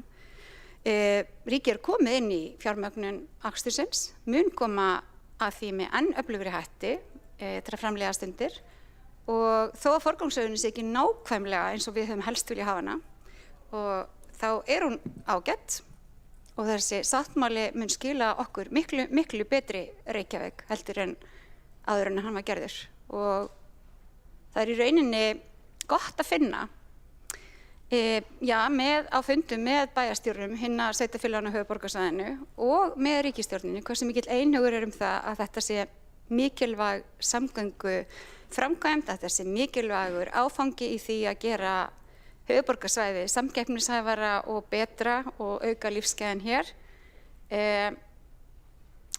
og þetta er mikill og stór hluti í því að við náum okkar markmiðum um kolefnishlutleysi og að stuðla ekki að því að meiri hörmungar eigi sér stað hér á jörðinni.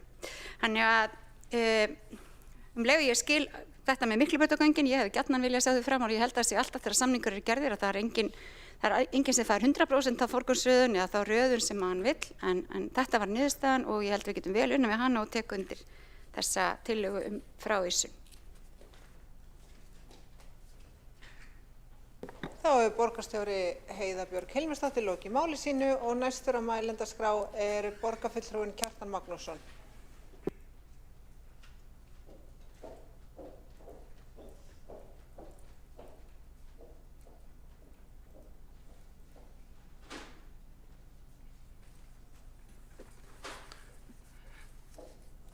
Forseti, góðir borgarfulltrúar. Sú tillaga sem hér liggur fyrir snýst að það verði farið í endurskoðun á svonefndum samgöngusáttmála. Það er mjög æskilegt að það verði gert eins og við höfum rætt hér áður. Það er sjálfsagt að flýta einstökum framkvæmdum hans sem eru hagkvæmar, til dæmis gatnamótum við Bústaðaveg, Miklubrautarstokki og innleiðingu snjalljósastýringa. Þetta hefur verið talað í mörg ár og gatnamótum við Bústaðaveg hefur verið lofað áður og borgin skuldbað sig til að hrinda þeim í framkvæmd fyrir nokkrum árum en það hefur ekkert verið gert. En hins vegar ætti það að vera skýlaus krafa við slíka endurskoðun að hætt verði við borgarlínuverkefnið í heild sinni. Það hafa ýmsar upplýsingar komið fram á undanförnu borgarlínuverkefnið, meðal annars að hún er mjög óhagkvæm.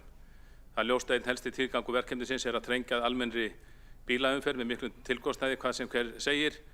Það hefur verið ljóst á þeim fjölmörgu fundum sem við höfum setið með sérfræðingum þetta mál að hugsunin er sú að þrengja að bílaumferð til þess að auka aðsóknina að borgarlínu.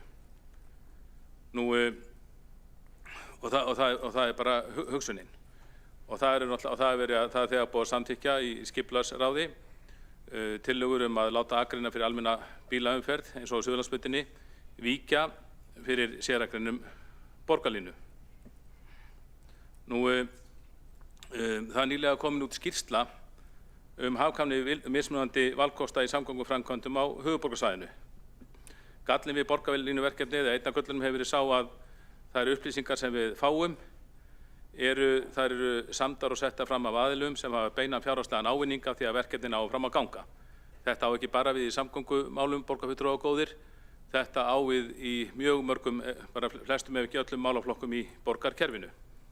Þeir sem vinna í kerfinu vilja gjarnan að kerfið sé stærra, þeir vilja að þeir sjálfur sé á hærri launum, þetta er svona eins og Parkinson-lögmálið, flestar opinberar skrifstofur telja að þær þurfi að fá fleiri starfsmenn til að sinna verkefnunum og þannig meiri fjármuni. Og þeir sem hafa mat á okkur upplýsingum hafa því flestir mikla hagsmuna því að borgarlínan verða að veruleika og kostnaður skattgreiðenda aukaatriði í þeirra huga. Og síðan, og það fyrirtæki sem hefur verið stofnað til að reka verkefnið og koma því áfram, það sjálft með alls kyns áróður og jafnvel auglýsingar til að vinna sínum málstað fylgi, sem þetta óeðlilegt og óbært fyrirtæki sem rekið á fjárlögum og fjárhagsáætlunum geri. En í þessari skýrslu, þess er mjög gott að fá, það hvalreki að fá skýrslu sem samin af sérfræðingum sem hafa enga fjárhagslega hagsmuna að gæta í þessu verkefni, fyrir utan það að þeir eru bara almennir skattgreiðendur. Og þar kemur fram eins og við erum að búast að arðsemi einstakra framkvæmda í verkefninu samgöngusáttmálanum mjög mismunandi. Þeir meta arðsemina og með því að reikna út innri vexti sem endurspegla þá ávöxtun sem fæst frá sjóstreymi hverrar fjárfestingar. Og þeir komast þeirri niðurstöðu að samgöngusáttmáli höfuðborgarsvæðisins í heild virðist vera þjóðhagslega hagkvæmur í heild sinni, en núvirði hans mælist vera 523 milljarðar króna á verðlagi ársins 2024 og innri vextir hans metnir vera 9,9%. Það má samt ekki mikið út að bera, við vitum að flestar framkvæmdir fara fram á kostnaðaráætlunum og margar framkvæmdir í sáttmálinu þó eru metnar arðbærar. Þar megi ekki kosta mikið meira til þess að það verði standi á núlli að verði jafnvel óhagkvæmar. Stærstu hluti ávinningsins sem reiknaður út felst í minnkandi umferðartöfum almennrar umferðar, en stofnkostnaður hins vegar mjög mikill og honum fylgir auðvitað óvissa. Það ljóst að og það kemur meðal annars fram að innri vextir Miklubrautarganga verður 6,5% en Sundabrautar í göngum 8,2%. Þessi mannvirki verða dýr en á móti kemur að notkun þeirra verið mikil og að þau munu draga mjög úr umferðartöfum.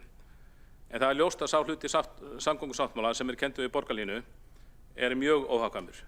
Samkvæmt skýrslunni eru innri vextir hennar neikvæðir 5,2% og núvirði neikvætt 215 milljarðar króna. Borgarlínan hefur því neikvæða arðsemi og þjóðhagslega mjög óhagkvæm, svo nemur 100 milljörðum króna.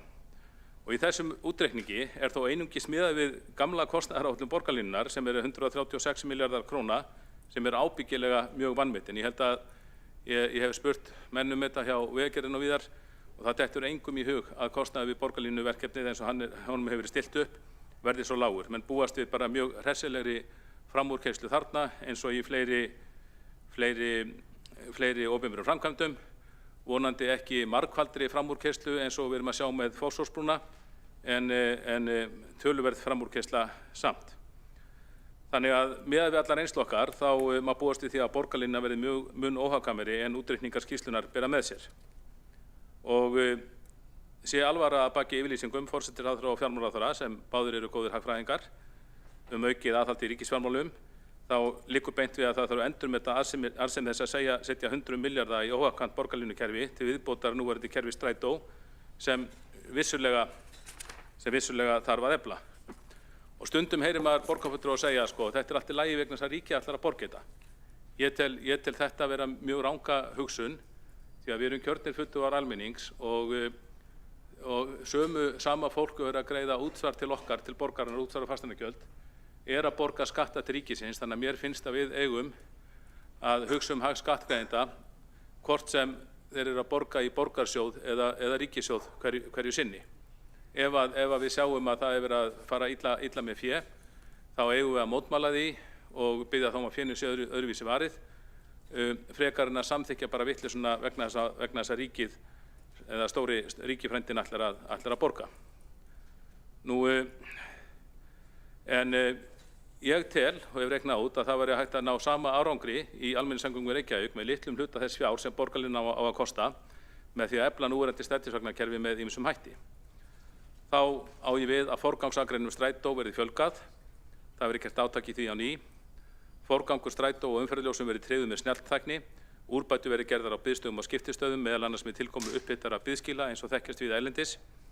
Endurnýjun vagnaflotans verði hraðað sem þarf að gera hvort og svo verði ýmsar umbætur gerðar á leiðakerfinu, til dæmis við eystri byggðir borgarinnar.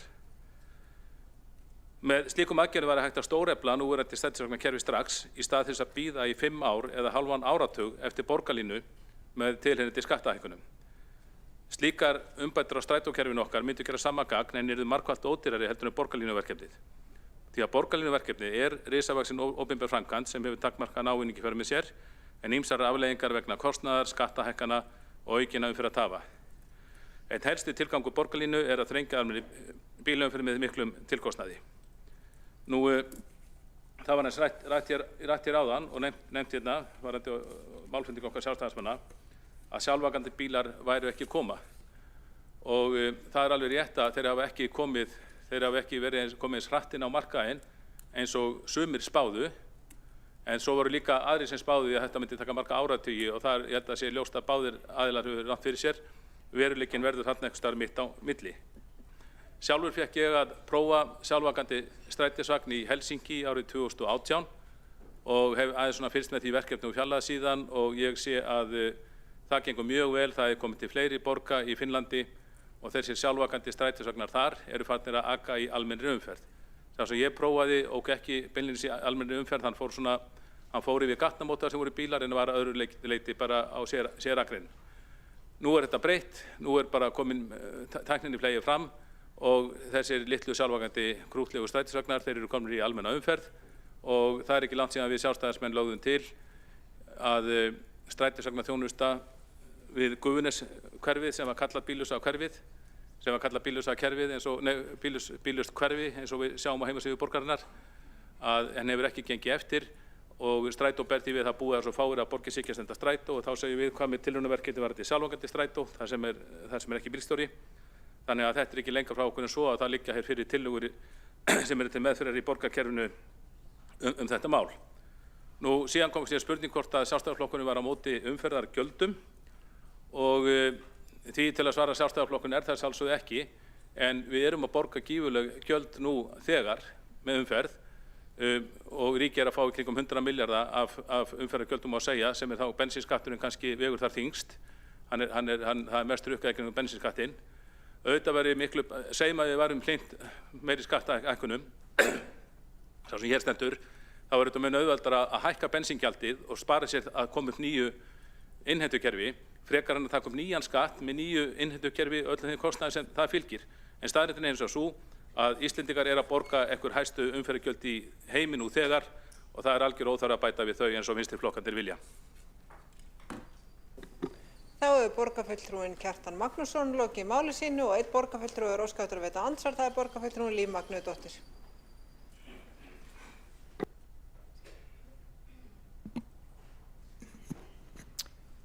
Forseti, já, ég þakka Kjartani Magnússoni borgarfulltrúa fyrir sína yfirferð og að láta í ljós skoðanir sína. Ég er forvitin að vita varðandi forgangsakreina fyrir strætó þegar borgarfulltrúin vill í rauninni bara slaufa öllu og einblínandi á þetta ásamt öðru verkefnum og hvar þá þessar forgangsakreina strætó eigi að koma og hvort eigi þá að taka undir eina akreinastöðu þar sem eru 2 eða að fara í að leggja þá nýjar forgangsakreinar og bæta akvegum sem eru þá sérstaklega hugsaði fyrir strætó og hvernig hann sjái fyrir sér að það gangi og kosti. Þá er borgarfulltrúinn Líf Magnúsdóttir lokið að veita andsvar og svara þá andsvari borgarfulltrúinn Kjartan Magnússon. Forseti, góðir borgarfulltrúar, þakka Líf Magnúsdóttir borgarfulltrúa fyrir spurninguna og það eru mikil tækifæri í lagningu forgangsakreina. Ég hef kynnt mér þetta mál svolítið vel og ég spurðist fyrir mér og fékk það svar að það væri búið að leggja samtals 4 kílómetra af forgangsakreinum í Reykjavík. Þær hafa verið lagðar á löngu tímabili og vagnstjórar hafa sagt við mig, sem ég heyri reglu í, að þetta sé í rauninni það besta sem borgin hafi gert fyrir strætó. Vegna þess að þetta virkja mjög vel og síðasta sumar bættust við, held ég, 300-400 metrar á Kringlumýrarbraut sem bættust við þessi 4 kílómetra og þeir vagnstjórar sem þekki þetta best og hafa talið þetta, þeir telja að það þurfi ekki nema 3-4 kílómetra á forgangsakreinum í viðbót til þess að núverandi strætó sleppi við allar umferðarstíflur. Þannig að, en því miður, það var eiginlega hægt að leggja sér forgangsakreinar 2018, kannski til þess að setja þrýsting á borgarlínuna, en það voru mistök að hætta við það. Ef það hefði verið haldið áfram að sama kraftu áður, þá var ég bara búið að leggja það sem þyrfti. Þetta er ekki stórkostlega dýrt við að gera borgar þetta. Ég er þá að tala um hægri settaragreinar. Það var Kringlumýrarbrautin á síðasta ári, þá vildi borgin hafa miðjusetta, en Vegagerðin hlustaði ekki á þá vitleysu og vildi hafa hægri setta, og það var niðurstaðan, og þetta er glæsileg akrein sem virkar mjög vel. Forseti minnir borgarfulltrúa á að virða tímamörk. Þá er borgarfulltrúinn Kjartan Magnússon lokið við að svara andsvari og veitir þá andsvar öðru sinni borgarfulltrúinn Líf Magnúsdóttir.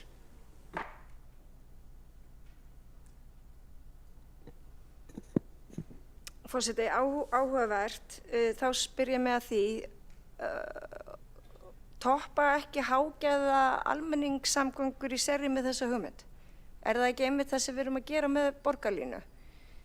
Og nú segja vagnstjórar í strætó að þetta hendi þeim best. Ég skil það, þetta henda líka farþegum best sem að komast þá fram hjá umferðarsultunni, og strætó getur haldið alla tíma áætlanir. Ég velti þessu fyrir mér og hvort við höfum ekki þá bara halda á þessari vegferð með hágæða almenningssamgöngur í sérrými. Og svo varðandi miðjusetningar, auðvitað er það langt best, og þetta erum við einmitt að kalla eftir athugasemdum varðandi breytingu á deiliskipulagi við Suðurlandsbraut. Ég held að þetta verði bara til fyrirmyndar fyrir alla. Það var borgarfulltrúinn Líf Magnúsdóttir lokið við að veita andsvar öðru sinni og svara það andsvar öðru sinni borgarfulltrúinn Kjartan Magnússon. Forseti, góðir borgarfulltrúar, ég held að við Líf Magnúsdóttir borgarfulltrúi sem alveg sammála það að við viljum sjá fleiri forgangsakreinar í Reykjavík, og það er gott. Restin af þessu argumenti er rauninni bara tæknileg útfærsla sem við getum bara gert svona með því að láta verkfræðinga leysa þetta fyrir okkur. Ég hef efasemdir orðanotkunina hágæða almenningssamgöngur. Í hvert sinn sem notað þetta orð, þá er eins og að vera að gefa í skyn að það kerfi sem við rekum núna sé ekki að miklum gæðum. Og eins og þegar við tala um hátæknispítala á sínum tíma, en svo fór læknar og hjúkrunarkonur að mótmæla því og bent á að það væri landsbyggðinni væri hátækni sjúkrahús, og þess vegna þetta væri ekki rétt orðanotkun, og ég er sammála því. Nú, ég held að þetta er að háum gæðum hjá okkur, þetta geti verið betra. Þetta með hægri eða miðjusett, það eru skipta skoðanir með sérfræðinga hvort er betra. Vegagerðin vild ákvað síðasta sumar og að hafa þetta hægra sett aðgerðin á Kringlumýrarbraut, og hún er alveg jafn góð á miðjusett hefði verið.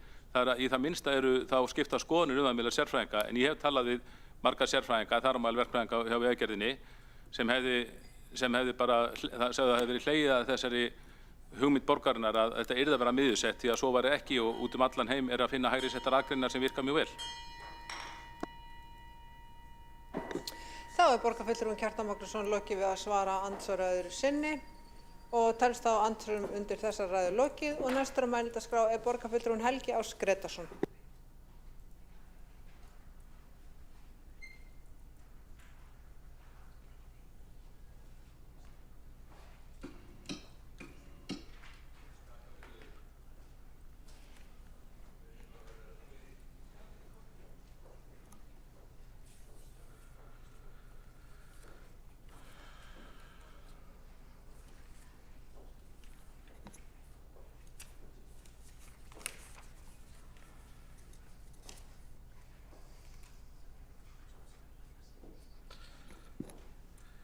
Forseti, ágæta borgarstjórn, tillagan sem hér er til umræðu er tillaga borgarfulltrúa Sjálfstæðisflokksins fjármögnun samgöngusáttmála höfuðborgarsvæðisins og endurskoðun ákvæða hans. Svo er tillögutexti, en það er engin greinargerð. Athyglisvert. Ég get ekki skilið textan betur en svo að þetta lúti að verulegu leyti að fjármálum, að fjármögnun og þess háttar, en í sjálfu sér ekki að grundvallaratriðum er lúta að eðli samgöngusáttmálans og þar með borgarlínu. Þannig ég vildi fyrst aðeins fjalla tölulega staðreyndir fjármál, af því að tillagan og virðist fyrst og fremst lúta því. Og hverjar eru staðreyndirnar? þá hefur verið kostur að það myndi fylgja greinargerð þar sem að hefur verið gerð grein fyrir fjármálunum. Hinn 15. janúar síðastliðinn það var lagt fram í borgarráði skýrsla, 6 mánaða skýrsla betri samgangna og þar gerð grein fyrir þeim fjárfestingum síðan að samgöngusáttmálinn tók gildi árið 2019. Og þar kemur fram að ríkissjóður hefur innt af hendi til 1. nóvember 2025 23 milljarðar rúma og sveitarfélögin 8,8 milljarða, samanlagt næstu í 32 milljarða í þetta verkefni. Svo sundurliðað hérna það sem hefur raun og veru farið í framkvæmdir. Þetta eru allt saman tölur sem ég tek hérna upp úr þessari skýrslu. Þá eru stofnvegir tæpir 13 milljarðar, borgarlína 6 milljarðar, virkir ferðamátar 3,3 milljarðar, undirgöngubrýr, öryggi og flæði 3,3 milljarðar, samanlagt 25,5 milljarðar. Nú, pólitíska spurningin höfum við gengið veginn til góðs síðan haustið 2019? Hefur verið að hefur þessum peningum sem búið að verja í verkefni nú þegar verið vel varið? Í hvað hafa peningarnir farið nákvæmlega? Það hefði verið til glöggvunar að minnsta kosti að einhverjum slíkum spurningum hefði verið svarað, til dæmis í greinargerð, til þess að gera upp söguna. Í þessu samhengi vil ég taka fram að samkvæmt tölum frá verkstöðu skýrslu borgarinnar á hverjum tíma, þá staðreyndin sú að til 30. september 2025, með öðrum orðum frá 2019 til 30. september 2025, þá lét Reykjavíkurborg 4.771 milljóna króna af hendi rakna til samgöngusáttmálans. Og aftur þarf að spyrja, hefur þessi fjárfesting skilað sér? Líður skattgreiðendum betur í umferðinni núna en í september 2019? Hefur verið fjárfest í verkefnum sem að bæta umferðaröryggi og liðka fyrir umferð algengasta umferðarmátans, bílsins? Ég held að flestir skattgreiðendur myndi svara þeirri spurningu neitandi. Þá komum við að þeirri grundvallaratriði þegar kemur að uppfærslu samgöngusáttmálans frá því haustið 2024. Það sem sagt 1,5 ár síðan og hafði þá sú endurskoðun staðið yfir í 1,5 ár. Að svona grundvallaratriðin í samkomulaginu kannski breyttust lítið. Það var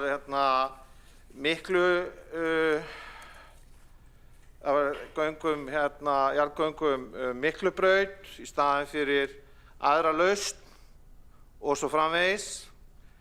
En prinsipin hafa mestu leyti haldið sig sjálf og svo vil ég taka fram að ríkið tekur þá 1/3 af kostnaði af rekstri borgarlínunnar og mér vitanlega hefur engin trúverðug og traust rekstraráætlun fyrir borgarlínuna verið lögð fram enn þann dag í dag. Og það alveg rétt það sem hefur hér komið fram að þetta mál sögulega hafa verið skiptar skoðanir innan Sjálfstæðisflokksins og ein ástæða þess að ég komin í annan flokk Og þessa uppfærslu á sínum tíma voru greidd atkvæði hér í borgarstjórn í september 2024. Og þá var það svo að 4 borgarfulltrúar Sjálfstæðisflokksins greiddu atkvæði gegn uppfærsluna, 1 studdi uppfærsluna og 1 satt hjá. Og framkom í Morgunblaðinu 19. september 2024 að oddviti Sjálfstæðismanna í borgarstjórn hefði ekki lagst gegn uppfærslu samgöngusáttmálans. Það kemur fram í sama blaði í dag að sami oddviti telur að það hafi verið illa samið fyrir Reykjavík varðandi uppfærslu samgöngusáttmálans og hefur sá stjórnmálamaður hér rökstutt það mál. Það er líka athyglisvert að sá stjórnmálamaður skrifaði blaðagrein sem birtist í Morgunblaðinu 18. mars 2021 sem hét Úr sveit í borg. Og með leyfi forseta þá sagði borgarlínan og vitna hér beint í greinina, borgarlínan og samhliða stokkalausnir munu leiða af sér margvíslegan ávinning fyrir gangverk og ásýnd borgarinnar. Þær munu tryggja mannvænna umhverfi, heildstæðara borgarhverfi og fjölbreyttari valkosti. Lausnirnar eru liður í eðlilegu þroskaferli Reykjavíkurborgar, enda einkenni þróaðra borga ekki að hinir efnameiri ferðist með bíl, heldur að hinir efnameiri ferðist með almenningssamgöngum og tilvitnun lýkur. Það sem er mjög jákvætt við þessa tillögu er að hún sýnir ákveðið frumkvæði því að það þurfi að hugsa þessi mál og horfa til þess að endurskoða þau. Að einhverju leyti þykir mér tillagan þó vanreifuð í ljósi þess að það er ekki gerð grein fyrir þeim kostnaði sem nú þegar liggur fyrir og hver er áætlaður kostnaður í framtíðinni og hver er í raun og veru framkvæmda áætlun samgöngusáttmálans. Þannig að í sjálfu sér er ekki hér að vera að leggja til að hætta eða endurskoða borgarlínu sérstaklega. Fyllsta ástæða væri þó til þess. Það eru allir sammála mikilvægi almenningssamgangna, það er mjög mikilvægt að þær séu öflugar. Hægt er að útfæra þær með margvíslegum hætti. Sérfræðingar á því sviði hafa verið virkir að benda á ýmsar aðrar lausnir og mér finnst mjög leitt að heyra hér ítrekað í borgarstjórnarsal eins og framkom í máli borgarfulltrúans Hjálmars Sveinssonar áðan að það séu fordómar gagnvart aldri þess sem að segja skoðun sína og byggir það á reynslu og þekkingu og útreikningum. Mér finnst það ekki vera að fara þá í málefnið heldur í manninn. Það er ljóst í sjálfu sér að meirihlutinn mun vísa þessari tillögu frá. Ég fagna því grunneintaki tillögunar að Sjálfstæðisflokkurinn telur ástæðu til þess að endurskoða þessi mál en er sammála að mörgu leyti því að það skortir vissan trúverðugleika á bakvið tillöguna. Þá er borgarfulltrúinn Helgi Ás Grétarsson lokið máli sínu og 2 borgarfulltrúar á óska eftir að veita andsvar. Það er borgarfulltrúinn Líf Magnúsdóttir. Forseti, já, þá sjaldan að maður hrósar Helga Ás borgarfulltrúa fyrir svona ágætisræðu eða það sem ég get tekið undir sem ég er sammála og við erum sammála Borgarfulltrúinn segir að við séum öll sammála mikilvægi almenningssamgangna og það hafa fleiri tekið fram í sínum ræðum hérna en það eru greinilega ekki allir sammála það að standa með þeim og hafa sterk bein til þess að taka ákvarðanir sem valda óþægindum og óþoli til skamms tíma og horfa ekki á ávinninginn til langs tíma. Og mér finnst þetta algjörlega óþolandi. Og að því að Helgi Ás borgarfulltrúi vitnaði hérna í grein eftir Hildi Björnsdóttur borgarfulltrúa, þá segir mér leyfi forseta líka þar, það hefur verið einkennismerki sjálfstæðismanna að geta staðið slíkan brotsjó að geta leitt á krefjandi umrótstímum og sýnt staðfestu við að innleiða breytingar. Öðruvísi með áður brá. Þá borgarfulltrúinn Líf Magnúðardóttir lokið við að veita andsvar og svara þá andsvari borgarfulltrúinn Helgi Áss Grétarsson.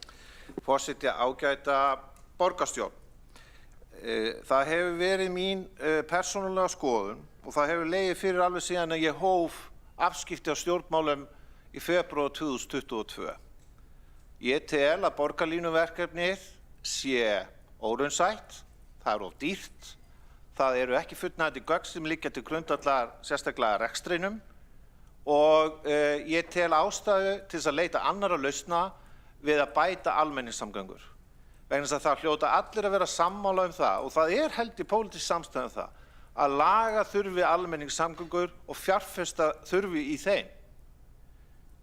Aðalatriði snýst þá á einhverju leyti útfærslur, hvort að það er verið miðjusett eða hægra sett og svo framvegis og hvað það má kosta. Og meðan að þessar tölur eru eins erfiðar og hrikalegar eins og mér sýnist að vera, þá er ekki hægt að réttlæta að halda áfram að henda góðum peningum og eftir slæmum. Þá hefur borgarfulltrúinn Helgi Áss Grétarsson lokið við að svara andsvari og veitir þá andsvar öðru sinni borgarfulltrúinn Líf Magnúðardóttir. Forseti, já, lausna hefur verið leitað til langs tíma og lausnin á bættum almenningssamgöngum, á bættri lýðheilsu, á betri loftgæðum heiti borgarlína. Þannig að okkur getum við ekki saminast að klára þetta verkefni. Þá hefur borgarfulltrúinn Líf Magnúðardóttir lokið við að veita andsvar öðru sinni og svara þá andsvari öðru sinni borgarfulltrúinn Helgi Áss Grétarsson. Forseti, ágæta borgarstjórn. Ein fjárhagsleg forsenda borgarlínunar og af hálfu skipulagsyfirvalda hér í Reykjavík er að byggð sé ofur þétt nálagt stofnbrautum. Þannig að það verði fá bílastæði þar, því að allir eiga að nota hið nýja strætókerfi. Það er mjög sérstakt, eins og til dæmis borgarfulltrúinn Einar Þorsteinsson hefur stundum rætt, held ég á opinberum vettvangi, að það er ekki skynsamlegt fyrst að reyna að bæta strætókerfið áður en við förum að ofurþétta byggð svona. Það byrjaði á öfugum enda. Vegna þess að staðan veruleikin er einfaldlega sá að í dag og langt árabil höfum við verið að reka strætókerfi með ófullnægjandi hætti, ef að horft á rekstur strætó.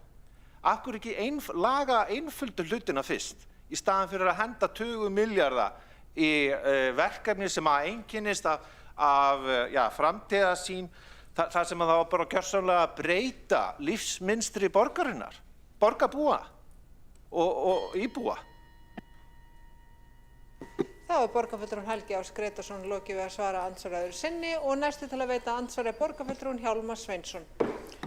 Já, forseti, talandi að gjörbreyta, ég gat það í minni ræðu þegar sjálfstæðismenn innleiddu hérna stofnbrautaskipulagi, þá er það einhver róttækasta breyting sem hefur gerð á Reykjavík allan tíman, alla söguna.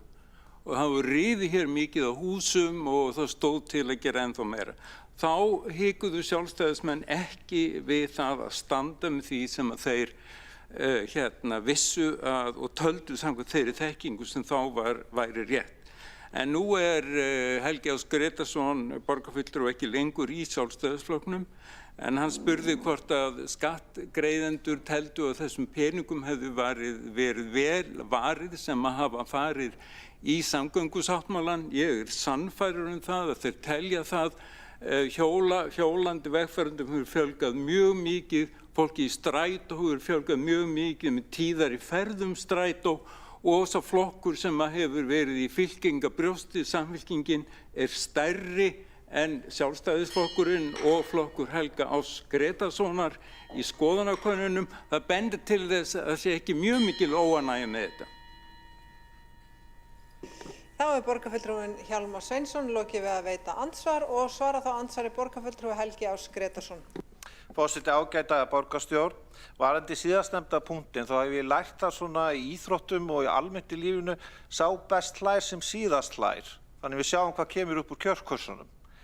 Varðandi einhverja sögulega þætti sjálfstæðisflokkinn og skipulagi og svona, þá kannast nú ekki við að það hafi verið framkvæmt síðan að einhver hús hafi verið rifin. Aðalatriði hér er að borgarlínuverkefnið er ekki nægilega raunsætt með tilliti til breytinga á hvernig við horfum á samgöngur, með tilliti til kostnaðar, bæði við að koma upp og hvernig við ætlum að reka það. Reyndir sérfræðingar sem hafa enga fjárhagslega hagsmuni, enga þvert á móti. Þeir eru að setja fram hugmyndir aðra lausnir og hafa gert í mörg ár. Mér hefur fundist vera ástæða til þess að hlusta á það í ræddir. Þá borgarfulltrúinn Helgi Árs Grétarsson lokið við að svara andsvari og veitir þá andsvar öðru sinni borgarfulltrúinn Hjálmar Sveinsson. Já, það er sjálfsagt að hlusta og ræða og síðan kemur að því að framkvæma. Sumir vilja bara ræða og hlusta og ræða og hlusta og helst ekki gera neitt, en við erum hér í samvinnu við sveitarstjóra hér í öllum sveitarfélögunum kringum okkur. Við erum framkvæmdafólk, við erum búið að gera Arnarnesveginn sem fór langt fram úr kostnaðaráætlun, en sjálfstæðismönnum er mörgum sama af því það er fyrir bíla. Og auk þess sem ég nefndi áðan hérna aukin tíðni strætóferða, stór bylting í gerð hjólastíga, undirgangna, allt er þetta peningum úr samgöngusáttmálanum að þakka og ég veit í vor að þá munu kjósendur verða þakklátir og sýna það í verki. Þá er borgarfulltrúinn Hjálmar Sveinsson lokið við að veita andsvar öðru sinni og svara þá andsvari öðru sinni borgarfulltrúinn Helgi Árs Grétarsson. Forseti, ágæta borgarstjórn, aftur að síðast nefnda punktunum. Já, ég hlakka til þess þegar verið talið upp úr kjörkössunum af því að ég veit að ansi margir íbúar hér og fólk sem að reka fyrirtæki og þess að þeir eru ansi þreytt á að vera fast hér í umferðinni og horfa á enga framfærir. Tökum sem dæmi gatnaðamótin við Bústaðaveg og Reykjanesbraut að þau áttu að vera tilbúin árið 2021 samkvæmt upphaflega samgöngusáttmálanum, bara eitt dæmi. Það er óheppilegt almennt séð þessi mál að það séu ekki traustar tölur upplýsingar eða traustar fjárhagslegar upplýsingar meðal annars rekstur borgarlínunar. Mér finnst með ólíkindum hversu ótraustar þær tölur allar eru og ég get ekki talið það vera réttlætanlegt að eyða öllum þessum peningum í að umbreyta hérna borginni þegar aðrir möguleikar eru í stöðinni sem eru ódýrari, hagkvæmari og skilvirkari. Forseti minnir enn og aftur að borgarfulltrúar eiga að virða tímamörk en þá hefur borgarfulltrúinn Helgi Árs Grétarsson lokið við að svara andsvari öðru sinni og telst þá andsvörum undir þessar ræður lokið og lokar þá umræðunni borgarfulltrúinn Hildur Björnsdóttir.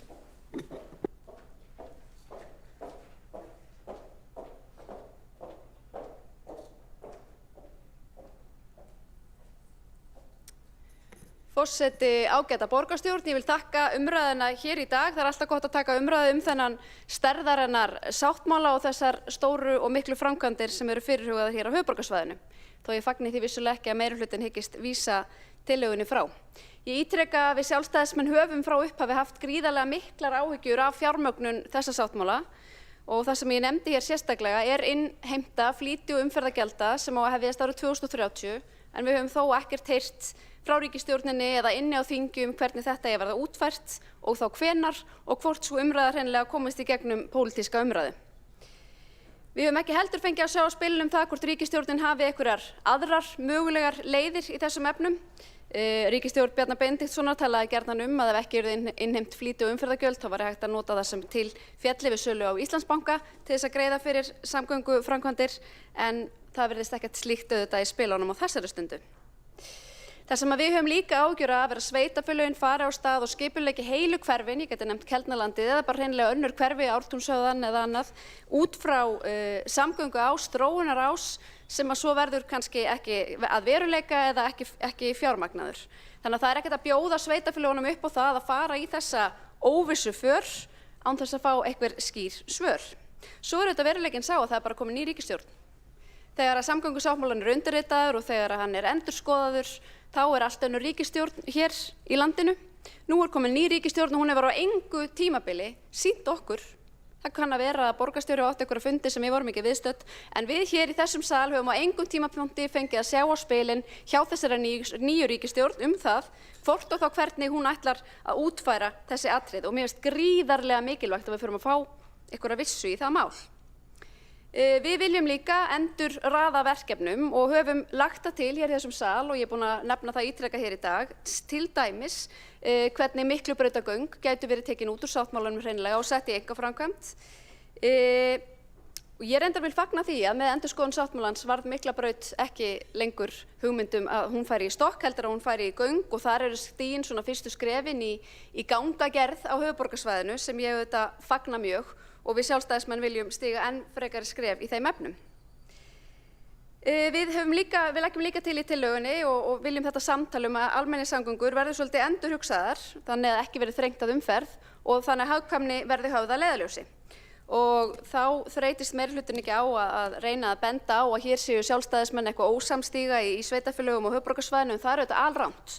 Og þá minni ég bara aftur á umræðu í svæðisskipulagsnefnd þar sem að fulltrúar Sjálfstæðisflokks eiga mjög marga fulltrúa, einn í hverju einasta sveitarfélagi á svæðinu og þar höfum við bókað ekki aðeins afstöðu okkar til Suðurlandsbrautarinnar heldur líka hvað var það til dæmis Keldnalandið og samgönguskipulagið þar. Þannig að við Sjálfstæðismenn á höfuðborgarsvæðinu öllu, jafnvel þó að þar séu einhverjir sem undirrituðu sáttmálann, við höfum áhyggjur af því hvernig Reykjavíkurborg hefur útfært sína þætti í þessu máli. Við Sjálfstæðismenn leggjumst gegn því að þrengt sé að umferð. Við erum ósátt við samgönguskipulagið í Keldnalandi og áfram mætti telja. Þannig að jafnvel þó að menn hafi undirritað hér eitthvað sáttmála því þeir eru sáttir við verkefnin sem að fara í gegnum þeirra sveitarfélög, þá er ósætti með það hvernig verkefnin eru útfærð hér í Reykjavík. Við Sjálfstæðismenn styðjum bættar almenningssamgöngur og það er svolítið oft þannig hér í þessum sal að ef við styðjum ekki framtíðarsýn meirihlutans eða styðjum ekki verkefni meirihlutans þá höfum við enga framtíðarsýn eða engar hugmyndir. Jú, við erum bara með aðrar hugmyndir og aðra framtíðarsýn. Og það er reyndar þannig að mjög stór hluti borgarbúa er bara mjög ósáttur við það hvernig samgöngumálum hefur verið háttað hér í Reykjavík og skipulagsmálum. Og ég kynnti nú reyndar helgina könnun sem að Gallup framkvæmdi fyrir okkur. Þar sem spurt var, viltu sjá breyttar áherslur við stjórn borgarinnar eftir kosningar?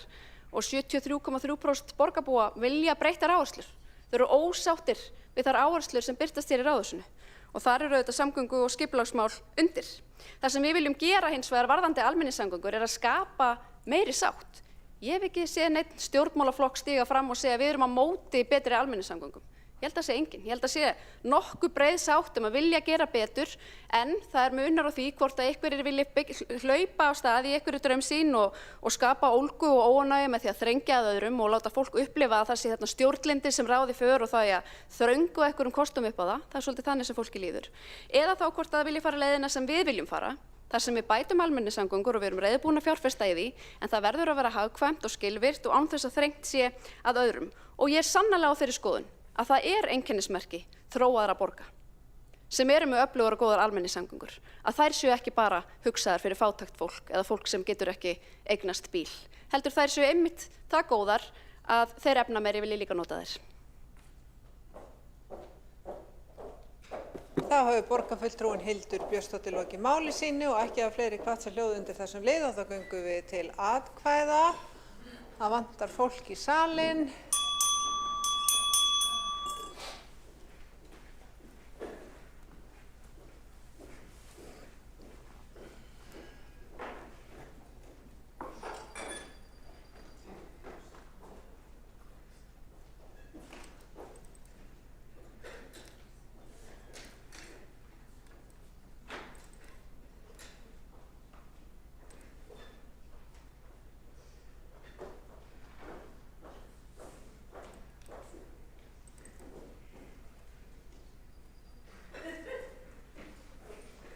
Ok, þá held ég að við séum full mönnuð.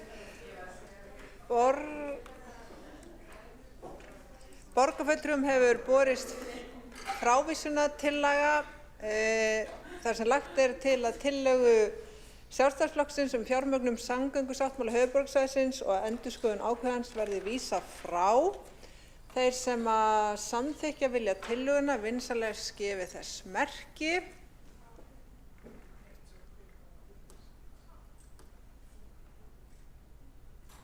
Þeir sem að móti kunna vera vinsamlegast gefi þess merki.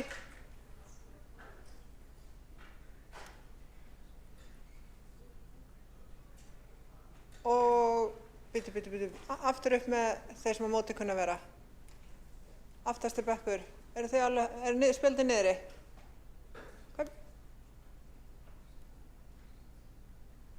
Þá telst tillagan samþykkt með greiddum atkvæðum samstarfsflokkanna og þeir sem á móti voru borgarfulltrúar Framsóknarflokksins og 3 borgarfulltrúar Sjálfstæðisflokksins. Aðrir sátu hjá. Og forseti gerir stutta kaffipásu.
Jú, hún er komin.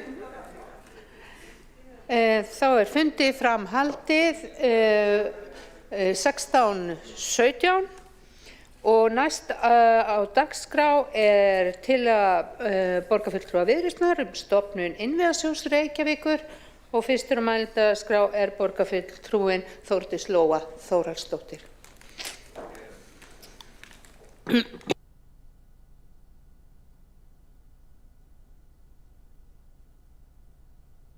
Forseti, kæru borgarfulltrúar, við leggjum til Innviðasjóð Reykjavíkur, fjárfesting í framtíð borgarinnar. Reykjavík er borg í stöðugri þróun. Hún vex og hún breytist og hún þróast, ekki bara á teikniborði arkitekta eða skipulagsfræðinga, heldur líka bara í daglegu lífi borgarbúa. Nýtt fólk flytur til borgarinnar, hverfi rísa og kröfur þjónustu aukast. Og þetta er góð og jákvæð þróun sem við fögnum og höfum gert ítrekað hér í þessum sal. En þessi þróun, hún kallar á eitt grundvallaratriði og það eru innviðir. Innviðir til þess að halda í við þessa þróun. Og innviðir eru hér ekkert eitthvað aukaatriði. Þeir eru ekkert eitthvað orðagljáfur úr pólitíkinni. Góðir innviðir eru grunnurinn af því að borgin virki. Og við vorum alltaf enda við að ræða innviði samgöngu sáttmálans hér áðan, en ég ætla að ræða þetta út frá öðrum hliðum. Leikskólar, skólar, samgöngur, menningar og íþróttamannvirki eru ekki verkefni sem koma og fara. Þau eru varanleg skuldbinding okkar hér við borgarbúa, bæði í dag og til framtíðar. Og einmitt þess vegna verðum við að spyrja okkur, erum við að fjármagna framtíð borgarinnar með framtíðina í huga? Innviðauppbygging borgarinnar er hvorki tímabundi átak eða einstök ákvörðun. Innviðauppbygging er samfella framkvæmda sem teygir sig yfir mörg ár og yfir mörg kjörtímabil. Þó að okkur sé tamt hér að hugsa í 4 árum og maður læri það fljótt þegar maður kemur í þennan sal, þá er það samt sem áður þannig að innviðaþróun og innviðauppbygging, hún á sér langan aðdraganda og tekur langan tíma og þarfnast stöðuleika af okkar hálfu.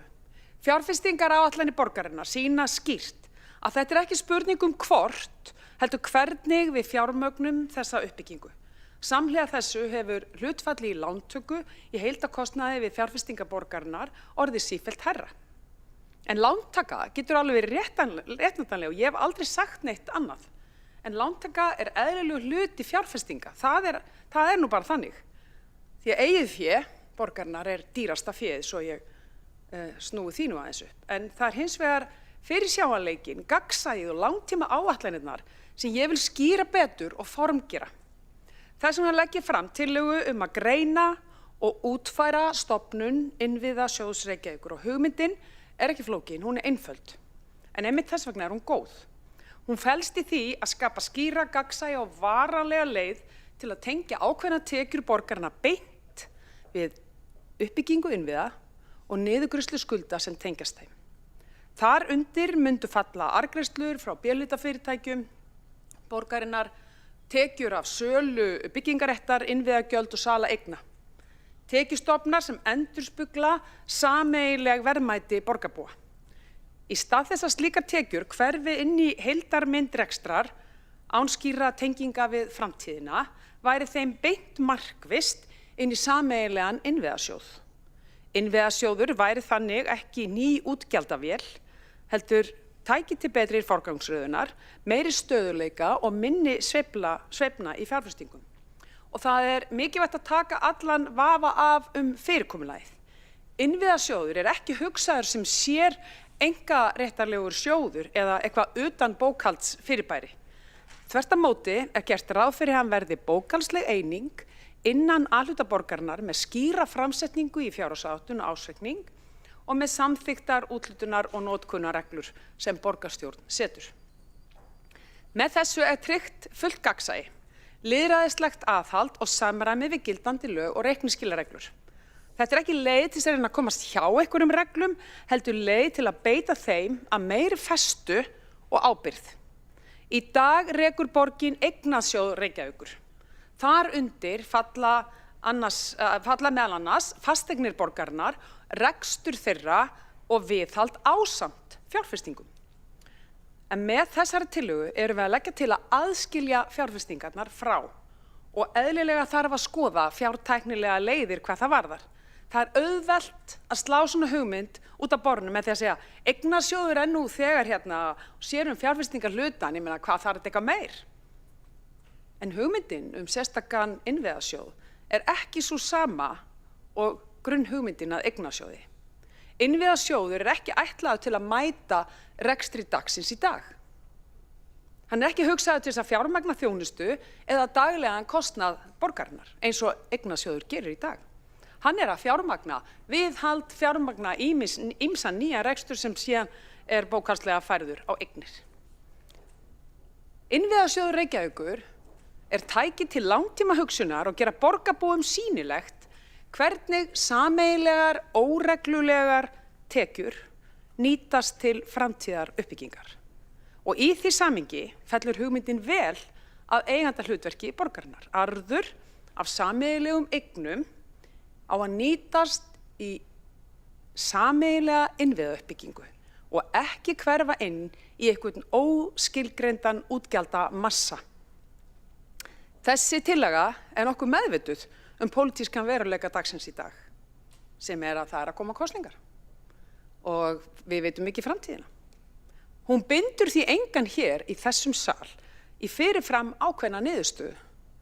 Þessi tillaga kallar á faglega greiningu og vandaða útfærslu og rökstutt mat áður en endanleg ákvörðun er tekin. Og það er styrkur þessara tillögu held ég. Við stöndum frammi fyrir vali.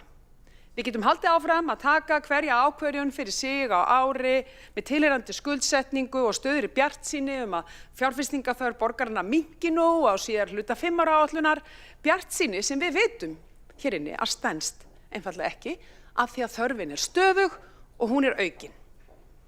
Innviðaþörf Reykjavíkurborgar er ekki að fara að minnka, hún er að fara að aukast. Eða þá að við getum tekið upp, og við stöndum fram með þessu vali núna, við getum tekið upp skýrt, gagnsætt og ábyrgara fyrirkomulag sem þjónar borginni til lengri tíma. Innviðasjóður Reykjavíkur er engin töfralausn, honum er ekki ætlað að koma í staðinn fyrir Eignasjóð, en hann getur verið skref í nýja og rétta átt. Skref sem sýnir festu og skref sem sýnir ábyrgð og skref sem sýnir að við tökum framtíð Reykjavíkur alvarlega og innviða uppbyggingu þessarar borgar alvarlega. Innviðasjóður er ekki flókin hugmynd og innviðasjóður Reykjavíkurborgar er leið til að hætta að leysa vandamál morgundagsins með skuldum dagsins í dag. Þetta er ekki róttækt, þetta er ekki áhættusamt og þetta er einfaldlega ábyrg fjármálastjórn. Og ef við tökum ekki slíkar ákvarðanir núna, þá erum við í rauninni að viðhalda gömlu kerfi. Kerfi þar sem fjárfestingar eru faldar inn í Eignasjóð borgarinnar innan eignastýringu og viðhald. Þar sem fjárfesting innviða framtíðarinnar er ekki gagnsæ og ekki fyrirsjáanleg. Ég tel bara að Reykjavík geti gert mun betur og ég tel að við eigum að gera miklu betur. Og þessi tillaga er skref í þá átt.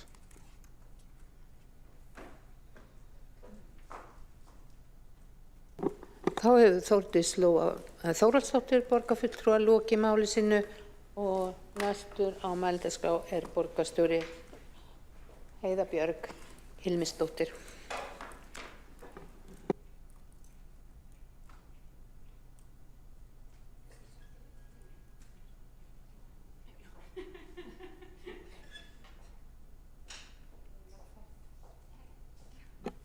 Frábært. Kæri forseti og ágæta borgarstjórn, mér finnst þetta tillaga sem er góðra gjalda verð. Þetta er eitt af því sem við erum alltaf að velta fyrir okkur í stjórn borgarinnar. Hvernig getum við fjármagnað þá innviði sem við þurfum að tryggja að rísi samhliða, sérstaklega samhliða nýjum hverfum, en líka bara inn í eldri hverfum. Hvernig getum við tryggt að þeir rísi þegar á þeim þarf að halda og hvernig getum við einhvern veginn passað að skuldsetninguna sem tengist innviðafjárfestingum að þetta sé svona, þetta flúttir saman. Þetta er eitt af því sem við höfum verið að velta fyrir okkur þessum meirihluta til að mynda með þeim leiðum sem við höfum verið að fara í Hattahverfinu, að reyna að fá inn einhvern innviðasjóð eða eitthvað fyrirtæki sem er tilbúið að fjárfesta í þessu með okkur, þannig að við getum tryggt þessar fjárfestingar án þess að þurfa mögulega að skuldsetja borgina of hratt eða að fara á stað og innheimta byggingargjöld, innviðagjöld og síðan einhvern veginn ekki ná að skila þeim. Þannig ég skil alveg hvaðan þessi tillaga kemur og ég held að sé mjög gott að fá, sko ég held að þessi þurfa á svona lagalegri greiningu á tillögunni og hvernig hún rímar við, bara til dæmis hvernig við höfum verið að raða niður okkar fjárfestingum í Reykjavík. Þannig að ég legg svona til að byrja með, legg til að þessari tillögu verði vísað inn í borgarráð. Þetta er auðvitað stórt pólitískt og ég held að ef við færum þessa leið og þyrfti það að vera alltaf svona breiðri pólitískri sátt. Ef ég er að skilja þetta rétt, þá myndi þessi innviðasjóður mögulega leysa eignasjóðinn af hólmi. En það er ekki þannig að svona kannski eins og mætti leysa út greingerðinni að það sé að verið að fjármagna rekstur með skuldsetningu, en það er auðvitað alltaf svona hluti af þessu sem að fer þarna. En auðvitað þessi sýn að arðgreiðslur B-hlutafyrirtækja geti gengið inn í slíkan sjóð og geti farið beint í fjárfestingar væri auðvitað að mörgu leyti eflaust ákjósanlegt.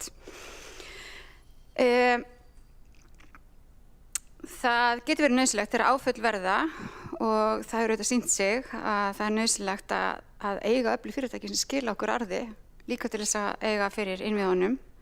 En stundum höfum við þurft að nýta þær arðgreiðslur í annað og ég held að ég og fleiri, og ég heyra að borgarfulltrúinn Þórdís Lóa Þórsdóttir myndi vilja sjá það að það væri tryggt að slíkar arðgreiðslur myndu renna inn í fjárfestingarnar. Fjárfestingin á þessu ári er næstum því 24 milljarðar Reykjavíkurborgar. Fjárfesting Orkuveitunar er 77, eða við tökum Orkuveituna með, og megin þorri á þessar fjárfestingu hjá okkur eru leikskólar og skólar og íþróttamannvirki. Þannig að það eru 5,4 milljarðar að fara í viðhald og uppbyggingu á leikskóla til dæmis og 5,2 í viðhald á grunnskólum. 2 milljarðar í íþróttir og tómstundir, endurnýjun gervigrasvalla, íþróttahúsa, skíðasvæði og slíkt. Og þetta eru auðvitað stórar tölur og mun stærri tölur heldur en þær arðgreiðslur sem við erum að fá, en það er skynsemi, já, bara eins og ofta í tillögum sem komið frá þessum borgarfulltrúa að skoða þetta varðandi langtíma uppbyggingar, varðandi langtíma áætlanir og hvernig við getum tryggt árlega tekjur inn í þessa innviðauppbyggingu. Þannig að við getum einhvern veginn tryggt minnis þessar sveiflur og meiri stöðu líka í uppbyggingunni þannig að fólk geti gengið að því vísu og það sem við segjumst ætla að gera og það sem við segjumst ætla að fjárfesta í, að það verði þannig. Og ef við gætum tryggt einhverja svona árlega tekjur, einhvern fasta inn í þessa innviðauppbyggingu, þá myndi það skila okkur svona meiri stöðuleika og fyrirsjáanleika og meiri svona skýrleika í fjárfestingunum.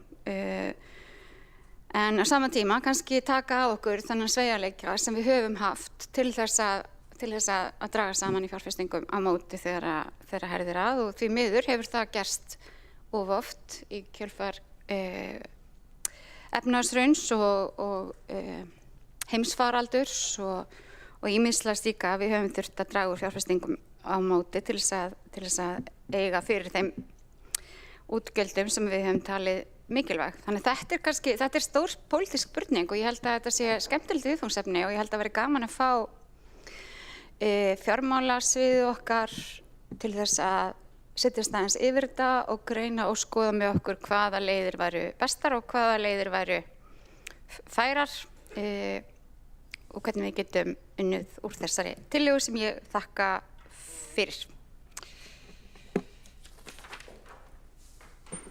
Þá er Heiða Björg Hilmisdóttir, borgarstjóri, lokið máli sínu og næstur á mælendaskrá er borgarfulltrúinn Alexandra Brím. Forseti, borgarstjórn og góðir áheyrendur. Já, ég tek undir með borgarstjóra að þetta er bara mjög áhugavert tillaga og það væri bara, ég held bara mjög áhugavert að fá að heyra þess betur svona hvernig hún er hugsuð og skoða þetta með þá mögulega upplýsingum og skoðunum frá okkar fjármálafólki og svoleiðis. Þetta er ákveðin leið til þess að búa til meiri fyrirsjáanleika að vissu leyti. Við myndum væntanlega þurfa að tengja tilteknar tekjur eða innkomu við þetta nema við vildum vera mjög sveifluháð. Sama tíma geri ég ráð fyrir því að sá möguleiki væri alltaf til staðar að bara aðalsjóður veitir innviðasjóði X mikið innlegg til þess að fara í einhver ákveðin framkvæmd eða eitthvað svoleiðis. Þannig að það má alveg segja að með þessu væri kannski bara skýrari aðgreining og kannski svona skýrara verklag með það hvernig fjármunir fara fram og tilbaka í þessu og það er allan hægt að sjá fyrir sér hvernig þetta gæti verið sniðugt sko ef þetta gengur upp. Mín fyrsta hugsun við að lesa tillöguna er ekki eitthvað svona að þetta er bara eitthvað bölur vitleysa. Ég er alveg allan mjög til í að skoða þetta nánar og fara yfir þetta í borgarráði. Ég held að þetta sé bara allavega, alls ekkert eitthvað galin tillaga. Það væri bara, ég bara þori ekki að segja kannski mikið meira fyrir en ég fæ að vita meira og vita hvernig þetta fellur að bara okkar lögum og reglum og hvort það sé einhverjar takmarkanir sem að myndu vera erfiðar eða hvort að við myndum sakna þess að hafa sveigjanleika eða hvort við myndum sakna þess að geta til dæmis notað arðgreiðslur B-hluta til að greiða niður skuldir A-hluta eða eitthvað svoleiðis, ég veit það ekki. Bara, það geta alveg verið að sé einhverjir vankostir við þetta og örugglega einhverjir. Allt fyrirkomulag sem hægt er að velja er bara val á ákveðnum kostum, ákveðnum göllum móti öðrum kostum og öðrum göllum. Þannig að, bara förum yfir þetta og skoðum þetta. Ég allavega er ekki hérna til að sláta út á borðinu í fyrstu umferð, sko. Þá borgarfulltrúinn Alexandra Briem lokið máli sínu og næstur á mælendaskrá borgarfulltrúinn Þórdís Lóa Þórhallsdóttir.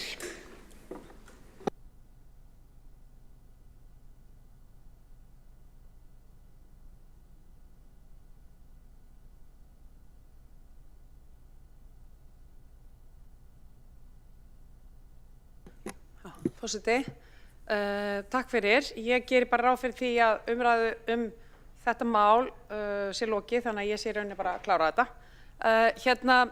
Það eru nokkur atriði sem ég langar að draga sérstaklega fram. Innviðasjóður er ekki að koma í staðinn fyrir eignasjóð. Hann er í rauninni að koma við hliðina á honum. Eignasjóður í dag er í rekstri. Hann er í rekstri eigna borgarinnar. Þessi sjóður er bókhaldsleg eining við hliðina á honum. Inn í hann fara fjármunir af óreglulegum tekjum og hann á ekki að útiloka einhvers konar sveiflu eða sveigjanleika. Það er bara partur af fjárfestingum og fjárfestingaákvörðunum borgarinnar stundum að gefa í og stundum að draga í land. Það er bara alveg eðlilegt. Það sem þetta gerir hins vegar er miklu meiri sýnileika á það hvert þessar sameiginlegu og óreglulegu tekjur okkar er að fara. Og við vitum það líka bara samkvæmt lögum að þá megum við ekki skuldsetja okkur fyrir rekstri. Þannig að við vitum að við erum alltaf að skuldsetja okkur, það er reyndar undan þá með það í COVID, en það er svona algilda reglan. Þannig að við erum í rauninni alltaf að skuldsetja okkur fyrir fjárfestingar og það munum við áfram gera. Þannig gerum við þetta rauninni bara frekar skýrt til hliðar inn í A-hlutanum. Þannig að þetta er ekki að fara að koma í staðinn fyrir eignasjóð. En þetta í dag er eignasjóðurinn með mjög viðfemt verkefni og er í rauninni svolítið svona suðupottur sem má alveg mjög gjarnan skera aðeins upp. Mér langar að segja varðandi lagalegu greininguna. Það er einmitt, inntakið í þessari tillögu er að greina og það þarf að gera lagalega greiningu og það þarf að gera fjártæknilega greiningu líka. Þetta þarf allt saman að smella saman, þetta er ákveðin aðgerð og ég held hún sé ekki eins pólitísk eins og við höldum því að við erum í rauninni ekki að fara að breyta neinu fjárfestingarna. Við erum bara að fara að breyta því hvernig við sýnum fram á það, hvernig fyrirkomulagið er í kringum fjárfestingarnar og við erum í rauninni líka að gera það mjög sýnilegt í hvað þessa óreglulegu tekjur okkar er að fara. Og í dag er hinn borgarbúinn þarna úti, hann er ekki að skilja í hvað arðgreiðslurnar okkar er að fara. Hann er ekki að sjá það að arðgreiðslurnar sé að fara í uppbyggingu á nýjum hverfum, nýjum skólum, nýjum götum og nýjum íþróttahúsum og menningahúsum. Fyrir borgarbúan þá fer þetta einhvern veginn allt saman í einn pott og við byrjum að rífast það hvort það sé eðlilegt að borgin fái arðgreiðslur að bundnu eigið sínu í fyrirtækjum sem borgin á og rekur, sem er algjörlega eðlilegt að sé. En þá er líka eðlilegt að borgarbúar sjáu það í hvað eru þessi fjármunir að fara. Ég er bara mjög ánægð með það að þessu verið vísað til borgarráðs. Það þarf að sannarlega að greina þetta. Þetta er ekki áhlaupsverk, það þarf að liggja yfir þessu, finna góða lausn, og í rauninni finnst mér þetta meira að vera fjártæknileg aðgerð og gagnsæisaðgerð heldur en kannski beint pólitísk aðgerð, en inn í þessu felst náttúrulega líka ákveðin svona rístrúktúr á fjármálum borgarinnar og það er sannarlega ekki eitthvað sem er hlaupið að gera öðru sem það sé skoða vel. Þannig að ég fagna því bara að það sé vel í þetta tekið og máli verði skoðað og borgarbúar geti mögulega í framtíðinni átta sig á í hvað arðgreiðslurnar okkar er að fara frá Faxaflóahöfnum og frá Orkuveitunni og frá öðrum fyrirtækjum og ekki síður önnur óregluleg gjöld sem að koma inn til borgarinnar á hverjum tíma. Takk fyrir. Þá hefur Þórdís Lóa Þórhallsdóttir borgarfulltrúi lokið máli sínu og næstur á mælendaskrá er Oktavía Hrund Guðrúnar Jóns, borgarfulltrúi.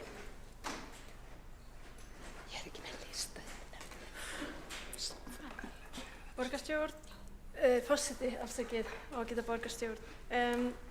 Þessi tillaga er mögulega eins og borgarfulltrúi Þórdís Lóa Þórhallsdóttir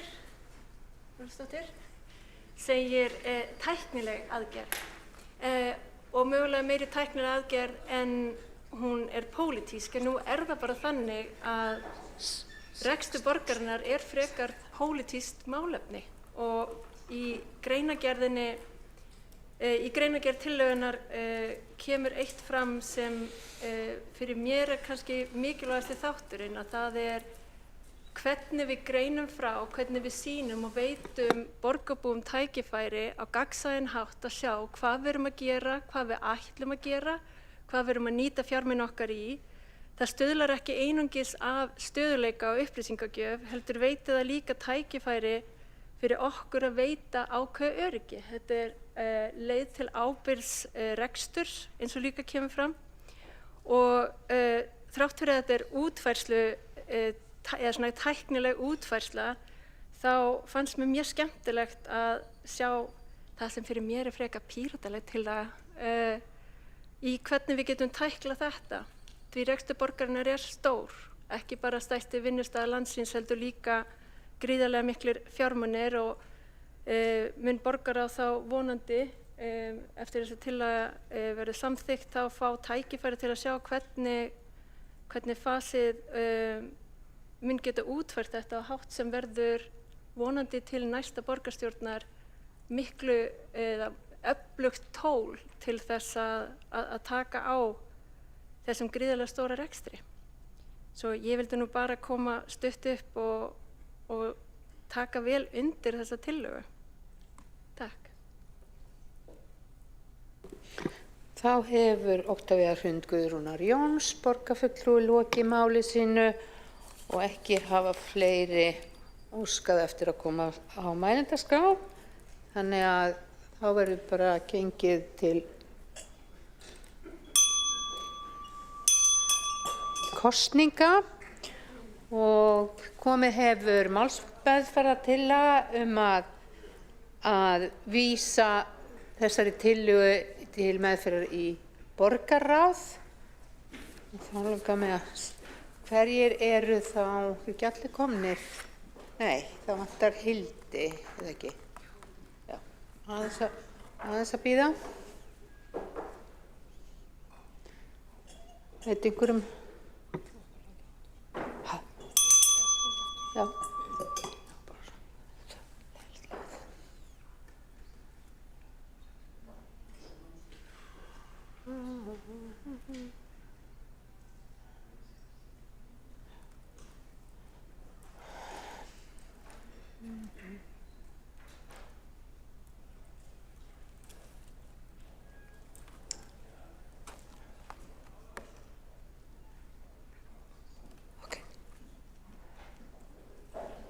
Ekki líka Bjössa. Jú. Já, þá eru allir borgarfulltrúar mættir og þá kjósum við málsmeðferðartillöguna að vísa þessari tillögu til borgarráðs. Hverjir eru sammála því?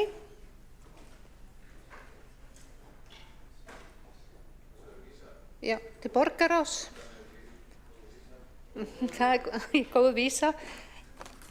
Takk fyrir það. Þetta er sá samþykkt með öllum greiddum atkvæðum borgarstjórnar. Þá er næsta mál á dagskrá tillaga borgarfulltrúa Framsóknarflokksins fjölgun sumarnámskeiða fyrir börn á grunnskólaaldri og fyrstur á mælendaskrá borgarfulltrúan Magnea Gná Jóhannsdóttir. Þarf ég ekki að fara?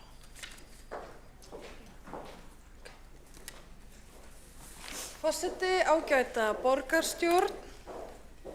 Á hverju vori endurtekur sama sagan sig hjá fjölmörgum fjölskyldum í Reykjavík. Foreldrar sitja klárir við tölvuna eða símann á skráningadegi í sumarnámskeið borgarinnar, oft á miðjum vinnudegi, í þeirri vonum að ná plássi fyrir börnin sín. Nokkrum mínútum síðar eru vinsælustu námskeiðin full og biðlistarnir orðnir langir. Þá sitja sumir foreldrar eftir með sárt ennið og óvissun hvernig eigi að skipuleggja sumarið. Niðurstaðan er einfaldlega sú að ekki öll börn komast að. Ég ætla að leyfa mér að vitna í eina móður þessa stöðu með leyfi forseta. Tilvitnun hefst. Litla stressið á hverju vori, starffræði formúlurnar að skipuleggja allt sumarið og tala nú ekki hvað þetta er dýrt. Tilvitnun lýkur. Þetta er auðvitað ekki staða sem við eigum að sætta okkur við. Biðlistar í sumarstarf frístundaheimilanna var aukist síðustu ár. Í fyrra var þá gefið í og 17 milljónum veitt til að fjölga plássum en betur má ef duga skal til að mæta þeirri eftirspurn sem er svo sannarlega til staðar. Takmörkuð pláss á sumarnámskeiðum eru streituvaldur fyrir fjölskyldur í borginni. Skráning í þessa sjálfsögðu þjónustu líkist sífellt meira kapphlaupi tónleikamiða stórhljómsveitar. En hér er verið að tala grunnþjónustu við börn og barnafjölskyldur í Reykjavík. Ekki hafa allar fjölskyldur sveigjanlegan vinnutíma, ekki hafa allir möguleika að vera við tölvuna akkurat á þeirri mínútur sem að skráning opnar, þannig standa sumir betur á vígi en aðrir. Og sú staða skapar ójafnræði í þjónustu sem á að vera aðgengileg öllum börnum. Sumarnámskeið og smiðjur borgarinnar eru mikilvæg grunnþjónustur við barnafjölskyldur í Reykjavík. Þau eru öflugt og uppbyggilegt sumarstarf sem eflir félagsfærni, hæfni og vellíðan barna og gera foreldrum kleift að samræma vinnu og fjölskyldulíf. Þegar framboðið er ekki takt við eftirspurnina er ljóst að bregðast þar við. Við höfum kannað hvað það myndi kosta að bregðast við. Áætlað er að það kosti 24 milljónir króna að fjármagna viðbótar sumarnámskeið á vegum borgarinnar til annars þeirri eftirspurn sem blasir við. 24 milljónir króna. Í samhengi við heildarrekstur borgarinnar er það dropi í hafið. En fyrir barnafjölskyldur skiptir þessi þjónusta gífurlega miklu máli. Þetta er fjárfesting í velferð, jöfnum tækifærum og þjónusta við barnafjölskyldur. Í tillögunni er lagt til að útgjaldaauki verði fjármagnara liðnum ófyrirséð. Í þessu samhengi er líka mikilvægt að horfa til annarra sem halda úti sumarnámskeið og borgin hefur að styrkja til þess svo sem íþróttafélög. Íþróttafélögin gegna lykilhlutverki í sumarstarfi fyrir börn í borginni. Ef við ætlum að fjölga plássum á sumarnámskeiðum þurfum við líka að mæta íþróttafélögum betur, meðal annars svo ætti að tryggja nægilega fjármögnun svo að íþróttafélögin geti ráðið í þau stöðugildi sem þarf að fylla til að halda út sumarstarfi. Íþróttafélögin hafa mikinn metnað til þess að halda út öflugu sumarstarfi fyrir börn en eru sett í erfiða stöðu ef fjármagn fylgir ekki með. Mikilvægt er því að huga því að innleiða skýra reiknilíkan sem tekur mið af fjölda barna á þjónustusvæði, tryggir ákveðna lágmarksupphæð á hvert svæði og mætir mikilli eftirspurn með auknu fjármagni. Þannig tryggjum við jafnræði barna til sumarnámskeiða og fyrirsjáanleika til foreldra og námskeiðshaldara og getum brugðist við ef að þörfin er meiri. Virðulegi forseti, þessi tillaga snýst þjónustu borgarinnar við barnafjölskyldur. Fyrir 24 milljónir getum við létt undir með fjölskyldum, aukið jöfn tækifæri barna og tryggt að fleiri komist að. Við í Framsókn segjum jöfnum leikinn, fjölgum plássum. Ég hvet borgarstjórn til að samþykkja tillöguna. Borgarfulltrúi Magnea Glá Jóhannsdóttir hefur lokið máli sínu. Næst tekur til máls borgarfulltrúi Helga Þórðardóttir.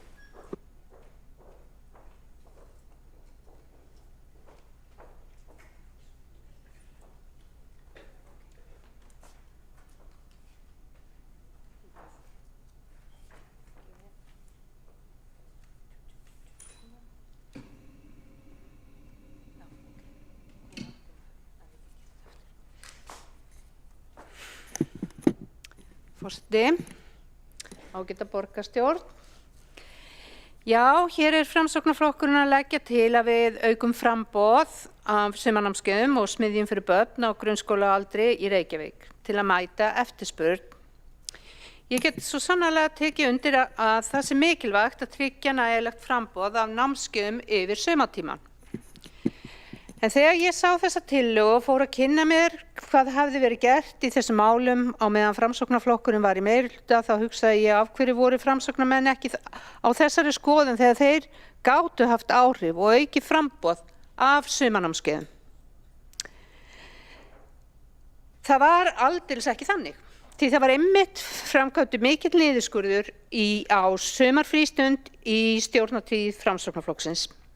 Því hvað gerðist árið 2023? Opnunartími frístundarheimila á sumrin var breytt frá 8:30 til 16:30 í stað frá 8 til 17.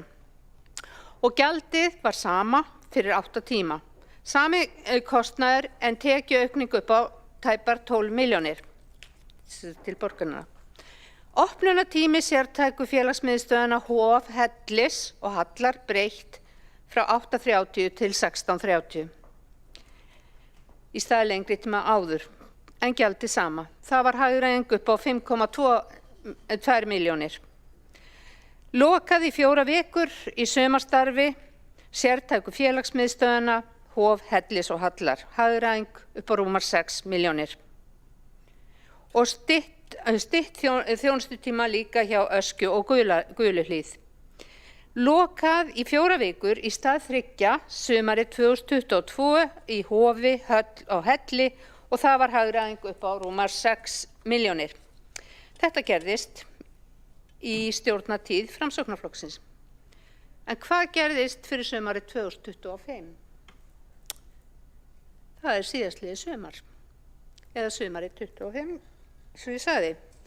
Þá varu bætt fjármagn inn í frístundamiðstöðvarnar af fyrirséðu manneklu fjármagni, samtals 17 milljónir til að bregðast við eftirspurn í sumarstarfið. Byggt á þessari reynslu, á þessu sparnaði, sparnaði síðastliðinna ára. Tjörnin, það var sett 7 milljónir þar inn, Brúin 5 milljónir, Miðberg 2 milljónir, Kringlumýri 3 milljónir, samtals 17 milljónir. Þetta mæltist mjög vel fyrir, mikil ánægja meðal notenda og við ætlum að halda áfram á sömu braut. Frístundamiðstöðvarnar í sumar bjóða upp á sambærilegt þjónustustig og síðastlið sumar. Það bæta aftur rúmum 17 milljónum í ramma sumarstarfsins til að anna eftirspurn. Eins og ég sagði, þá gekk sumarið 2025 mjög vel og náðist að vinna vel á biðlistum í ljósi þess að ákvörðun bæta í sumarstarfið var tekin á voran 2025 og það náðist að manna vel og biðlistar, engir biðlistar. Sumarstarf Guluhlíðar, Heklu og Öskju fóru reyndar 85 milljónum umfram fjárhagsramma sumarstarfsins vegna aukinnar þjónustuþyngdar barna sem sóttu sumarstarfið. En sá halli var tekinn af manneklu afgangi frístundastarfsins. Sem sagt, við jökum framboð sumarfrístund síðastlið sumar vegna eftirspurnar og við ætlum að halda því áfram. Við líka nefna það að félagsmiðstöðvarnar bjóða upp á sumarsmiður fyrir 10 til 12 ára og starf fyrir unglinga bæði sumaropnanir og eru einnig í samstarfi við Vinnuskólann og félagsmiðstöðvar reka félagsmiðstöðahópa þar sem unglingar sem þurfa meiri stuðning fá sem sagt að vera í félagsmiðstöðahópunum. En ég vil fá að sýna ykkur hérna, tækifæri að sýna ykkur könnun sem skóla- og frístundasvið gerði meðal foreldra barna sem voru í sumarfrístund og sumarstarfi sértæku félagsmiðstöðvanna, könnun sem sýnir mikla ánægju með sumarstarf frístundaheimilina og sértæku félagsmiðstöðvanna.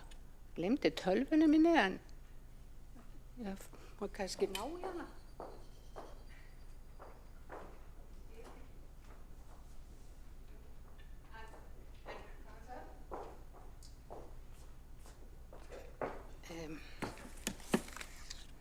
Ég ætla að afsakið hérna. Ætla nú að hafa þetta tilbúið. Þið sjáum þarna, þetta var sem sagt spurningalisti sem var vikulega til foreldra, til allra þeirra sem höfðu frístund. Það var sem sagt margir sem svöruðu og ég vil bara fá að opna þetta hérna í tölvunni fyrirgefið. Og það var mikil svörun og ég ætla að fá að fletta, það er ekkert voðalega tæknisinnuð.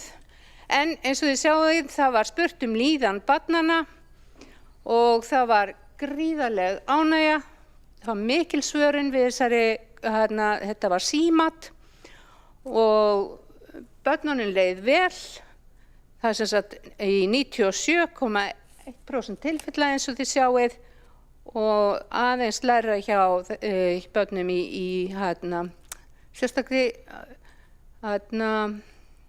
frístund og maður þegar ég mun að fletta hérna, svona, alveg tæknilega. Nú, hér sjáum þið ánægju foreldra með frístundina, þetta er bara rúm 98% sem að foreldrar eru ánægju með frístundina og ekki nóg með það komu fjöldi svara 320 komin opin svör, 324 svör voru að hrósa og lýstu ánægju sinni og vissulega komu óskir eftir nesti, þetta hef ég líka heyrt, það verði búið upp á mat og þarna er talað að vilja hafa lengri opnunartíma og svo bara þetta var rýnt. Var þetta síðasta glæran? Heyrðu þið, ég held ég sé búin í ljósi alls þessa, þá tel ég okkur vera að gera nokkuð vel og legg til að þessari tillögu verði vísað frá. Borgarfulltrúi Helga Þórðardóttir hefur lokið máli sínu. 3 borgarfulltrúar hafa óskað eftir að koma upp í andsvörun. Fyrst er það borgarfulltrúi Magnea Gná Jóhannsdóttir. Forseti, þetta er eitt alódýrasta sem ég hef heyrt. Í fyrsta lagi vorum við ekki stjórnandi Framsóknar árið 2023, heldur Dags B. Eggertssonar Samfylkingarinnar. Í öðru lagi vorum við hagræðingaraðgerðum vegna þeirrar stöðu sem fyrri meirihluti skildi borgina eftir í brunarústum. Í þriðja lagi var sumarið 2023 fyrsta sumarið í langan tíma þar sem engin viðspyrnustyrkur kom frá ríkinu sem ígildi 47 sumarstarfsmanna. Í fjórða lagi var biðlisti árið 2025 í fyrra, það er ekki rétt að hafa engin biðlisti, og í fimmta lagi er fáránlegt að vilja ekki fjölga sumarnámskeiðum þegar það er þörf á því. Borgarfulltrúi Magnea Gná Jóhannsdóttir hefur lokið við að veita andsvar, þá svarar andsvari borgarfulltrúi Helga Þórðardóttir. Já, forseti, ágæta borgarstjórn, hvernig sem það var, þá voru þið í meirihluta, þá hefði þið kannski átt að bara að bæta Framsóknarflokkurinn, að bæta þetta þá 24 þegar Einar Þorsteinsson var borgarstjóri. Ég veit það ekki, en ég var einmitt að lýsa því hér yfir, rétt áðan í ræðu, að það eru engir biðlistar. Ég er búin að fá það staðfest á sviðinu.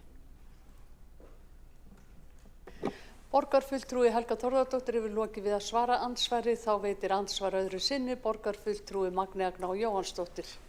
Forseti, þá hefur borgarfulltrúin fengið önnur svör en ég hef fengið frá sviðinu. Af því að það alveg rétt að það var sett 17 milljónir í þetta í fyrra sem að vissulega stytti biðlista. En það var samt biðlisti og það þarf 24 milljónir aukalega til þess að brúa það bil. Til þess að við náum að anna þeirri eftirspurn sem til staðar. Borgarfulltrúi Magnea Gná Jóhannsdóttir hefur lokið við að veita andsvar. Þá svarar andsvari borgarfulltrúi Helga Þórðardóttir. Forseti, ágæta borgarstjórn. Já, þetta er mjög undarlegt. Við fáum greinilega sitt hvor svörin. Við þurfum bara að kanna þetta. Ég fekk þessi svör í gær að það hefði verið alveg sérstök ánægja með sumarið og aldrei verið eins mikil ánægja og þau furðuðu sig á að það hefði ekki komið fyrirspurn frá Framsóknarflokknum inn á sviðið. Þannig að þið verður bara, ég hvet Framsóknarflokkinn til að fara í frekari fyrirspurnir, nema þessu að svara okkur á sitt hvorn hátt.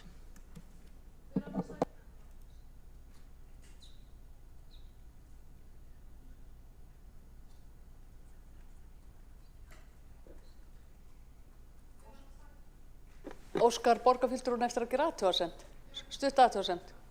Borgarfulltrúi Magnea Jóhannsdóttir gerir stutt athugasemd. Já, forseti, ég vil bara leiðrétta það að það kom vist fram fyrirspurn þetta mál nákvæmlega og fengum svar frá þessu sviði. Þannig að ég veit ekki alveg hvað borgarfulltrúin að vísa til. Það bara að fara rangt með mál sem að vera að leiðrétta.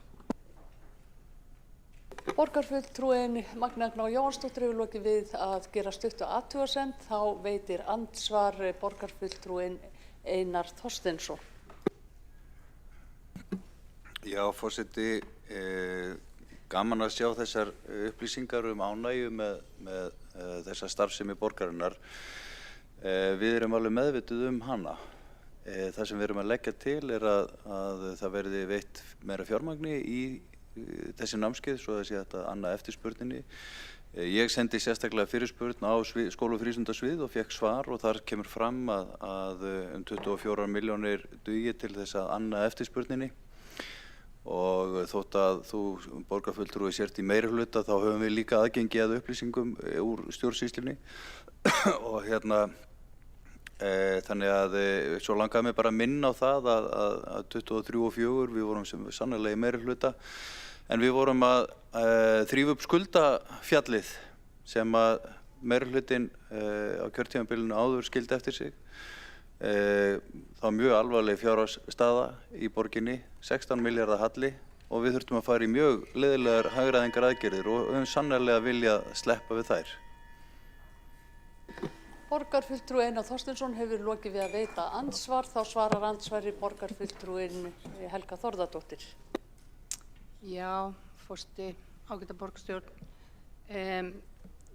Ég geri mig grein fyrir að vissulega geta fulltrúar Framsóknarflokksins spurt sviði spurninga og greinilega fengið önnur svör en ég fekk að það vanti eitthvað inn á sviðið en ég ætla ekki að fara út í þetta pólitíska þras hvað var lögð og sparnað á síðasta meirihluta eða þras varðandi það. Borgarfulltrúi Helga Þórðardóttir hefur lokið við að svara andsvari. Þá veitir andsvar öðru sinni borgarfulltrúi Einar Þorsteinsson. Forseti, það var ekki sá sem hér situr sem að hóf umræðu það að Framsóknarflokkurinn hefði frekar geta sett peninga í þetta fyrir á kjörtímabilinu 2023 og 2024.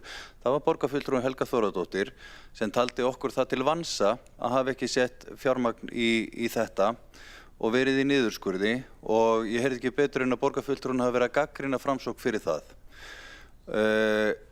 Þannig að ég að svara þeirri gagnrýni hér í andsvari. Og ég vil bara minna á það að fyrri hluti kjörtímabilsins var erfiður.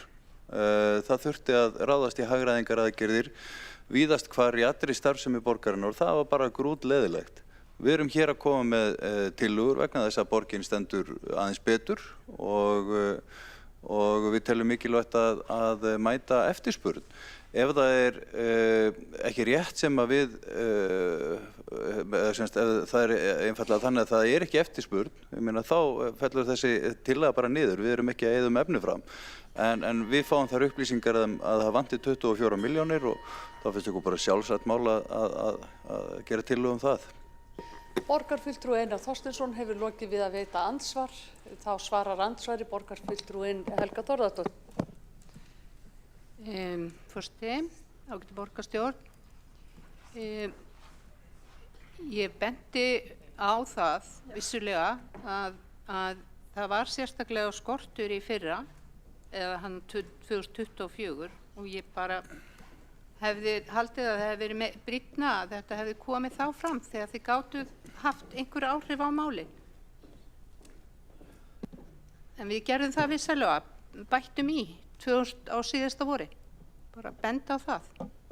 Borgarfulltrúin Helga Þórðardóttir hefur lokið við að svara andsvari. Þá er komið að borgarfulltrúanum Árelíu Eydísi Guðmundsdóttur að veita andsvar. Já, mér langar að benda borgarfulltrú Helgu Þórðardóttir á nokkra hluti. Í fyrsta lagi þá erum við hluti af meirhluta, það er ekki Framsókn sem ákvað, tók einhliða ákvarðanir hvernig við vildum hafa þetta. Í öðru lagi að þá hefðum við vissulega örugglega gert þetta 2024 ef að við í fyrra segi ef að við hefðum þá verið áfram í meirhluta. En mér finnst það sem að umræðan svolítið vera villandi að því leyti til að hér er verið að tala að auka framboð sumunámskeiðum og smiðjum þar sem og gera það í samstarfi við menningar og íþróttasvið. Þannig að þetta er ekki nákvæmlega það sama eins og við erum að gera og öðru lagi þá vitum við vel að þeirri ánægju sem foreldrar, það er þegar foreldrar eru búin að fá inni fyrir börnin sína þá eru þau almennt séð mjög ánægð með það starf sem að okkar frábæra sviðskóla og frí er að gera. Þannig að finnst bara við umræðan vera svolítið verið tekin út fyrir svið fyrir það. Það er alveg ljóst að þegar þarf að hagræða þá þarf að taka erfiðar ákvarðanir en svo þarf líka alltaf að endurmeta þær. Þannig að bara koma því á framfæri. Borgarfulltrúi Árelíu Eydísi Guðmundsdóttir hefur lokið við að veita andsvar. Þá svarar andsvari borgarfulltrúi Helga Þórðardóttir. Já, forseti og ágæti borgarstjórn, ég þakka fyrir þessa ábendingar en ég vil bara benda á það að hér er ég að ræða frístund á skóla- og frístundasviði en svo er vissulega íþróttafélögin sem eru að sinna sumarnámskeiðum en það er kannski ekki á sviðinu, menningar- og íþróttasviðinu að þeir framleiði námskeið, sumarnámskeið, heldur frekar á íþróttafélögin eins og ég hef skilið það. Borgarfulltrúi Helga Þórðardóttir hefur lokið við að svara andsvari. Þá veitir andsvar öðru sinni borgarfulltrúi Árelíu Eydísi Guðmundsdóttir. Já, mér langar að benda borgarfulltrúa Helgu á það að sambærilegan hátt og ég er alltaf að glíma við nýnæmi í svona ritstörfum að þá er þetta nýnæmi og það er einmitt þess vegna sem við erum að leggja fram þessa tillögu. Þetta væri þá nýtt fé sem væri fyrir ný verkefni. Þannig að þetta samstarf sem er svona glæsilegt við íþróttafélögin og við það starf sem við erum að vinna þar innan MÍR myndi þá í rauninni geta byggt nýja brú. Það er það sem við erum að segja hér. Borgarfulltrúi Árelíu Eydísi Guðmundsdóttir hefur lokið við að veita andsvar. Þá svarar andsvari borgarfulltrúi Helga Þórðardóttir. Já, forseti, ég hef bara litlu við þetta bæta. Borgarfulltrúin Helga Þórðardóttir hefur lokið við að svara andsvari. Þá telst andsvörum lokið. Næst tekur til máls borgarfulltrúi Líf Magneiðudóttir.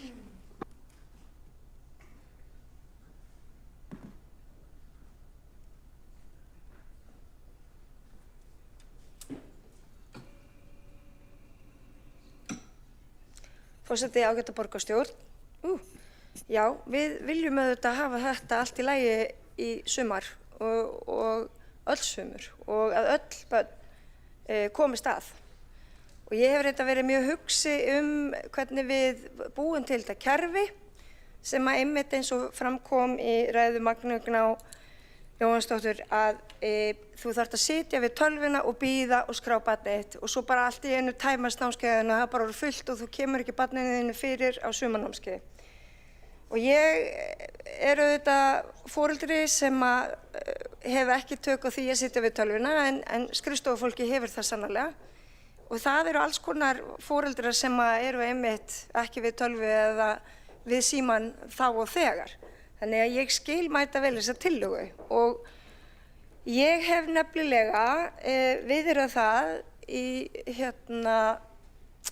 í samtölum og í ýmiss konar samstarfi hvort að við séum ekki, hvort að við getum ekki hugsað þetta kerfi upp og nýtt. Og þá er ég ekki að tala um eitthvað auka fjármagn til þess að fjölga þessum sumastörfum, heldur að foreldrar hafi eitthvað glugga til þess að skrá börnin sín á einhverjum tiltekinni viku og foreldrar skipuleggi sig og segja já, ok, ég þarf sumarnámskeið fyrir börnin mín hér og frá klukkan þetta og þetta. Og svo hrúast þetta allt saman inn og svo þessu mætt. Þannig að öll börn geta fengið sumarfrístund. Þannig myndi ég vilja sjá kerfið fyrir mér. Og þá auðvitað kannski eins og með frístundakortið að þá erum við kannski með eitthvað bil af fjármagni til eða frá sem við þurfum að gera ráð fyrir. Stundum aðsóknin góð, hún oftast mjög góð en svona myndi ég að minnsta kosti sjá kerfið fyrir mér þannig að við getum mætt öllum börnum í sumarfrístund. Og foreldrar þyrftu ekki að hafa áhyggjur af því að finna önnur úrræði eða eitthvað við að vera þegar þau komast ekki að hjá borginni. Þannig að strangt til tekið finnst mér þessi tillaga ekkert slæm en ég myndi líka vilja láta skoða kosti þessa sem að ég hef rakið hér upp í þessum ágæta ræðustól. Og það væri gaman að heyra skoðanir borgarfulltrúa á því. Þannig að við mætum allri eftirspurn og tryggjum að öll börn fái sumarfrístund og það var svo ágætt sem að Helga Þórðardóttir borgarfulltrúi sýndi hérna ofan. Það eru allir foreldrar og börn þeirra hæst ánað með þetta. Þannig að allt starf í Reykjavík gott, það fjölbreytt og öllum börnum verður mætt þá í þessu kerfi sem að ég að minnsta kosti búin að hugsa í mörg ár. Það væri gaman að skoða hvort sé skynsamlegt að innleiða. Takk fyrir og góða ferð. Borgarfulltrúi Líf Magneuðdóttir hefur lokið máli sínu. Einn borgarfulltrúi hefur óskað eftir að koma upp í andsvari, Magnea Gná Jóhannsdóttir. Já, forseti, ég þakka borgarfulltrúnum fyrir sína ræðu. Ég algjörlega sammála hvað varðar skráninguna. Það þarf að finna betri lausn á því og þess vegna það kannski einkennilegt að meirihlutinn ætlar að vísa þessari tillögu frá í staðinn fyrir að vísa henni þá til skoðunar innan skóla- og frístundasviðs eða koma breytingartillögum og skoða sérstaklega skráninguna. Auðvitað myndi þessi skráning lagast eða það væri fjölgun á námskeiðum af því að þá þurfti ekki foreldrar ekki að vera í kapphlaupi við tölvuna. Heldur gætu verið öruggum það að væri til nægilega mörg pláss fyrir börnin sín þannig að þau myndu koma af stað. Það kannski vandinn sem til staðar.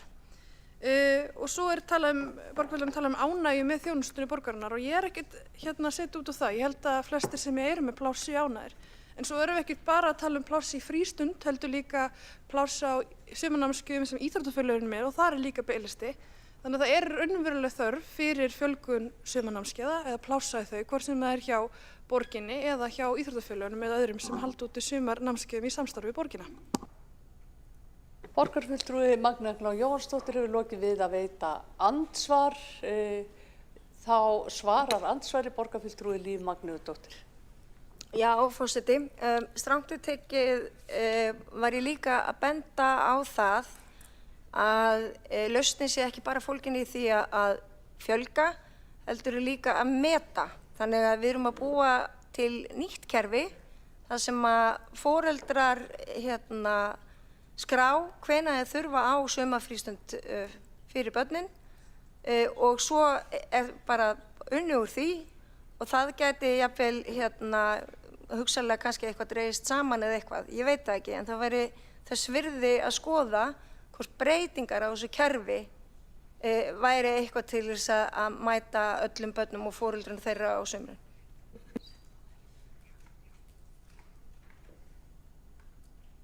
Borgarfulltrúi Líf Magnea-Dóttir hefur lokið við að svara andsvari, þá veitir andsvar öðru sinni borgarfulltrúi Magnea Gná Jóhannsdóttir.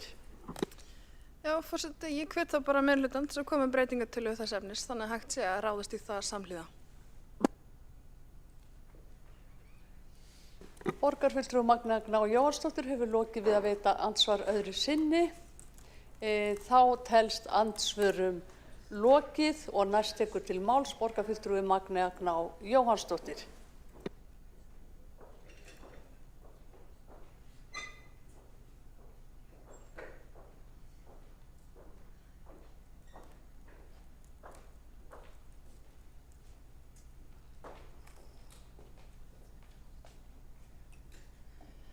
Forseti, ágæta borgarstjórn, ég verð nú bara að byrja á því að vekur hjá mér mikla undrun að meirihlutinn ætli ekki að samþykkja þessa tillögu. Í ljósi þess að það er þörf á því að fjölga plássum á sumarnámskeiðum hjá borginni, hvort sem það sumarnámskeið sem borgin sjálf að halda beint í gegnum frístundarheimili eða hjá íþróttafélögum sem að starfa í borginni og borgin styður með fjárúthlutun. Nú það þannig að það var tilkynnt held ég bara í vikunni eða síðustu fjármagn til íþróttafélaga vegna sumarnámskeiða og það fjármagn er ágætt en mætti vera hærra til þess að raunverulega ná utan þá þörf sem er til staðar. Því að það þarf að ráðin starfsfólk til þess að halda út úr sumarnámskeiðum og íþróttafélögin hafa verið að tala um það er biðlisti vegna þess að það er mikil eftirspurn eftir að komast að. Þannig að þetta vekur hjá mér furðun. Og ég átta mig ekki alveg á rökum meirihlutans, þau kenna okkur í Framsókn fyrir að hafa ekki sett fjármagn í þetta og þess vegna ætla þau ekki að gera það, sem er líka mjög sérstakt í ljósi þess að það er þörf fyrir það. En tillagan sem á að vísa frá, hún hljóðar svo með leyfi forseta, tillögin hefst. Borgarstjórn samþykkir að auka framboð á sumarnámskeiðum og smiðjum fyrir börn á grunnskólaaldri í Reykjavík til að mæta þeirri eftirspurn sem er til staðar. Skóla- og frístundasviði í samstarfi menningar- og íþróttasvið verður falið að útfæra tillögur þess efnis og skila þeim inn til borgarráðs fyrir lok mars 2026. Útgjaldaauki verður fjármagnar á liðnum ófyrirséð kostnaðarstaður 09205. Þessu á að vísa frá. Það er sem sagt ekki vilji hjá meirihlutanum til að skoða það hvort að hægt sé að fjölga sumarnámskeiðum fyrir börn á grunnskólaaldri. Engin vilji. Þessi frávísunarleikur meirihlutans er líka fáránlegur. Ef þið viljið ekki gera þetta, af hverju fellið ekki tillögur? Það er ekki eins og þetta sé í vinnslu einhvers staðar annars staðar. Það er ekki komið fram að það sé í vinnslu að fjölga sumarnámskeiðum og ef það þá væri mjög áhugavert að vita það og hvar fjármagn hefur það komið. Það var ekki inn í fjárhagsáætlun sem ég veit um. Þannig að þetta er eitthvað sem væri áhugavert að vita. Nú hafa íþróttafélögin fengið sitt fjármagn, ekki hefur verið að tala við þau að þeir að fjölga námskeiðsplásum. Þannig að nú er raunverulega þannig að það er bara verið að hella þessa tillögu en meirihlutinn getur aldrei fellt neitt og þarf alltaf að vísa öllu frá í staðinn fyrir að segja bara nei, við viljum þetta ekki. Og þessi leikur er orðinn mjög þreyttur. Fellið bara tillöguna að þið viljið þetta ekki. Borgarfulltrúi Magnea Gná Jóhannsdóttir hefur lokið máli sínu. 2 borgarfulltrúar hafa óskað eftir að koma upp í andsvörum. Fyrst það borgarfulltrúi Líf Magneu-Dóttir. Forseti, já, eins og Helga Þórðardóttir borgarfulltrúi fór vel yfir í ræðu sinni að það er ekkert tilefni til þess að hvorki vísanir samþykkja tillögu Framsóknarflokksins að svo stöddu. En það kemur hún líka fram talsvert seint. Þetta er fullfjármagnað fyrir sumarið. Helga Þórðardóttir borgarfulltrúi fór vel yfir það. Þannig að mér finnst þessi háttur á að snúa upp á sig og af hverju fellið ekki bara. Það eru 3 leiðir til þess að afgreiða tillögur í borgarstjórn. Það er að vísa frá, það var rökstutt hérna í ræðu, það er að fella, það er ekki tilefni til þess vegna þess að það er ríkur vilji hér til þess að fjármagna sumarnámskeið fyrir börn annað en borgarfulltrúin Magnea Gná Jóhannsdóttir heldur fram hérna og sakar okkur að hata börn undir rós. Þannig að þetta er frávísun og það er bara afgreiðsla. Borgarfulltrúi Líf Magnúðardóttir hefur lokið við að veita andsvar og þá svarar andsvari borgarfulltrúi Magnea Jóhannsdóttir. Forseti, já, frávísun er afgreiðsla og kemur út á því sama og fella tillögu. Meirihlutinn er að raunverulega að segja nei, við ætlum ekki að fjölga sumarnámskeiðsplássum, við ætlum ekki að fara í þessa vinnu sem við erum að leggja til að vera gert. Þó að það hafi verið bætt við á síðasta ári þá er ennþá þörf, það er ennþá biðlisti þótt hann hafi snarlækkað sem er jákvætt og við fögnum öll. En við erum ennþá með sumarnámskeið á vegum íþróttafélaganna og annarra sem er sannarlega biðlisti á og Reykjavíkurborg gæti komið inn með auki fjármagn til þess einmitt að fjölga stöðugildum hjá þessum aðilum sem við reiðum okkur á til þess að þjónusta barnafjölskyldur á sumrin þegar skólarnir eru lokaðir. Borgarfulltrúi Magnea Jóhannsdóttir hefur lokið við að svara andsvari og þá veitir andsvar öðru sinni borgarfulltrúi Líf Magnúðardóttir. Já, forseti, hérna erum við komin í liðinn hvernig túlkum við afgreiðslu hlutana. Frávísun eins og fram hefur komið þá er það vegna þess að þessi tillaga á ekki við. Þar fyrir utan þá höfum við ekkert að segja hvað íþróttafélögin gera. Við ráðum ekki þeim, þau ráða ekki okkur. Þannig að það er alveg fullt tilefni til þess að vísa þessari tillögu frá en það hefur auðvitað verið tekið vel í það í þessum sal að endurskoða einhvern veginn og hlúa vel að þessum sumarnámskeiðum þannig að flest börn komist að og fjármagna þau. Það er gert í núverandi kerfi. Þannig að þessi tillaga Framsóknarflokksins bætir engu við að svo stöddu en ég held eins og ég fór yfir í ræðu minni að það sé fullt tilefni til á næsta kjörtímabili að endurskoða þetta kerfi sem að heldur utan þetta og hvort að við getum ekki betur mætt börnum í Reykjavík varðandi sumarfrístund. Þannig að Borgarfulltrúi Líf Magnúðardóttir hefur lokið við að veita andsvar, þá svarar andsvari borgarfulltrúi Magnea Jóhannsdóttir. Forseti, raunveruleikinn er samt sá að í sumar munu foreldrar þurfa að bera á biðlista með börnin sín vegna þess að það verða ekki næg sumarnámskeið fyrir börnin þeirra. Við stjórnum vissulega ekki íþróttafélögum og ég er ekki að leggja það til eða við Framsókn, en ég veit hins vegar að íþróttafélögin er ekki sátt með þá upphæð sem þau fengið til sumarnámskeiða. Hún nægir ekki til. Þannig að það er mjög sérstakt að segja að við stjórnum ekki íþróttafélögum í því samhengi að við getum ekki stutt þau. Við eigum auðvitað að reyna að styðja við framtak sem að styður við þjónustu barnafjölskyldur í borginni. Eitt af því er sumarnámskeið á vegum íþróttafélagana, annað er sumarnámskeið sem borgin heldur og svo eru aðrir sem gera það líka. Og við eigum auðvitað að fjárfesta í þessum námskeiðum til þess að mæta foreldrum sem eru að ströggla við skipulag sumarfrísins vegna þess að skólarnir eru í löngu sumarfríi. Og við þekkjum þetta allt og við þekkjum sögurnar af foreldrum sem eru í þessu púsluspili og þetta er ekki þjónusta sem ég vil sjá fyrir barnafjölskyldur í borginni. Hún á að vera miklu betri.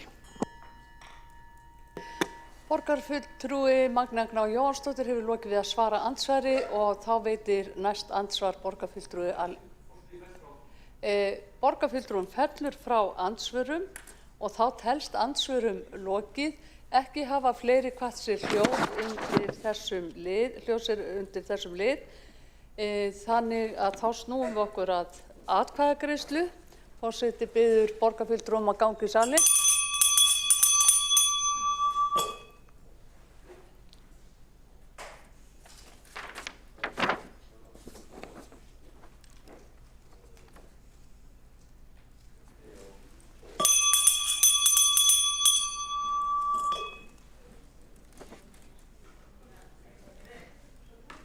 Enn vantar borgarfulltrúa í salinn. Forseti biður borgarfulltrúa að mæta í afgreiðslu hér í borgarstjórnarsalnum.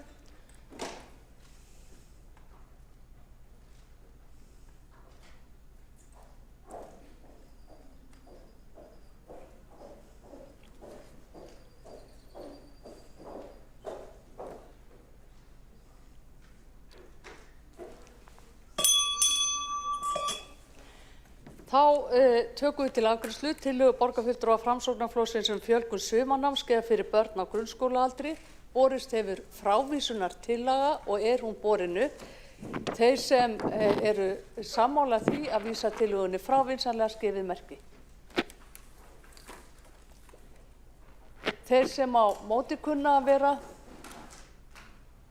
Tillagan er felld með atkvæðum meirihlutans gegn atkvæðum minnihlutans. Þannig að frávísunartillagan er samþykkt. Meirihlutinn samþykkir tillöguna, meirihlutaflokkarnir, minnihlutaflokkarnir greiða atkvæði gegn. Þá göngum við til næsta dagskrárliðar sem er tillaga borgarfulltrúa Samfylkingar, Pírata, Sósíalistaflokks Íslands, Flokks fólksins og Vinstri grænna bætt loftgæði. Til máls tekur Líf Magnúðardóttir borgarfulltrúi.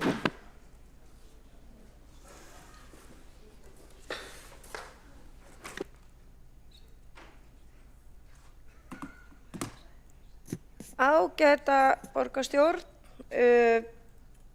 hér borin upp tillaga samstarfsflokkanna í rauninni að fela umhverfis- og skipulagsráði að taka allt það saman sem að þegar hefur verið unnið varðandi loftgæði í Reykjavík. Með nýju umferðarlögunum sem voru samþykkt 2021, minni mig, að þá var til grein þar sem að kveður á að sveitarfélög geti með rökstuðningi takmarkað umferð þegar stefnir í vonda daga. Sem sagt þessa gráu og gulu daga sem að meinar börnum að fara út að leika á sólbjörtum dögum. Fólki með öndunarfæra sjúkdóma er ráðlagt að vera inni og og ökumönnum bíla er ráðlagt að sleppa því að keyra bílinn sinn. En okkur hefur ekki tekist að ná tökum á þessu og eins og borgarfulltrúi í þessum sal vita að þá ferðast auðvitað mengunin bara þvert á sveitarfélög. Þannig að það er ekkert þannig að þetta sé bara bundið við Reykvíkinga og hvernig þeir keyra. Við erum auðvitað hér á ferðaflugi allt atvinnusvæðið á höfuðborgarsvæðinu, allt búsetusvæði höfuðborgarsvæðisins. Á okkar í okkar misumhverfisvænu ferðamátum. Og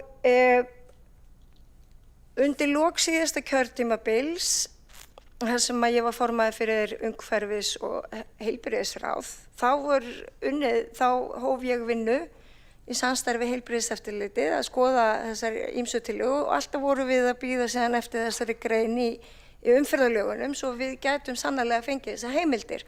Og svo komu þær og við einhvern veginn fórum aftur yfir þetta og svo komu kosningar. Þetta var nú eiginlega svona stuttasann og svo veit ég til þess að fleiri tillögur voru unnar á þessu kjörtímabili undir forystu Aðalsteins Hauks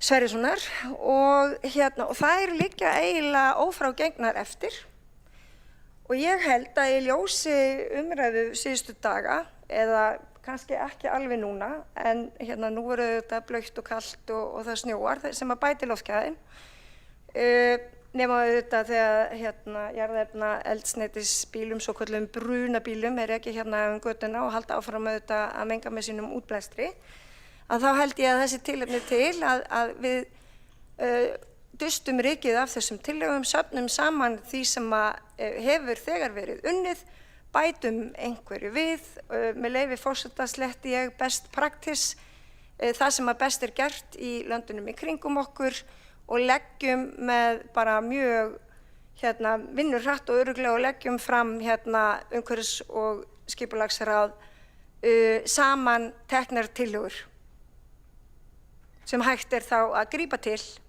til þess að fækka þeim dögum þegar loftgæði eru það ógeðsleg og mengandi og fara yfir heilsuverndarmörk þannig að við getum, svo ég segi, andaléttar og reynda voru þess að andalétta auglýsingar til þess að fá reykingafólk til þess að reykja ekki í lokuðum rýmum. En allt í lagi.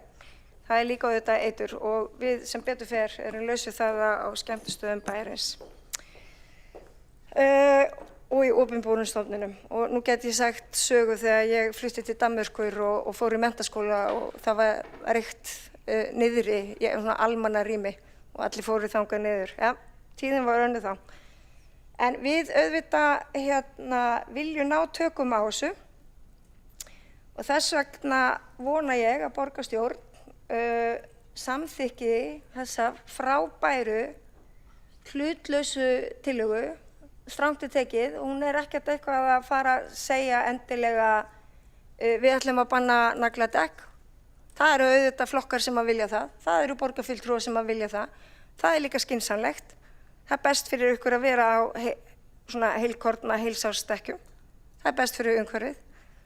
Það líka gott að keyra hægt. Við þurfum líka að geta stýrt umferðarhraða á svona loftmengunardögum og ýmislegt annað. Þannig að ég var líka með já, ég ætla bara að gerast svo frökk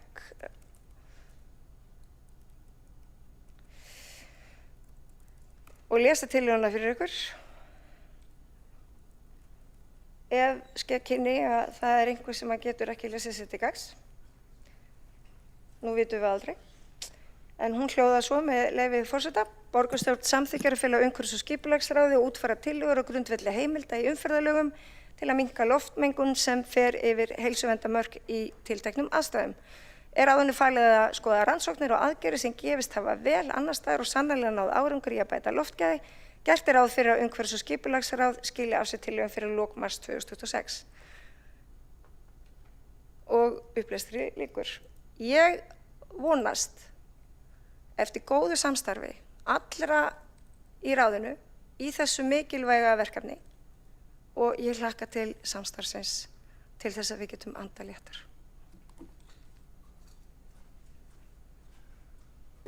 Borgarfulltrúi Líf Magnúsdóttir hefur lokið máli sínu. Einn borgarfulltrúi hefur óskað eftir að koma upp í andsvari. Það Aðalsteinn Haukur Sverrisson. Forseti, ég vil þakka kærlega fyrir ábendinguna mína formennsku í þessari stýrihópsumræðu sem var stofnað af fyrrverandi borgarstjóra Degi B. Eggertssyni. Ég vil vekja athygli á því að frá þeim tíma þá hefur orðið stjórnarslit. Ég myndi nú varla trúa því að ég sem formaður myndi halda því hlutverki við þau stjórnarslit þó að það sé ekki búið að afgreiða þetta og því miður bara náðist ekki að afgreiða þessa tillögur fyrir þann tíma áður en að stjórnarslit urðu. Þannig að ég bara vil vekja athygli á því. Borgarfulltrúi Aðalsteinn Haukur Sverrisson hefur lokið við að veita andsvar. Þá svarar andsvari borgarfulltrúi Líf Magnúsdóttir. Forseti, já, ég þakka Aðalsteini Hauki Sverrissyni borgarfulltrúa fyrir þetta og ég tel að því að nú verður þessu vísa til umhverfis- og skipulagsráðs þar sem að borgarfulltrúin á sæti. Þannig að ég býst við því að allt það sem hann hefur viðað að sér áður en að stjórnarslitin áttu sér stað, að hann komi með það auðvitað að borðinu og við tökum saman í að móta þessa tillögur og vinna það verkefni sem að ráðinu verður falið vonandi eftir afgreiðslu tillöguna á eftir. Borgarfulltrúi Líf Magnúsdóttir hefur lokið við að svara andsvari. Þá veitir andsvar öðru sinni borgarfulltrúi Aðalsteinn Haukur Sverrisson. Forseti, já, að sjálfsögðu mun ég koma með þær áherslur sem ég lagði til í vinnunni á sínum tíma og leggja þær sérstaklega fyrir og berjast fyrir þeim. Takk. Borgarfulltrúi Aðalsteinn Haukur Sverrisson hefur lokið við að veita andsvar og þá telst andsvörum lokið. Næst tekur til máls borgarfulltrúi Magnea Gná Jóhannsdóttir fellur frá orðinu en næst tekur til máls borgarfulltrúi Einar Þorsteinsson.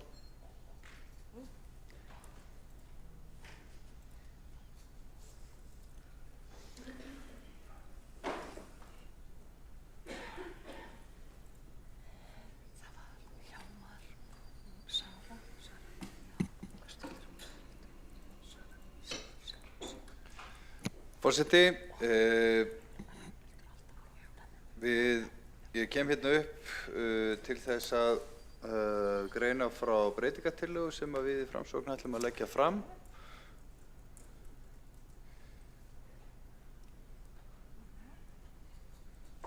Þá er komin réttu tíma á klukkuna. Ég ætla nú ekki að vera alla 10 mínútur, þetta er stutt og laggott. Þetta er ágætis tillaga og bara brýnt að dusta rykið af þessum tillögum eins og borgarfulltrúi Líf Magnúsdóttir komst og skemmtilega orðið hér áðan. Það er margt hægt að gera en við erum alveg klárlega ekkert sammála allt í þessu. Ég meina, það var nú haldið málþing hérna á kjörtímabilinu þar sem var verið að ræða það hvort að það væri kannski bara skynsamlegast að banna díselbíla til dæmis. Þeir eru mengandi. Og eða hægja á umferð á stoppvegum þegar það eru svona toppar, gráir dagar.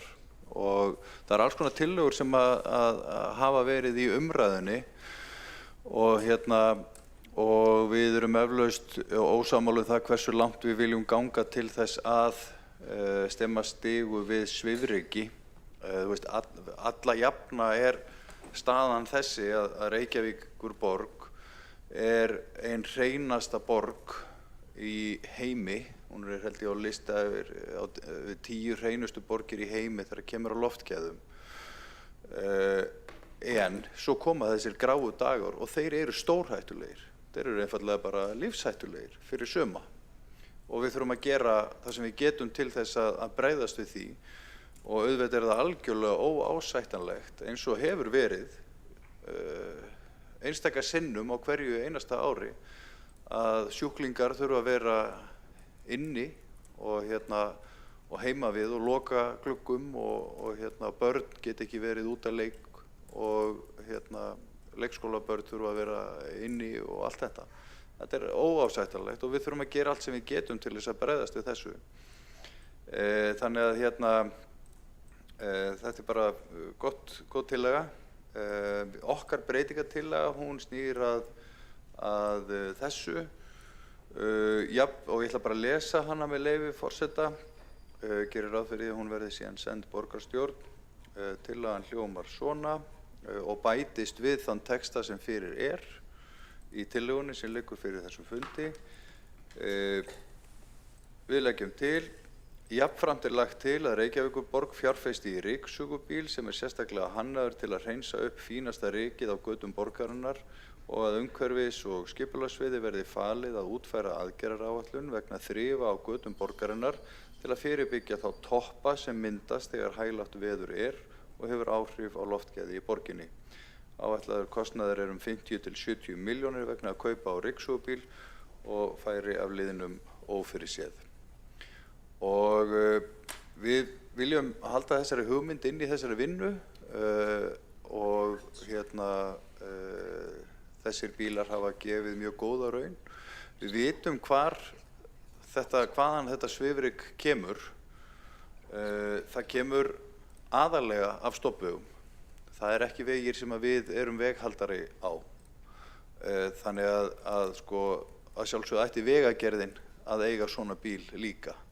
En við getum hins vegar notað þessar bifreiðar á okkar götum og þá eftir atvikum þá bara í samkomulagi við vegagerðin ef við viljum renna þessum þrifbílum eftir þeirra götum. Aðalatriðið er að þessi tæki séu nýtt af okkur og til þess að stemma stigu við svifrykinu. Þetta var skelfilega vont ástand hérna fyrir örfáum vikum síðan og við fundum það bara held ég öll að þetta gengur ekki og vegagerðin þarf náttúrulega að rísa undir þeirra ábyrgð líka að vera veghaldari og þrífa sínar götur. Ég ætla ekki að fara út í umræðina nagladekk, hún er löng og flókin en sumir vilja banna þau og umræðin er stundum á þá leið að það sé bara ekkert mál að banna nagladekk. Og sama hvort við viljum það eða ekki, þá er það ekki einfalt. Það þarf að breyta reglugerð til þess að gera það og það er í verkahring ráðherra að gera það. Og ég er þeirrar skoðunar að við ættum að beita öllum þeim hvötum og ráðum sem við höfum til þess að draga úr notkun nagladekkja. Hér innan borgarmarkanan sjaldnast tilefni til þess að vera á nagladekkjum. Og þannig að það eru komin harðkornadekk og alls konar dekk, bara góðu vetradekk, duga eiginlega í nær öllum tilvikum hér fyrir íbúa Reykjavíkur og höfuðborgarsvæðisins. Hins vegar það þannig að Reykjavík höfuðborg Íslands þar sem að fólk sækir þjónustu, mikilvæga þjónustu sem það fær hvergi annars staðar í landinu, og þarf að koma til borgarinnar utan að landi, og þar eru aðrar aðstæður, og það getur verið snúið að fyrir hið opinbera að banna alfarið nagladekk með pennastriki þegar öryggisaðstæður sem ekki eiga við hér endilega innan borgarmarkana vega hins vegar miklu þyngra annars staðar, þar sem fólk þarf að fara yfir fjallvegi eða býr bara við aðstæður þar sem minni snjómokstur og vetrarþjónusta. Þannig að þetta svona ekkert alveg skýrt, en ég held við séum samt flest sammála því markmiði hér í borgarstjórn að það sé okkur öllum fyrir bestu að draga sem mest úr notkun nagladekkja hér á höfuðborgarsvæðinu. Þannig að þessi tillaga, við leggjum hana bara hérna fram, vonum að henni verði vel tekið og að umhverfis- og skipulagsráði gangi vel að koma sér saman tillögur til þess að sporna gegn svifryki. Takk fyrir. Borgarfulltrúi Einar Þorsteinsson hefur lokið máli sínu. Næst tekur til máls borgarfulltrúi Ragnhildur Alda María Vilhjálmsdóttir. Fyrirgefiði, það eru þó nokkrir hérna sem hafa óskað eftir að koma upp í andsvörum. Fyrst það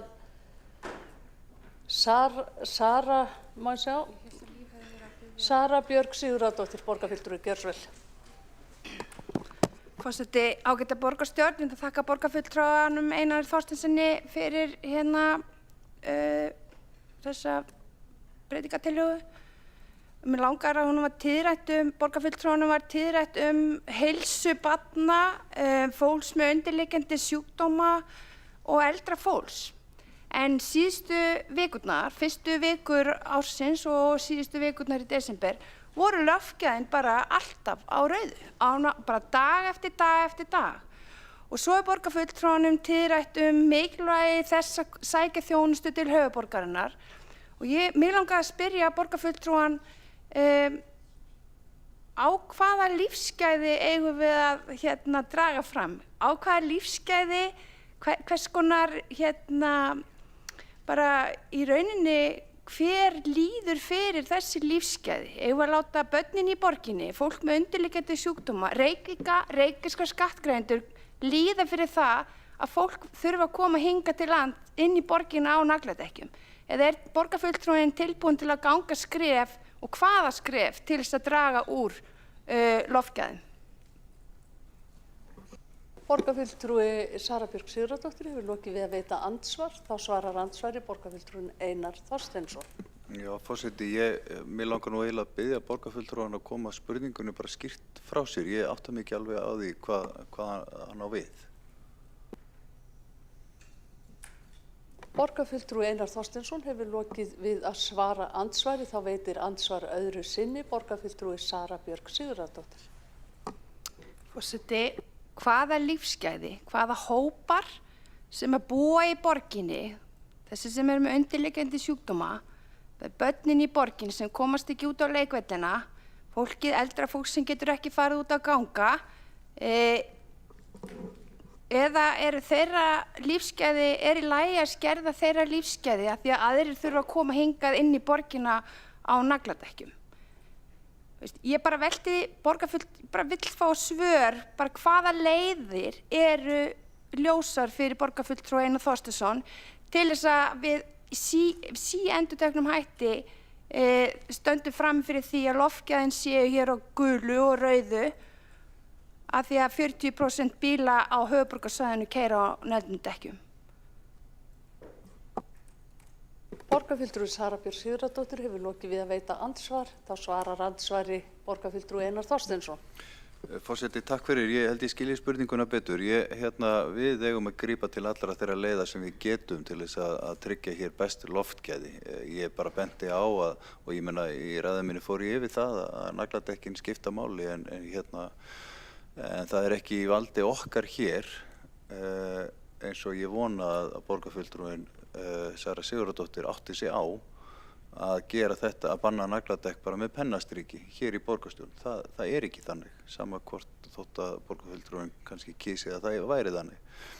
Þannig að og við eigum að tryggja börnum, eldra fólki, öllum íbúum hér, hvort sem þeir eru með undirliggjandi sjúkdóma eða ekki, bestu fáanlegu loftgæði. Það er svo einfalt. Ég líkt ekki svo á að við séum hér í einhverju liði í þessu máli, sko. Og ég held að ræða mín hér áðan hafa bara verið mjög skýr með það. Við höfum að gera það sem við getum til að tryggja loftgæði. Eitt af því er að þrífa göturnar með svona sópi og ég vona að hún verði breytingartillaga okkar verði samþykkt. Borgarfulltrúi Einar Þorsteinsson hefur lokið við að svara andsvari og þá telst andsvörum lokið. Næst tekur til máls borgarfulltrúi Ragnhildur Alda María Vilhjálmsdóttir.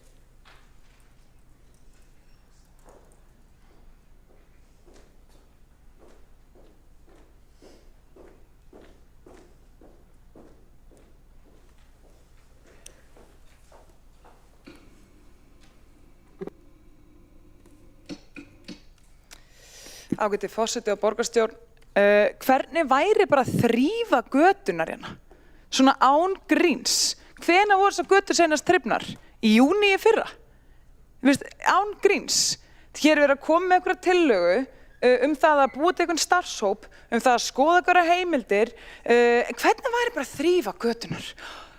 Ég greip nágranna minn daginn með sóp, svona skaftsóp, að reyna að moka aðeins. Hann gat ekki, þetta er orðið þannig að íbúar hérna eru farnir út með litla sópa að reyna að sópa eitthvað götunar. Vegna þess að Reykjavíkurborg, þessi borgarstjórnarmeirihluti, bara neitar að gera það, bara neitar því.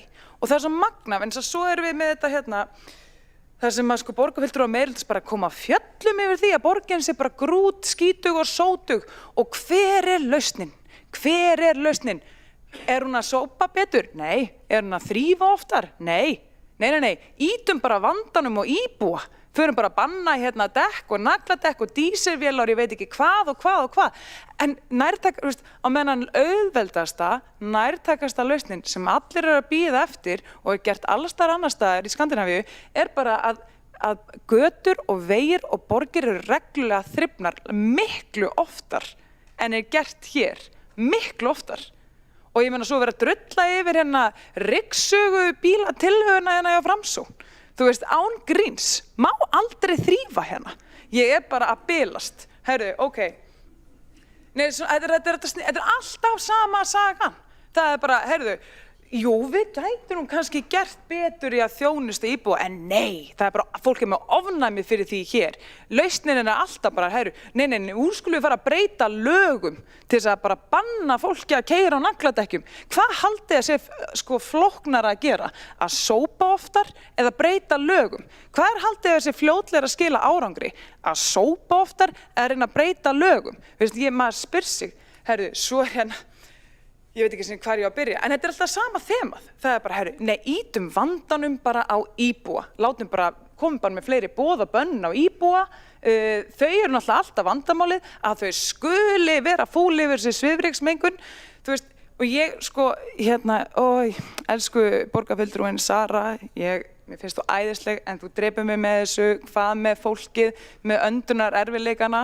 Og ég segi bara hvað með okkur sem að viljum geta verið með hreina gluggar og rúður líka, hvað með fólki með öndunar erfiðleikana og fólki sem hreina rúður. Ég var bara núna daginn að þurfa að taka þvottabókana að þrífa rúðanum mína, það var svo skítugar. Ég fyllti 4 fægiskóflur af sandi á sölunum mínum, ég bý á 3. hæð. Af því að ég, alveg eins og borgarstjórnar meirihlutin hér, var ekki búin að sópa svalunum mína frá því fyrrasumar. Og þetta var bara sölunum, bara sandurinn á sölunum. Þú veist, og það er ekki bílar á nagladekkjum að keyra mínu sölum, sko. Þú veist, þannig sem ég er að segja er að við vitum alveg þegar kemur að svifryki og hvernig það kemur til. Það eru alltaf nokkra áhrifaþættir. Það er vissulega bara bílar, sama hvað dekkjum þeir eru á. það er bara bíll á malbyggi, tætir upp malbygg, það er bara svoleiðis. B, jú, nagladekk hafa einhver áhrif, harðskelja-dekk hafa einhver áhrif, þyngd bílana hefur áhrif. Þú veist, það eru alls konar áhrifaþættir.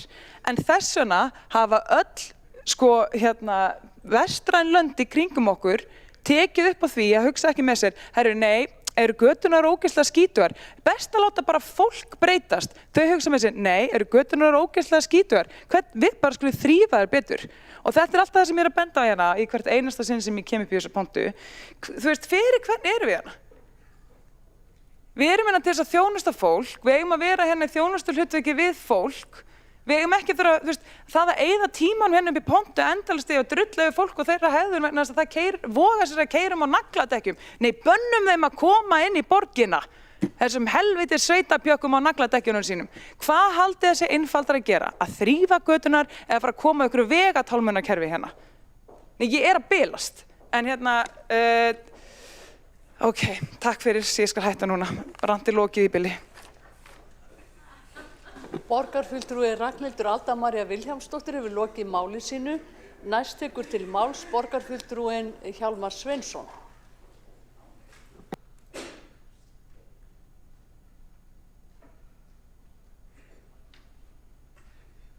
Já, forseti, ágæta borgarstjórn, að því að síðasta ræðimanni var mjög tíðrætt það hvernig þetta væri hér í nágrannalöndum. Í nágrannalöndum þetta þannig að nagladekk eru bönnuð. Þau eru alfæri bönnuð í Þýskalandi, þau eru meira að segja bönnuð í Sviss, þar sem eru þó mikið fjalllendi. Þau eru bönnuð, þau eru leyfð á einhverjum tilteknum svæðum í Noregi og ég sé að borgarfulltrúin afber ekki að hlusta á þetta erindi mitt, en það verður að hafa það. En síðan það, sem sagt, já, mér finnst það nokkuð svona kald rifjaða því það margoft búið að benda á það að fyrsta lagi eru götur sópaðar. Þær eru hreinsaðar, þær eru sópaðar og það verður margoft verið bent á það að á svona dögum eins og var daginn þegar eru froststillur dag eftir dag, jafnvel viku eftir viku, að þá er mjög erfitt að sópa göturnar. Af því að það er frost og það er allt frosið fast. Það er ekki að þóa þær og það er mjög erfitt að sópa þær. Það getur raunar kallað á meira svifryk í sumum tilvikum. En þetta er hérna, þú veist, það er alveg endalaust hægt að frasa það hvaða aðferðum á að beita.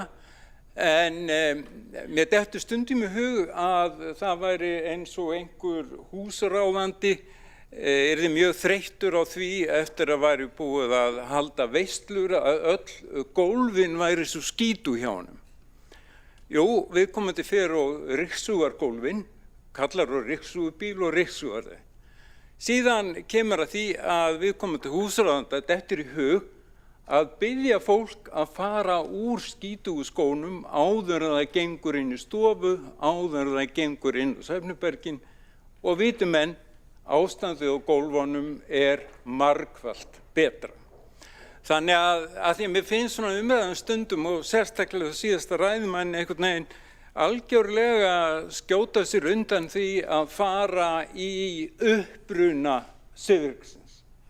Og það var aðeins ónákvæmt hjá frummælenda hérna áðan eða hjá þessari ræðu hérna áðan að nagladekkin skipti einhverju máli, þau skipta gríðalegu máli, bílar á nagladekkjum valda alltaf 20 sinnum meira svifryki heldur en bílar sem eru ekki á nagladekkjum og það er enda rétt sem kom fram að það skiptir mjög miklu máli er þyngd bílsins og líka hraði bílsins.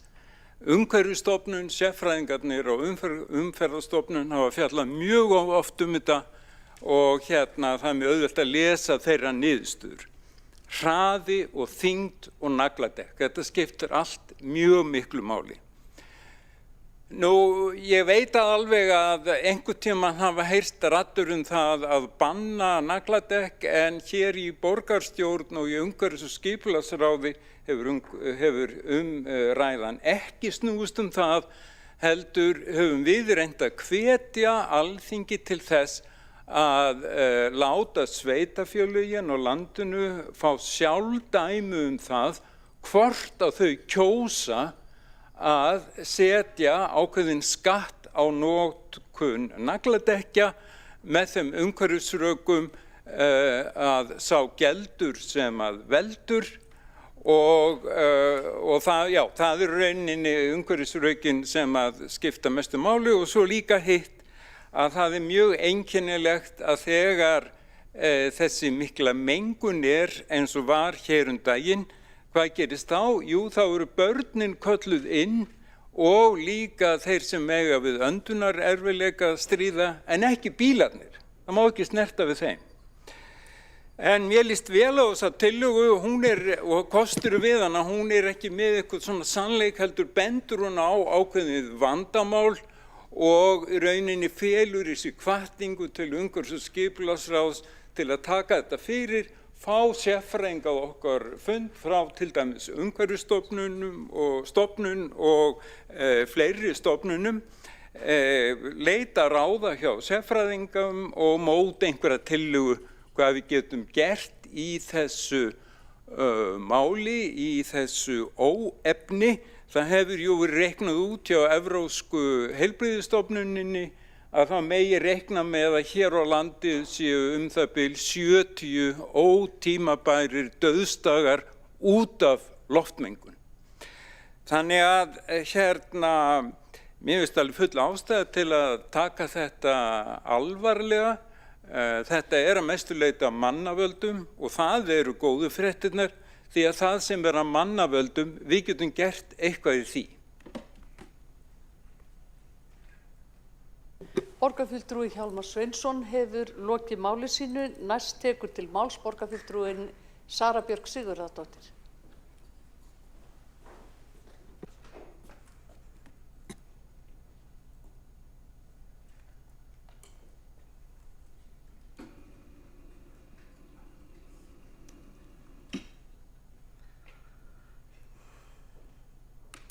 Forseti, ágæta borgarstjórn, við ræðum málana, tillögu meirihlutans að útfæra tillögur á grundvelli heimilda í umferðarlögum til að minnka loftmengun þegar það sneitt yfir heilsuverndarmörk í tilteknum aðstæðum.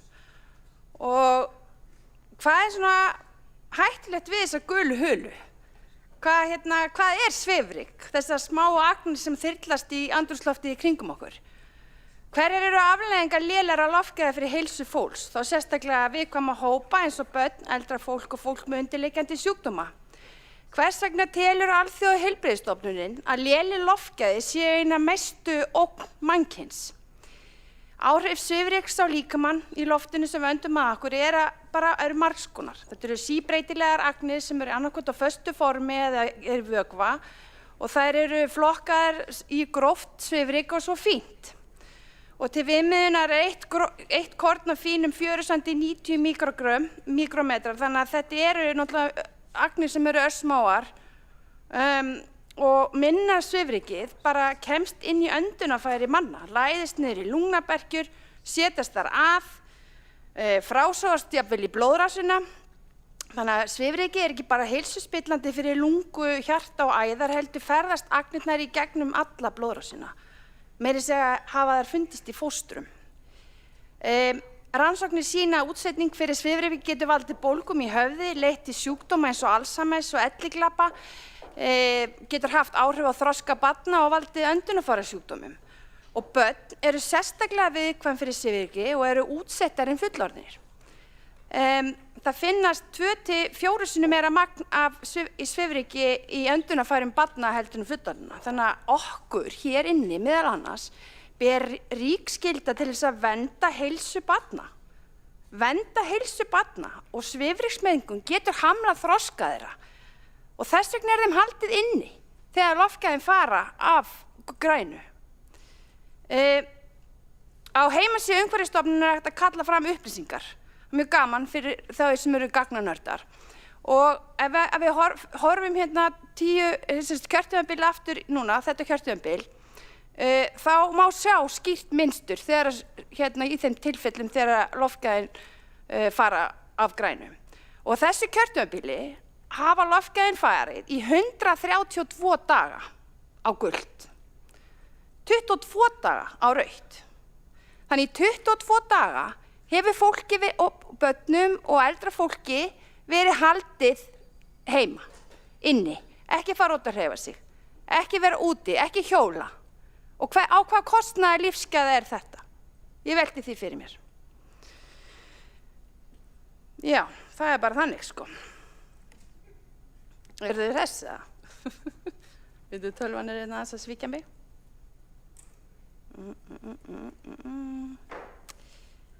Borgarfulltrúarnir voru Framsóknarflokksins og Sjálfstæðisflokks hafa verið tíðrætt að þrífa oftar og sópunarþrif geta gert gagn. En það er líka ákveðin forvörn í því að fjarlægja úr götukantanum sem að getur alveg verið og tíminn sem tekur að sópa allar helstu götur getur tekið marga vikur eins og við þekkjum á vorin. Þetta er pínu flókið þegar þú ert með 40% bíla umferðar á negldum dekkjum og maður spyr sig hvenær á að þrífa, hversu ofta á að gera það á hverjum degi. Við erum að tala um 100 milljóna ef við ætlum að fara í þá leið sem borgarfulltrúi Ragnhildur Alda Vilhjálmsdóttir var að ræða áðan.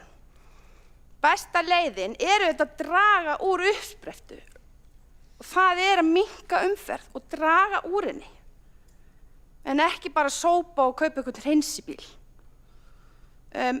Sem dæmi þá eru 40% bíla á negldum dekkjum og heilu, ef maður reiknar, þá þetta má gera ráð fyrir að 191 tonn berist út í andrúmsloftið frá bílum á negldum dekkjum.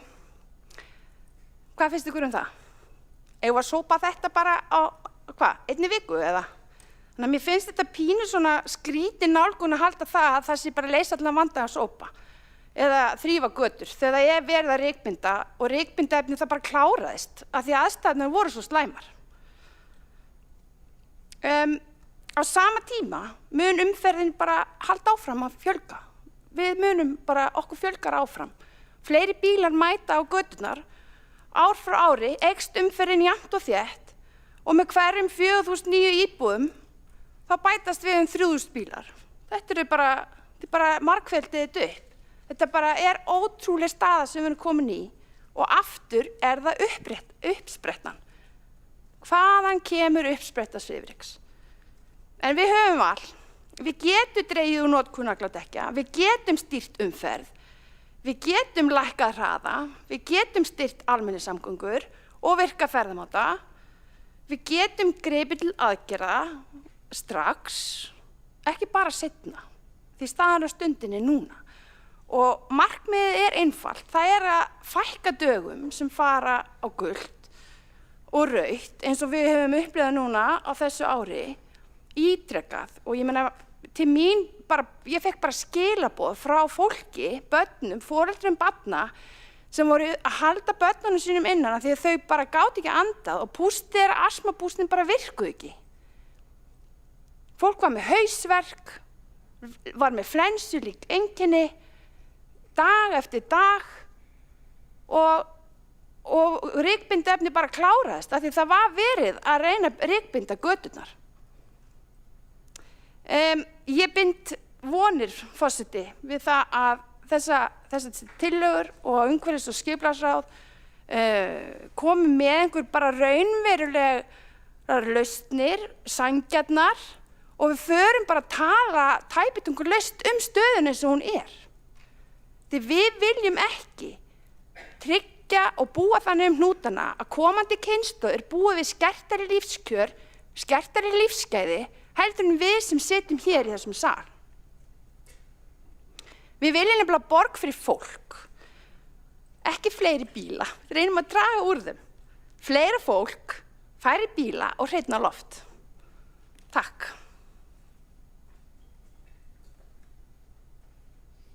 Borgarfulltrúi Sara Björk Sigurðardóttir hefur lokið máli sínu. 2 borgarfulltrúar hafa óskað eftir að koma upp í andsvörum. Fyrst er það borgarfulltrúinn Aðalsteinn Haukur Sverrisson.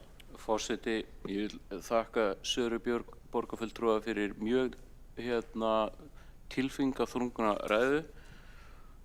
Alls ekki til þess að gera neitt grín af því að loftgæði skipta máli. Ég vil bara aðeins halda nokkrum hlutum til haga. Í 3 ár hef ég nefnt það inn í umhverfis- og skipulagssviðið, ekki bara út af hún að tala rykbindingu. Það ljóst að rykbinding gerir eitthvað gagn, en við höfum talað fyrir því og tölum fyrir því í þessari breytingatillögu að kaupa sérstakann ryksuðubíl sem að virðist vera hjá sviðinu ekki áhugi að gera, og ég spyr mig bara af hverju. Bara, þú veist, þetta lágmarkskostnaður. Nei, við skulum freka fara í að breyta lög, og þá vil ég koma að þessum seinni punkt hjá Söru. Hvar höfum við stjórntæki til þess að hamla umferð þótt það sé í einhverjum lögum? Hvernig ætla það að fara að því? Borgarfulltrúi Aðalsteinn Haukur Sverrisson hefur lokið við að veita andsvar. Þá svarar andsvari borgarfulltrúin Sara Björk Sigurðardóttir. Já, þetta bara forseti, þakka borgarfulltrúanum fyrir andsvarið. Ég get bara tekið undir með honum þessar áhyggjur og þetta svona samfélagslegt verkefni. Þetta ekki bara verkefni Reykjavíkur, þetta er líka höfuðborgarsvæði. Þið bara fylgist með loftgæðunum á heimasíðu Umhverfisstofnunar, og við þurfum bæði hér í þessum sal og pólitíkin og við sem samfélag, sem foreldrar, sem skólasamfélag, sem íþróttasamfélög, við þurfum að taka þetta bara föstum tökum, og þess vegna þessi tillaga meirihlutans, hún bara liður í því að halda áfram samtalinu og umræðinu og halda þessu bara áfram, vegna þess að þetta mun bara versna, og ef að veðurfarsskilyrðin eins og þau eru búin að vera núna, þá verður þetta bara flókið. Því að við viljum ekki bera ábyrgð á að skaða heilsu íbúa Reykvíkinga, við þurfum að standa að verða það.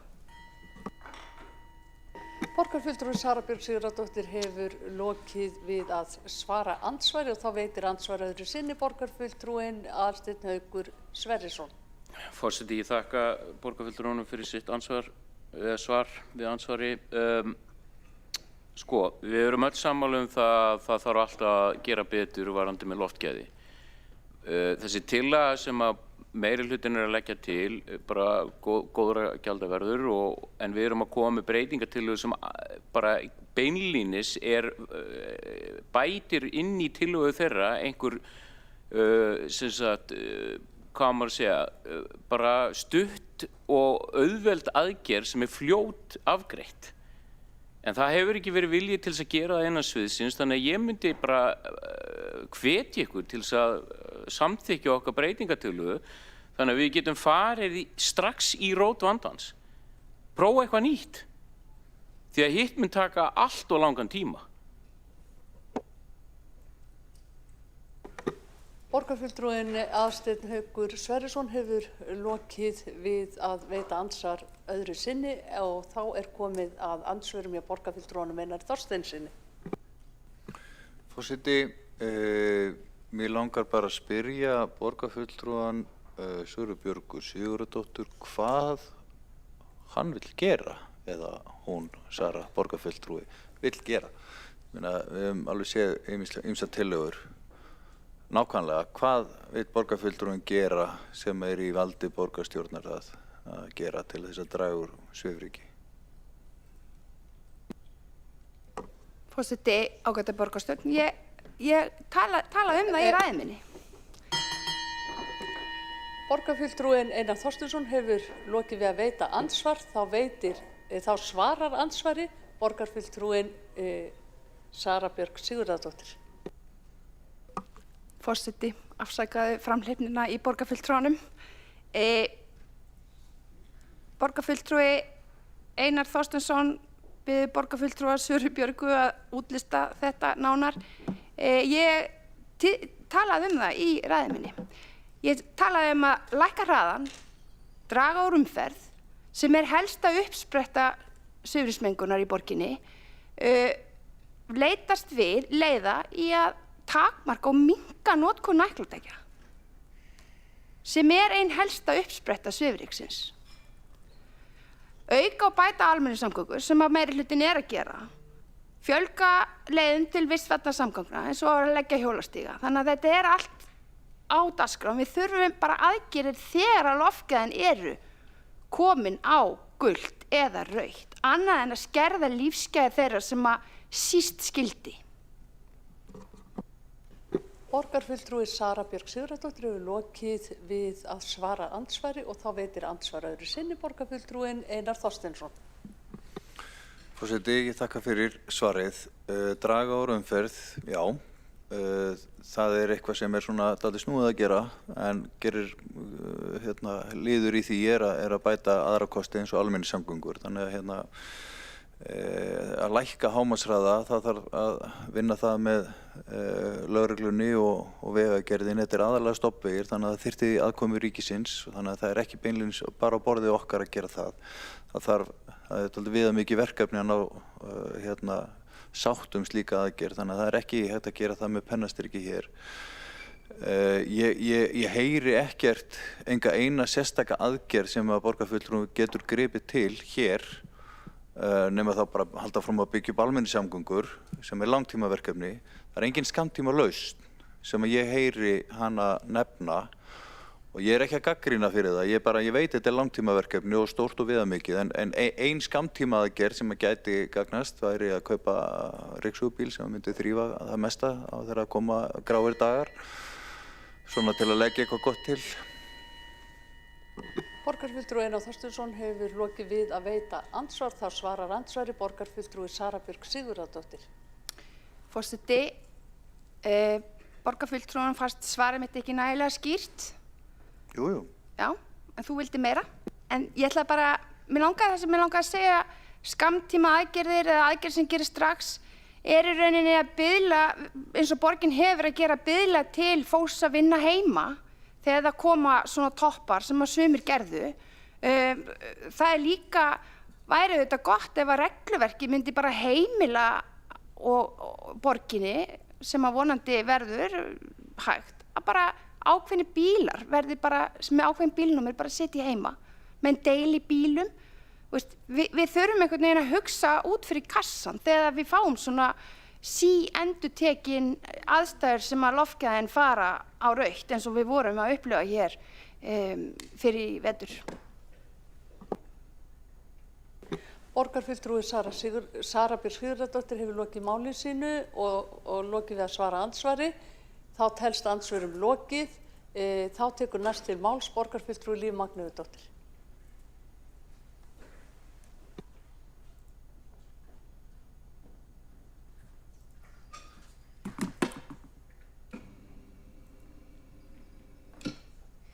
Það bara 1 mínútu. Hvað þarf ég að tala hratt?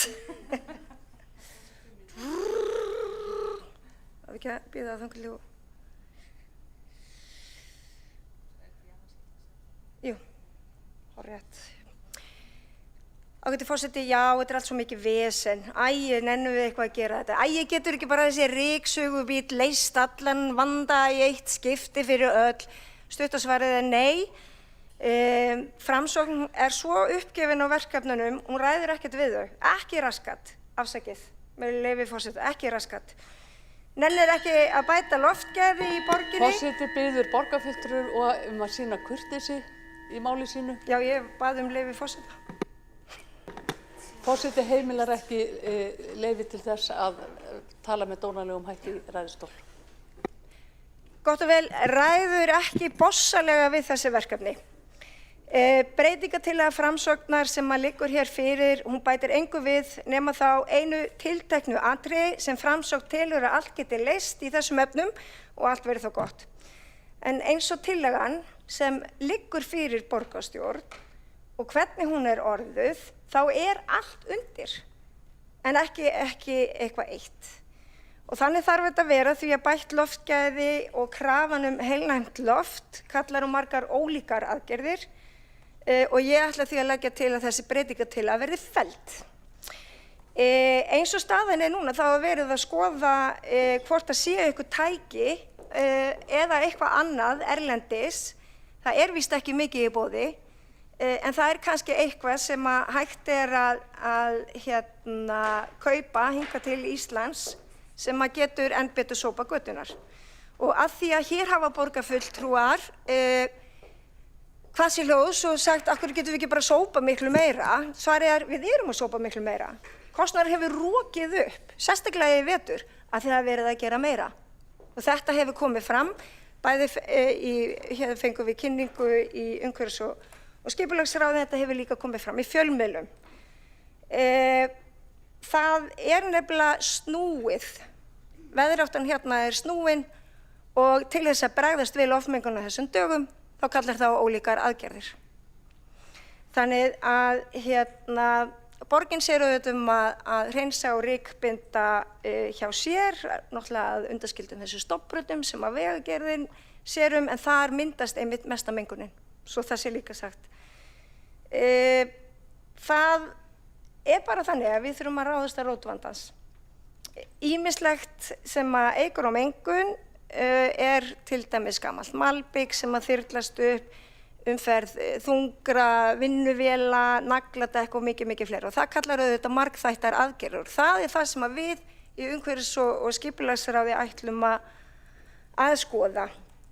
Þannig að eins og að því að Ragnhildur Alda Vilhjálmsdóttir borgarfulltrúi mætir hérna inn í salinn, þá skal því haldið til haga að það búið að þrífa mjög mikið, einmitt í vetur og kostnaðurinn hefur aukist og við sjáum fram að hann eykst enn frekar. Þannig að það búið ekki einungis það sem við höfum sett okkur að eru svona regluleg þrif, heldur hafa líka farið fram auka þrif eftir þörfum. Þannig að það er ekki rétt að göturnar séu ekki hreinsaðar. 85. grein umferðarlagana, ég hvet alla borgarfulltrúa til þess að lesa hana, að þá getur veghaldari í samráði við lögreglu og almannavarnanefnd þegar það á við takmarkaði að bannað umferð vélknúinna ökutækja, með leyfi forseta, stundarsakir á vegi sem hættulegur er vegna skemmda eða öðrum orsökum þar til viðgerð er lokið á hættulega hjá og svo heldur þetta áfram og þá er nefnt einmitt loftmengun. Þannig að ekki eru bara vondir vegir hættulegir, heldur er loftmengun líka hættuleg. Og þetta höfum við farið yfir. Auðvitað getum við bara sópa götunar, en hvað eigum við að gera við ósýnilegu mengunina? Hvernig eigum við að grípa hana? Jú, við þurfum að grípa til annara aðgerða en bara að sópa. Þannig að fyrir utan það bara að krefja þá sveitarfélögin og þess að ríkisstjórnum ykkur að vætu tíð með góðu og illi, þá þurfum við margar ólíkar aðgerðir. Og það er það sem að þessi tillaga gengur út á. Það er að senda til umhverfis- og skipulagsráðs sem eru auðvitað sérfræðingar í þessum málum til þess að taka allt það saman sem vel er gert, sem að hægt er að gera með snjall ljósastýringum, með snjöllum umferðarmerkingum, með hvatningu að vera heima á gráum og gulum dögum eða eitthvað slíkt, eða einfallega með því að takmarka umferð og banna nagladekk. Allt er í boði. Líf Magnúsdóttir, borgarfulltrúi hefur lokið máli sínu, einn borgarfulltrúi hefur óskað eftir að veita ansvar, það er Kjartan Magnússon. Forseti, góðir borgarfulltrúar, ég vil nú bara fagna þessari umræðu sem ég held að sé mjög gagnleg og þetta er akkúrat umræðan það sem borgarbúar eru að óska eftir bara þessa dagana, að við séum að sinna betur, en mér fannst bara mörgu spakmæli falla á báða bóga og ekki síst frá henni Líf Magnúsdóttur borgarfulltrúa. Og ég var bara, og mér er stakt góð ábending með hennar ríksúgubíl, ég hef séð að erlendis að þetta eru orðnir miklu stærri og fullkomnari bílar en við yfir að ráða. Þannig að, og ég var hissa bara að borgarfulltrúin skildi ekki taka betur í þetta en bara vitni, því að ég hefði haldið að hann svona sem fulltrúi VG og þar sem er arftaki Sósíalistaflokksins og þar er Kommúnistaflokksins, ætti að taka vel í svona hugmyndir, því að þegar framsóknarmenn lýsti þessu þá datt mér náttúrulega bara strax í hug rússneskur verksmiðjutógari sem náttúrulega ríksugaði hér upp landhelgina í gamla daga eins og sumir muna. Kjartan Magnússon, borgarfulltrúi hefur lokið við að veita ansvar og svar, þá ansvari borgarfulltrúin Líf Magnúsdóttir. Forseti, já, þegar borgarfulltrúin setur í þetta samhengi þá auðvitað mun ég endurskoða afstöðu okkar til þessara breytingatillögu. nei, djók, en að öllu gamni sleftu að þá vildum við einmitt hafa hana opna til þess að vera ekki með aðal fókusun á eitthvað tiltekið eins og ég fór hérna yfir í ræðu minni og við getum auðvitað verið með langa upptalningu í þessari tillögu, þá að skoða nagladekk, þá að skoða hraðatakmarkanir, þá að skoða loka hverfum, þá að skoða númeraplötur, þú veist, endastaf á númeraplötum og einhverjum tilteknum. Við getum verið með endalausa upptalningu en málið var að við vildum setja fram nokkuð opna tillögu því að við þurfum að nálgast þetta verkefni með opnum huga og ekki hugsa að einhver ryksugubíll sé bara barbabrellan, að það sé bara málið. Þá erum við ekki, þá erum við ekki með verkefni með hugan við önnur ráð, þannig að svo það sé sagt. Líf Magnúsdóttir borgarfulltrúi hefur lokið við að svara andsvari. Forseti minnir á að meðan að borgarfulltrúar eru með orðið þá eru þeir einir með orðið. Veitir ansvar öðru sinni, þá telst ansvarum lokið undir þessa ræðu og tekur næst til máls borgarfulltrúan Ragnhildur Alda María Vilhelmsdóttir. Ég þarf að fá mig.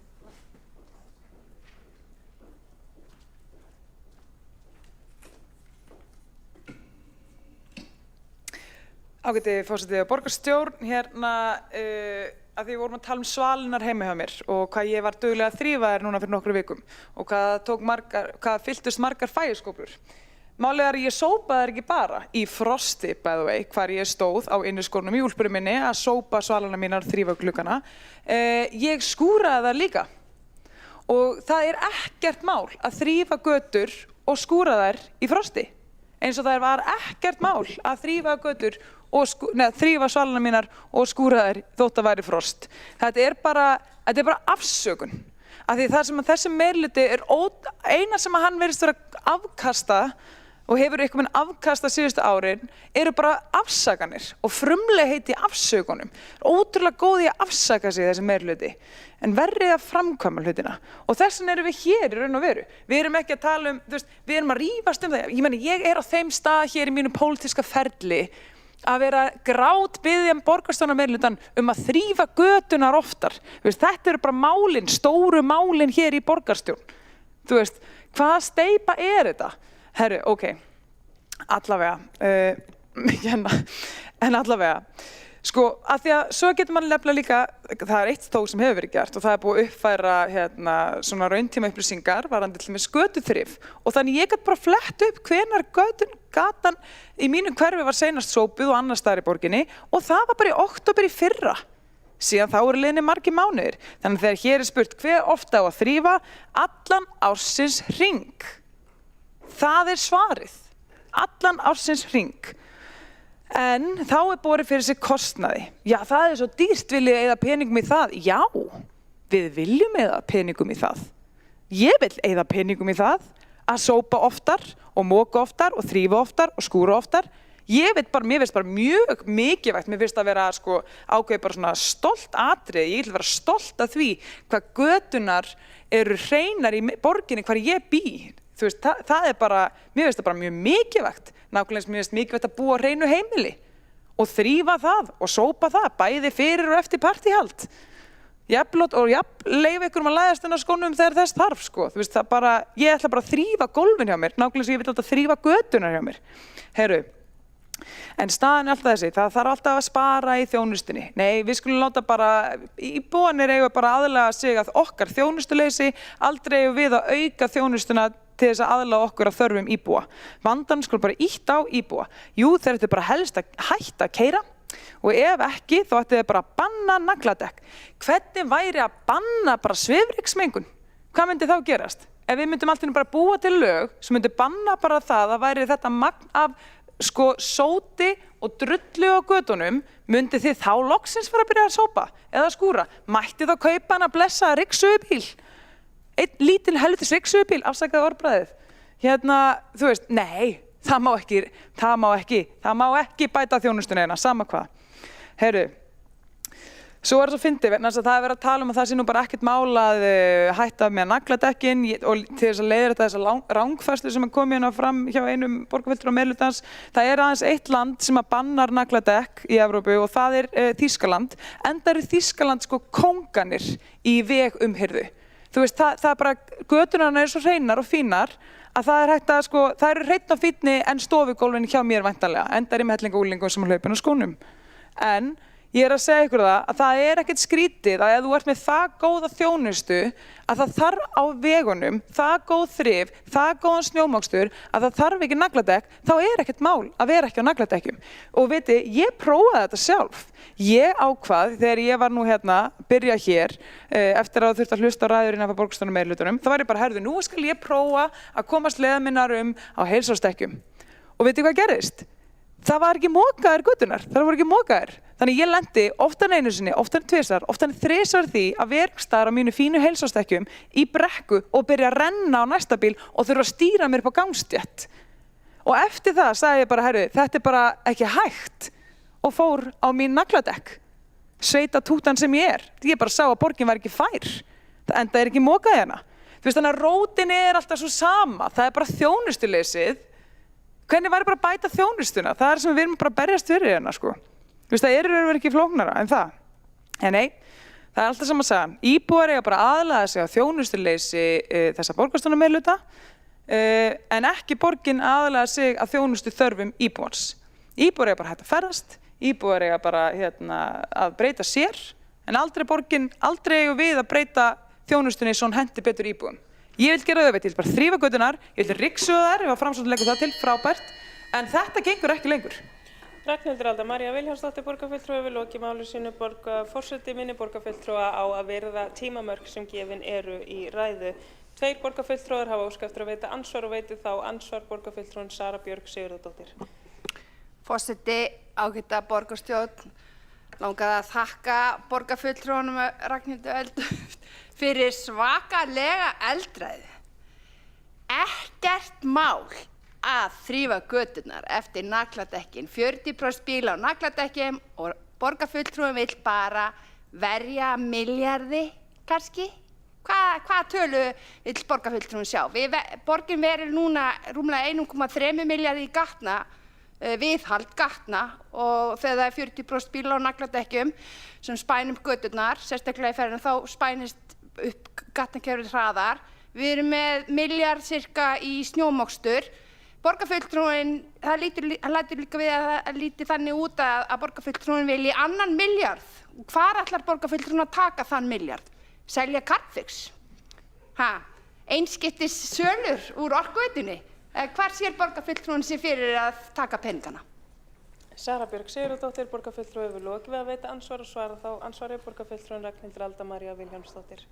Já, ágæti. Forseti, ég held að það kannski komið glögglega fram hérna í spurningu ágæta kollega míns að ef við eigum ekki til milljarð til þess að bæta götuþrif hérna í borginni, þá er sannarlega rekstur borgarinnar í tómu tjóni, sko. Þú veist, það er nefnilega málið. Þannig að annarkvort er rekstur borgarinnar það slæmur að við getum ekki þjónustað íbúa eins og eiga skilið, eða þá að hann er bara í góðu lagi og við ættum alveg að geta fundið milljarð í götuþrif. Ragnhildur Alda María Vilhjálmsdóttir borgarfulltrúi hefur lokið við að svara ansvari og veitir þá ansvar öðru sinni borgarfulltrúin Sara Björg Sigurðardóttir. Forseti, ágæta borgarstjórn, væri það góð ráðstöfun á almannafé að þrífa götur borgarinnar á veturna á sama tíma og 40% bíla keyra á nagladekkjum og moka upp nýju svifryki leið og það er búið að þrífa? Eða væri hagstæðara að reyna aðrar leiðir eins og að draga úr umferð, lækka umferðarhraðann og notast kannski við hagrænar aðgerðir til þess að stýra umferðinnar og fá kannski bara forgangsröðina fyrir strætó og verja þá milljarðinum í aðra hluti? Sara Björg Sigurðardóttir borgarfulltrúi hefur lokið við að veita ansvar öðru sinni og svara þá ansvari öðru sinni borgarfulltrúin Ragnhildur Alda María Vilhjálmsdóttir. Já, ágæti forseti, það er eins og kom fram í spurningunni hér, 40% greinilega keyra á nagladekkjum og það er þeir sem borga þennan pening til okkar.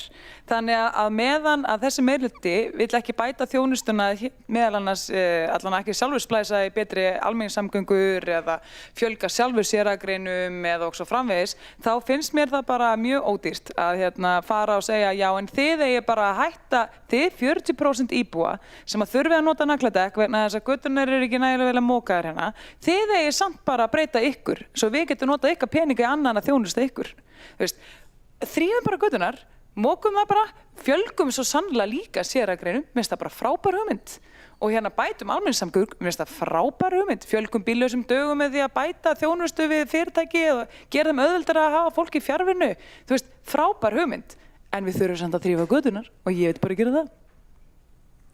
Ragnhildur Alda María Vilhjálmsdóttir, borgarfulltrúi, hefur lokið við að svara andsvari öðru sinni og veitir þá andsvar Líf Magnúsdóttir, borgarfulltrúi.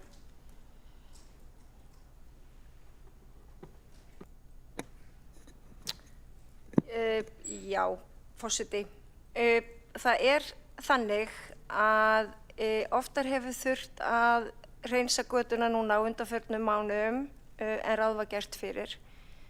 Og þess vegna kemur kostnaður við götuhreinsun til með að hækka. Við gerum ráð fyrir tæplega 350 milljónum í þetta hefðbundna sem er áætluð sem sagt í götuhreinsun á hverju ári og það er miðað við að það sé sem sagt hreinsað þrisvar, það verða allar sópaðir þrisvarsinnum að undanskildum húsagötum. Þær eru sem sagt sópaðir tvisvar, vor og haust. Svo eru allar götur þvegnar einu sinni á ári og það er gert á vorin en húsagöturnar eru ekki hreinsaðar á sumrin eins og fjölfarnari leiðir. Ok, allt í lagi. Ég bara hlakka til ef Ragnhildur Alda Vilhjálmsdóttir tekur við borgarsjóð og tæmir hann í þrif og götum sem eru hreinar. Það myndi skemmta mér. Líf Magnúsdóttir, borgarfulltrúi, hefur lokið við að veita ansvar og svara þá ansvari borgarfulltrúi Ragnhildur Alda María Vilhjálmsdóttir. Já, ágæti forseti, það væri auðvitað mjög, það kannski segir allt sem segja þarf hérna ef að borgarsjóður er orðinn það rýr, það sko bara fátæklegur að það bara myndi setja hann á hausinn að þrífa kannski 4 sinnum eða 5 sinnum á ári. Er það hérna, er það grínast eða? Ragnhildur Alda María Vilhjálmsdóttir, borgarfulltrúi, hefur lokið við að svara ansvari. Veitir þá ansvari öðru sinni borgarfulltrúin Líf Magnúsdóttir.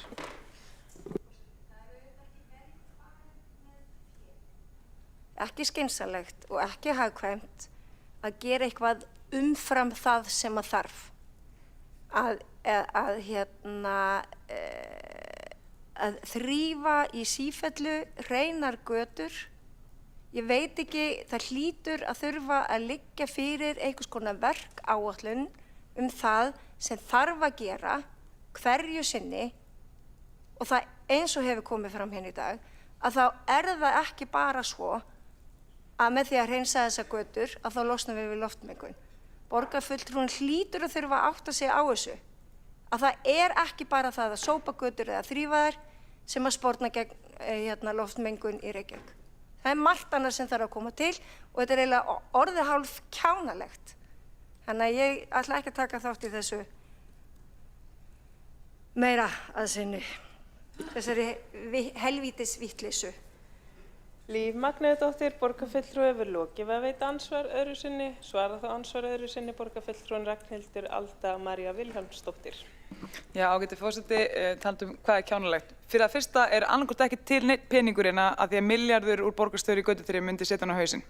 Það er það sem hefur komið fram í máli borgarfulltrúa meirhlutans. Mér finnst bara, við myndum vera að taka greinilega við mun verra búi en ég vissi að þetta væri slæmt en ég vissi ekki að þetta væri svona slæmt.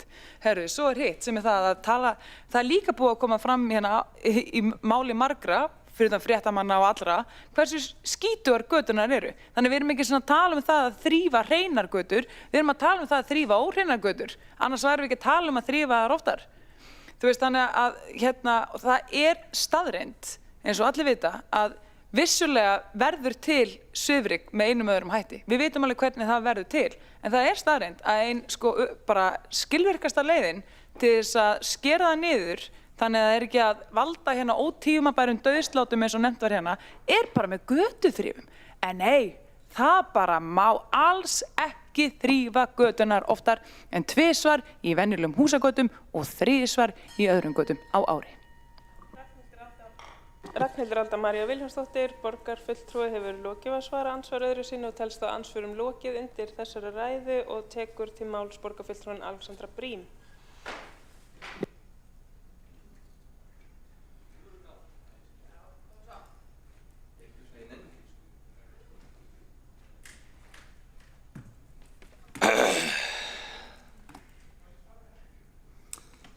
Forseti og borgarstjórn, aðrir áheyrendur. Ég held við séum alveg öll sammála um það að svifryk í borginni ákveðið vandamál. Og ég heyri hér í dag töluvert rifist það hvað þessi heimskulegt að við skulum ekki bara þrífa upp þetta blessaða ryk. Og það má alveg vera að það mætti gera meira í því að þrífa það upp.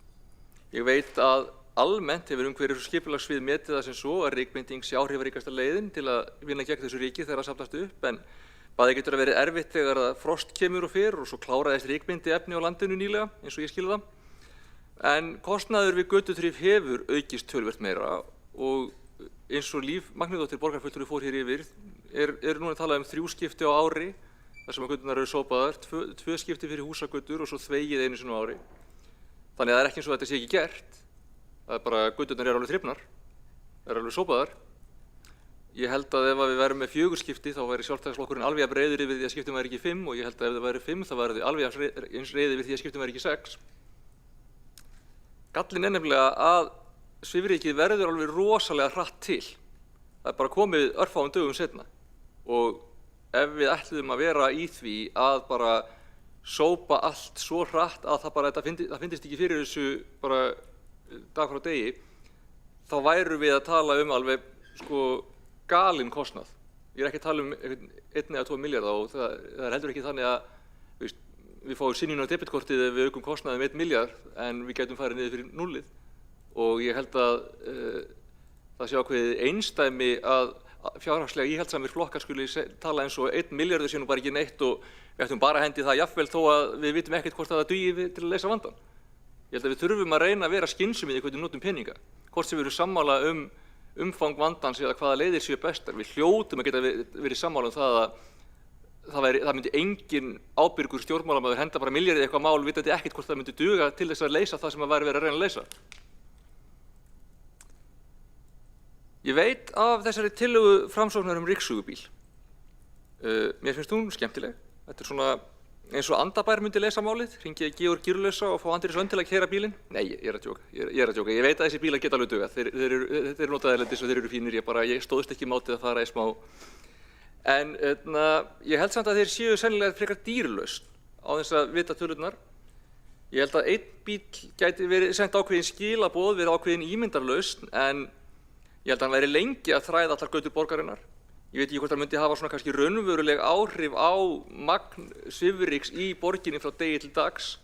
Ef við ætluðum raunverulega að breyta stöðunni þá myndum við örugglega þurfa að kaupa nokkra eða að fara í eitthvað útboð á þessu verkefni og það geti alveg endað í töluverðum kostnaði ef við ætluðum að láta ryksauga göturnar það ört og reglulega að það virkilega héldi þeim hreinum. Og við verðum örugglega að tala um verkefni af svipaðri stærðargráðu og vetrarþjónustunni ef ekki stærra. En mér er það alveg að meinalausu að það sé skoðað og hvort þetta sé góð aðgerð til viðbótar þess að við erum að gera. Ég held að það sé bara fínasta mál. Ég ætla ekki að samþykkja hana hér og nú eða bætinni við tillögunum sem við erum með. Mér væri það meinalausu að þetta verið skoðað af alvöru í umhverfis- og skipulagsráði. Ég veit ekki betur en að það sé tillaga frá Framsókn sem að verður skoðuð þar.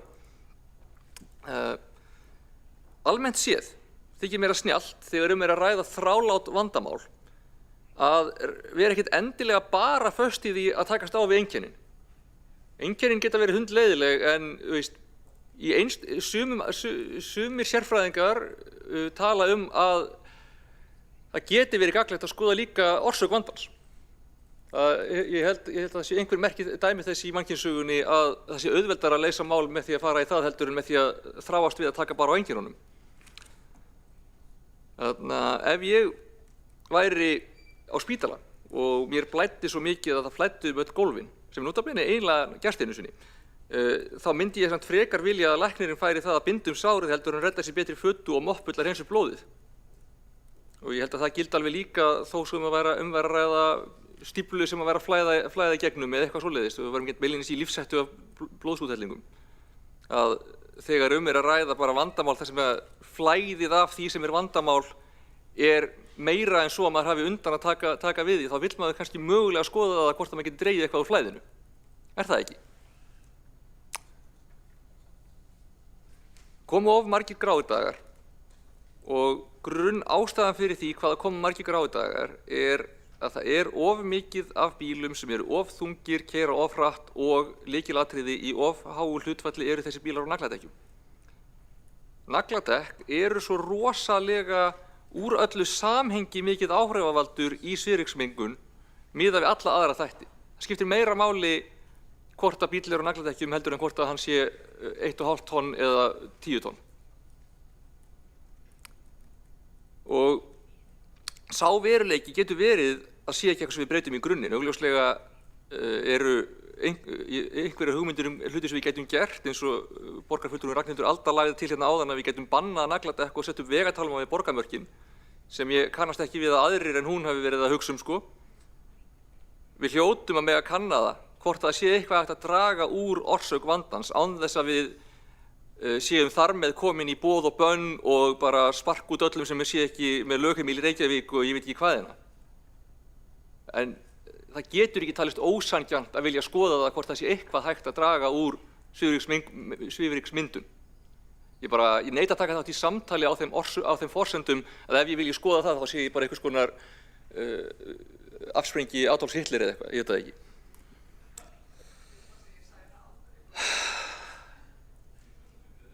Ég hef ekki talað fyrir því að nagladekk séu bönnuð. Mögulega má samt stilla því þannig af að þau sem telja sig þurfa nagladekk og búa þannig til meira svifryk sem kostnaður fyrir samfélagið, svokallað allra tap, greiði eitthvað ákveðið gjald fyrir það. Það væri bara leið til að takast á við markaðsbrest sem bara frekar algeng aðferð í hagfræðinni. Ef að atferli einstaklings býr til kostnað fyrir samfélagið sem að hann finnur ekki sjálfur fyrir nema brotabróti af, þá getur verið leið til þess að takast á við það fyrir hið opinbera að búa til einhvers konar hvata sem að lætur þann sem að býr til samfélagskostnaðinn að minnsta kosti finna fyrir því að hann sé að búa til kostnaðinn og það getur gefið honum þann hvata að draga úr þeirri hegðun ef hann á þess kost, en gefur honum líka leyfi til þess að búa til kostnaðinn ef hann greiðir fyrir það ef hann telur sig þurfa það. Þannig að fólk sé ekki á nagladekkjum bara að því bara, en ef þau teljast þurfa það til að vera örugg eða því að þau eiga oft leið út á land eða eitthvað svoleiðis, ekkert mál, bara eitthvað smá gjald fyrir það, whatever. Ég er samt ekki einu sinni að leggja það til, bara svo það sé á hreinu. Ég bara segja það nærtækara heldur en eitthvað bann. Það eitthvað sem mætti skoða. Það sem við erum að leggja hérna til að það verði skoðað hvað við getum gert til þess að draga úr svifryksmyndun, sérstaklega kringum gráa daga. Mögulega getum við verið með eitthvað eins og var talað að hægja á umferð eða að ákveðin bílnúmer væru í hvíld ákveðna daga, ég veit það ekki. En það getur ekki talist brjáluð ósanngirni að reyna að draga úr orsök vandans. Það getur ekki talist bara sturlun að stilla því þannig upp að fólk hafi hagsmuni, hafi hvata til þess að búa ekki til meiri samfélagskostnað heldur en það gerir. Ég myndi vilja biðja það að við reynum að ræða þessi mál af meiri yfirvegun heldur en hefur verið hérna í þessu sal í dag. Það enginn að tala að hata fólk úr dreifbíli sem fyrir það að dirfast að koma til borgarinnar á nagladekkjum. Það ekki þannig. Við erum bara að tala að í stóra samhenginu of mörg nagladekk á of mörgum bílum, of stóran hluta ársins býr til kostnað, getum við skoðað það. Alexandra Briem borgarfulltrúi hefur lokið máli sínu og einn borgarfulltrúi hefur óskað eftir að veita forseti minnir á að beiðni andsvar þarf að berast á meðan á ræðustendur. 2 borgarfulltrúar hafa óskað eftir að veita andsvar. Þá veitir andsvar borgarfulltrúinn Kjartan Magnússon. Forseti, góðir borgarfulltrúar, ég vil þakka Alexandru Briem borgarfulltrúa fyrir skeiðlegan málflutning þetta mál. Það veitir ekki af og alveg sérstaklega að taka undir áskorun hennar að gæta hófs í málflutningi. En út frá þeirri beiðni fannst mér athyglisvert að hún skyldi bæði taka sér í munn orðið blóðbað og nafn Adolfs Hitlers. Kjartan Magnússon, borgarfulltrúi, hefur lokið við að veita andsvar og þá ansvari borgarfulltrúin Alexandra Brím. Forseti, já, ég biðst nú forláts á þessu en einstaka sinnum í rökræðulegum tilgangi eða í þeim tilgangi að glæða mál mitt einhvers konar ígildi húmors sem að stundum virka bara fyrir sjálfa mig, hef ég verið þekkt fyrir það að beita ákveðnum ígjum eða stundum að tala undir rós. Þetta stundum fer það fram hjá fólki en ég vil meina að þetta vegna samhengis hafi það skilist að ég var ekki raunverulega að tala um blóðbað eða raunverulega að tala um kanslara Þriðja ríkisins, nema bara í myndlíkingamáli hérna. Alexandra Brím, borgarfulltrúi, hefur lokið við að svara ansvari og veitir það ansvar borgarfulltrúin Einar Þorsteinsson. Já, forseti, mér langar bara að spyrja hvaða aðgerða vill borgarfulltrúin Alexandra Brím grípa til þess að sporna við svifryki sem eru á verksviði borgarinnar að grípa til. Og hins vegar hvaða aðgerða sem er ekki hér í okkar færi að grípa til. Eins og kom reyndar fram í máli Söru Bjargar Sigurðardóttur áðan að banna til dæmis bílum með sléttatölu að keyra eða oddatölu að keyra á gráum dögum og svissa, eða eitthvað slæmbival eða hvernig sem er. Hvaða tillögur raunverulega er borgarfulltrúin til að grípa til þess að draga úr svifryksmengun á gráum dögum? Einar Þorsteinsson, borgarfulltrúi, hefur lokið við að veita ansvar og svara þá ansvari Alexandra Brím, borgarfulltrúi. Forseti, ég fór aðeins yfir það hvað væri hægt að skoða. En ég viðurkenni það að ég er ekki hér og nú með einhverja patentlausn. Ef hún væri til þá værum við löngu búin að fara í hana. Ég hins vegar veit að við höfum ákveðnar lagaheimildir og ég væri til í að sjá faglegt mat á því hvað við teljum að gæti fengist út úr því að beita þeim meira heldur en við höfum verið að gera. Kannski er hægt að vera bara með upplýsingagjöf. Kannski getum við farið í eitthvað samtal við, ég veit ekki, bílgreinasambandið eða bílaleigurnar. Mér skilst að mikið af nagladekkjum séu tilkomin vegna þess að fólk er að kaupa bíla notaða frá bílaleigum og þá fylgja nagladekk með af því að það er einfaldasta leiðin fyrir bílaleigurnar til þess að fá bestu tryggingakjörin að vera örugglega með nagladekk með bílunum. Og fólk fer ekkert í það að redda sér öðrum vetrardekkjum þegar það fær bílinn með nagladekkjunum. Kannski getum við sannfært þær að fara einhver aðra leiðir. Ég veit það ekki, það má skoða ýmislegt. Ég er ekki með lausnina á því núna en enda felst tillagan í því að það verði kannað og við fáum svo einhverja tillögur út úr því. Alexandra Brím, borgarfulltrúi, hefur lokið við að svara ansvari, veitir ansvar öðru sinni. Telst að ansvörum lokið undir þessari ræðu og Dóra Björk Guðjónsdóttir, borgarfulltrúi, tekur næsti máls.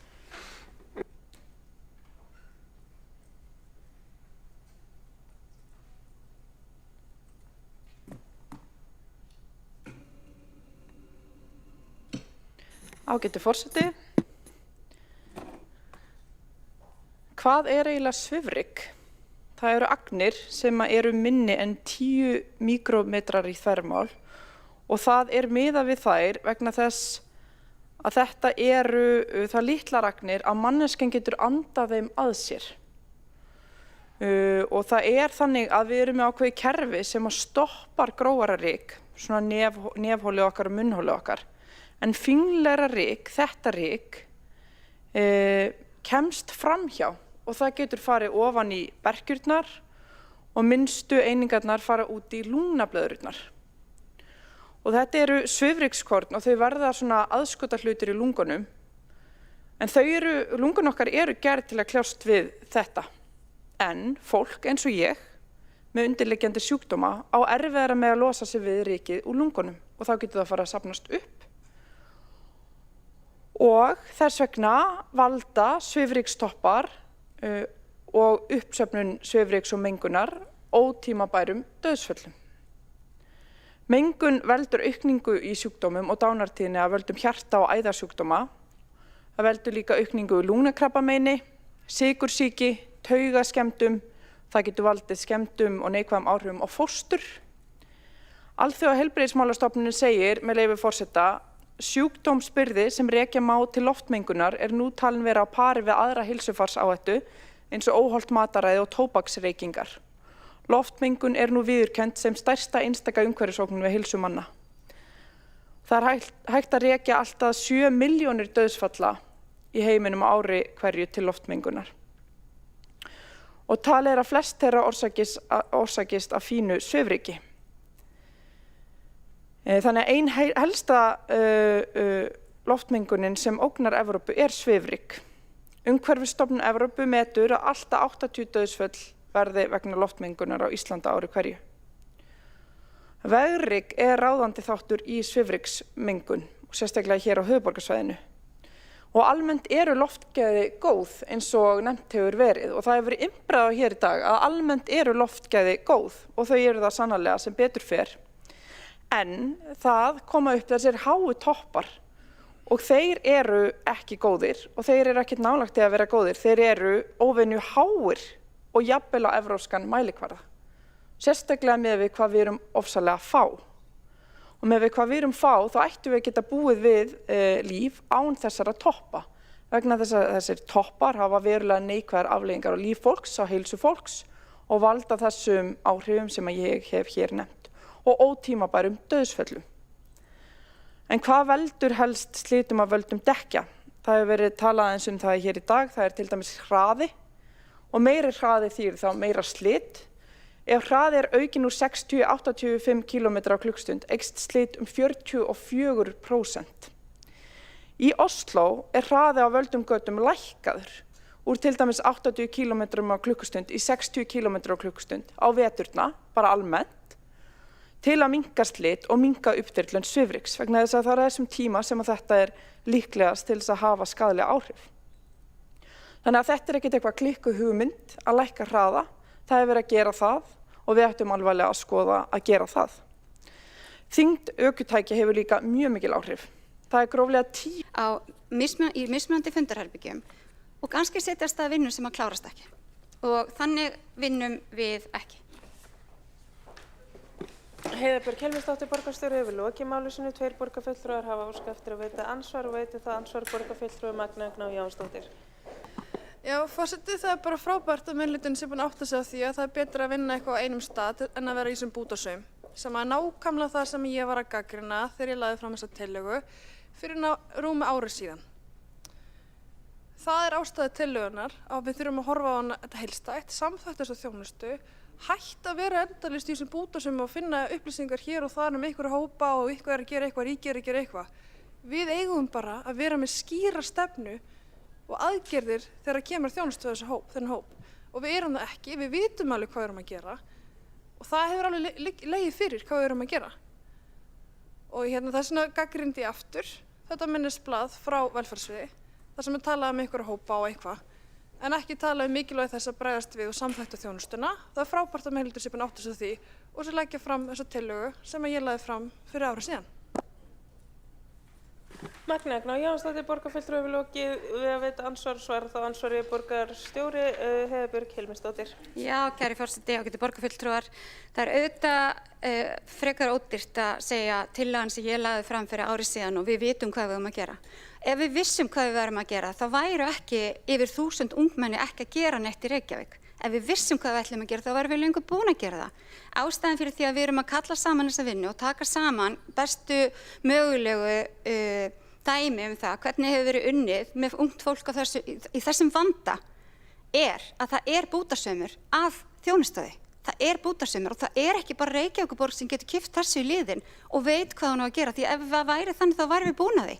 Við þurfum einmitt að vinna með Vinnumálastofnun, við þurfum einmitt að vinna með heilbrigðiskerfinu, við þurfum að vinna með hinum sveitarfélögunum og við þurfum að vinna með fjölskyldunum og við þurfum að vinna með svo miklu fleirum og bútasaumur fallegur en hann þarf að vera skipulagður og hann þarf að vera útmældur og þú ert að vita hvað þú ætlar að fá út úr því og það það sem búið að vera undirbúa og þetta verður mun vandaðra heldur en að hoppa bara til og segjast vita hvað maður ætlar að gera. Það mjög ódýrt og mér finnst það mjög mikil vanvirðing það fólk sem í þessari stöðu og það fjöldi fjölskyldna í borginni sem þar. Heiða Björg Hilmisdóttir borgarstjóri hefur lokið við að svara ansvari og veita ansvari öðru sinni borgarfulltrúi Magnea Gná Jónsdóttir. Forseti, hér voru mér lögð orð í munn af því ég sagði aldrei og ég hef aldrei sagt að við vitum nákvæmlega hvað við eigum að gera fyrir hennar hóp. Ég sagði við vitum hvað við erum að gera. Við vitum alveg hvað við erum að gera. Við vitum það er alltaf legið fyrir. Og við vitum það líka að við erum ekki að gera nægilega mikið fyrir hennar hóp. Ástæðan fyrir því ég lagði fram að stofnaði stýrihóp er nákvæmlega til þess að við getum farið í þessa vinnu sem nú á að fara að gera að kortleggja hvað við þurfum að gera og ráðast í þær aðgerðir. Ég hef aldrei sagt að ég viti hvað við að gera, 100%. Og ég hef aldrei sagt að Reykjavíkurborg gerir þetta allt einn. Aldrei. Mér finnst þetta bara forkastanlegt að borgarstjóri sé að tala svona. Magna Gná Jóhannsdóttir, borgarfulltrúi, hefur lokið við að veita ansvar öðru sinni og svarar þá ansvari öðru sinni Heiða Björg Hilmisdóttir, borgarstjóri. Já, kæri forseti, ágætu borgarfulltrúar, borgarfulltrúin var að segja að borgarfulltrúin vissi hvað ætti að gera og vissi hvað væri verið að gera. Borgarfulltrúin veit ekki hvað verið að gera vegna þess að við vitum það ekki fyrir en að það búið að taka það saman. Það er mjög margt verið að vinna með þennan hóp. Við þurfum að tala hana virðingu, við þurfum að tala þetta festu og við þurfum að undirbúa það sem við gerum og gera það vel. Ég átti mörg samtöl þetta við ráðherra Framsóknarflokksins fyrrverandi Ásmund Einar Daðason og ég veit að hann var líka að undirbúa mjög margt sem hefði verið hægt að gera í þessum málum og ég treysti því að ríkisstjórnin sem núna muni líka starfa með okkur að því og hefur reyndar átt samtöl það. Þetta er ekki einfalt mál. Þetta er ekki eitthvað sem maður bara leggur tillögu og leysir. Núna er búið að undirbyggja þetta og eins og ég farið yfir tvisvar, ef ekki þrisvar, ég held að þetta sé fjórða skiptið sem ég er að segja að þessi vinna er í gangi og við setjum ekki af stað stýrihópa og starfshópa marga sama málefnið á sama tíma. Núna er komið að því að stofna hana stýrihóp vegna þess að við erum komið með góða mynd á málið og ég vona að borgarfulltrúin geti sætt sig við það. Heiða Björg Hilmisdóttir, borgarstjóri, hefur lokið við að svara ansvari öðru sinni, þannig að ansvörum borgarfulltrúi Magna Gná Jóhannsdóttir er borgarfulltrúin að óska eftir að gera stutt athugasemd til að bera af sér sakir.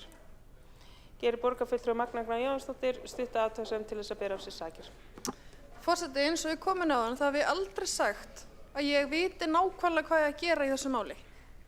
Tillagan mín snerist ekkert það að ég var að leggja fram eitthvað fyrirfram ákveðna uppskrift hvernig maður mæta þessum hóp. Ekki eins og þessi tillaga gerir heldur. Við þurfum að fara í þessa vinnu, við þennan stýrhóp, en mér finnst alveg galið að borgarstjóri sé að leggja mér orð í munn og ég segja að ég viti allt og ég sé með eitthvað laust. Ég hef bara aldrei sagt það, ég segi það ekki. Ég segi við vitum hvað við erum að gera því við vitum hvað þjónustu Reykjavíkurborg býður upp á. Við hljótum að vita það. Það liggur fyrir hvað velferðarsvið er að gera og hvað skólafrístundasvið er að gera og menningar íþróttasvið. Við vitum hvað þjónustu Reykjavíkurborg býður upp á og það er það sem ég var að vísa til. Ekki það að ég viti nákvæmlega hvað að gera til þess að mæta þessum hóp og jú, auðvitað var nálgast hana virðingu, en þetta var ekki virðingavert. Magna Gná Jóhannsdóttir, borgarfulltrúi, hefur lokið við að gera stutta athugasemd. Þá veitir ansvar borgarfulltrúin Helgi Ás Gretarsson. Forseti, ágæta borgarstjórn, það var í desember 2024 sem að tekin var ákvörðun að hverfa frá fyrri ákvörðun varðandi skipulags skólabygginga hérna í Laugardalnum og ákveðið að fara að nota þríhyrningin í Laugardalnum fyrir unglingasafnsskóla. Og þetta byggðist á skýrslu verkfræðistofu og þá í henni eru tveir aðrir möguleikar. Það er annars vegar á horni Suðurlandsbrautar og Engjavegar og hins vegar aðalstúku Laugardalsvallar, þar sem að nú eru bílastæði. Mér langar að spyrja borgarstjóra, telur hún að það séu bara þá þessi tveir möguleikar sem koma til greina fyrir safnskóla fyrir unglinga í Laugardalnum eða verða fleiri lóðir skoðaðar? Helgi Ás Gretarsson, borgarfulltrúi, hefur lokið við að veita ansvar og svarar þá ansvari borgarstjóri Heiða Björg Hilmisdóttir. Já, kæri forseti og ágætu borgarfulltrúar, eins og tillagan ber með sér í borgarráði, þá erum við ekki að falla frá því að byggja skóla. Við erum einungis að segja það að á grunni þessari skýrslu sem var gefin út í nóvember 2023 verði unnin ný sviðsmyndagreining og mögulegar aðrar staðsendingar líka skoðar. Það hafa mögulega opnast tækifæri síðan þetta var sem að getur verið álitleg. Þannig að nei, þetta ekki einu staðsendingar sem komið til greina. Hins vegar líka að tala það á grunni þeirrar með sviðsmyndagreiningar verði haft samráð við helstu hagaðila, fulltrúa helstu hagaðila í Reykjavík. Við getum ekki haft í Laugardal, við getum ekki haft samráð við allra.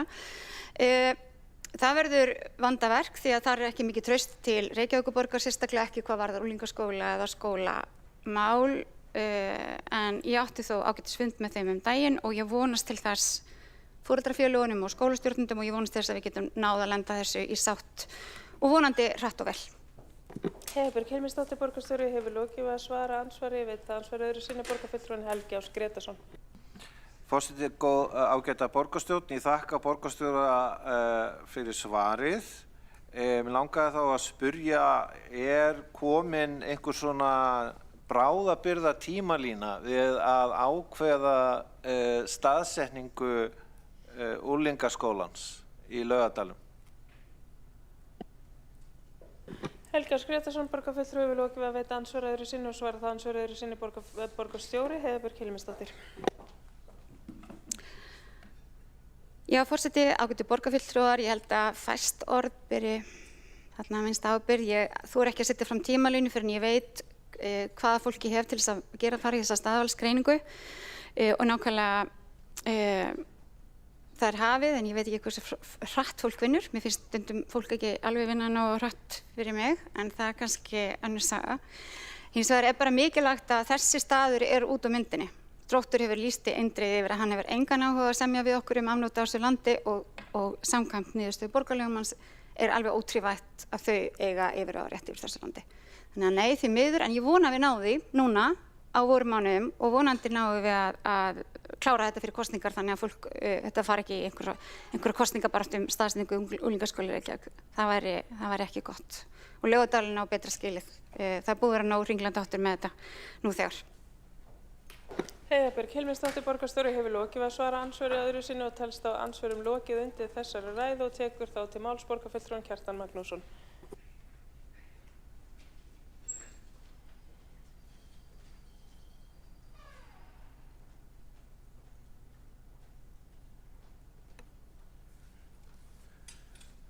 Forseti, góðir borgarfulltrúar. Ég kveð mér hljós undir 9. lið fundargerð borgarráðs frá 27. febrúar og það þetta fræga þríhyrningsmál sem mér finnst orðin hálfgerð endaleysa. Ég freistandi að kalla þetta ástarþríhyrning, þeir geta nú verið flóknir sumir, en minnst kosti hægt að kalla þetta svona flækju þríhyrning, þetta gefur ástarþríhyrningum ekkert eftir og í sjálfu sér kannski þetta að vera efnislega sammála samþykkt borgarráðs, en ég heyri stundum frá forundum þarna og þeim finnst algjörlega eins og að sé vera að draga það á asna eyrunum. Þeir gerðu samkomulag við nýkjörna borgarstjórn í október 2022 að fylgja svokallari sviðsmynd 1, þannig að það er byggt við þessa skóla sem það er að byggja við, skólana.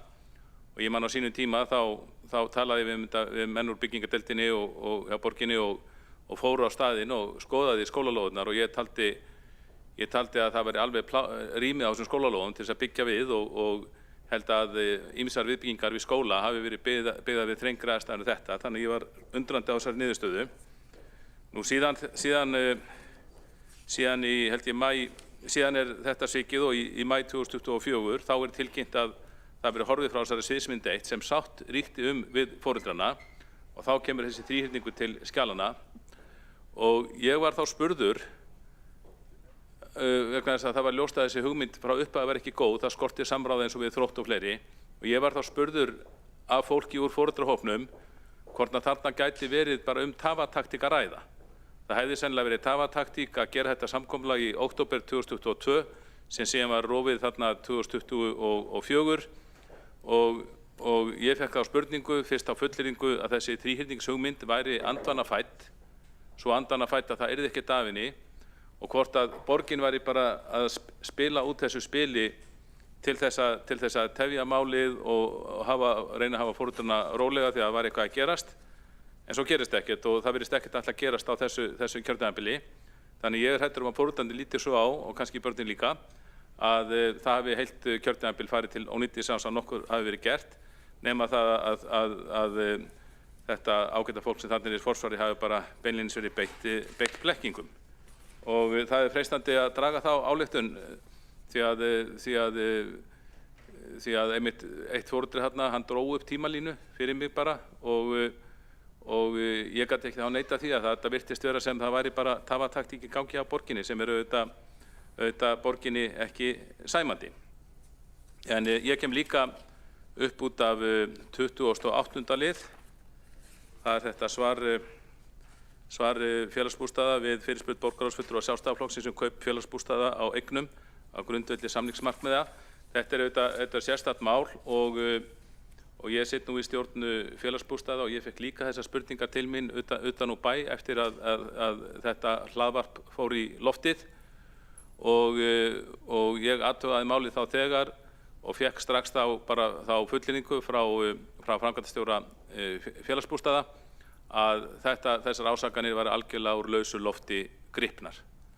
Og það er mikilvægt og við fengum strax bara, og ég og fleiri stjórnarmenn fengum strax þetta skýra svar, það er mikilvægt að bara hafa fengið þetta svar og það verður stjórnarfundur í félagsbústöðum núna á 5. daginn og þar verður þetta skriflega svar væntanlega lagt fram og framkvæmdastjórinn ætlar að fara betur yfir þetta með okkur. Og bara ágætt að þetta sé þetta liggi þá fyrir með skýrum hætti.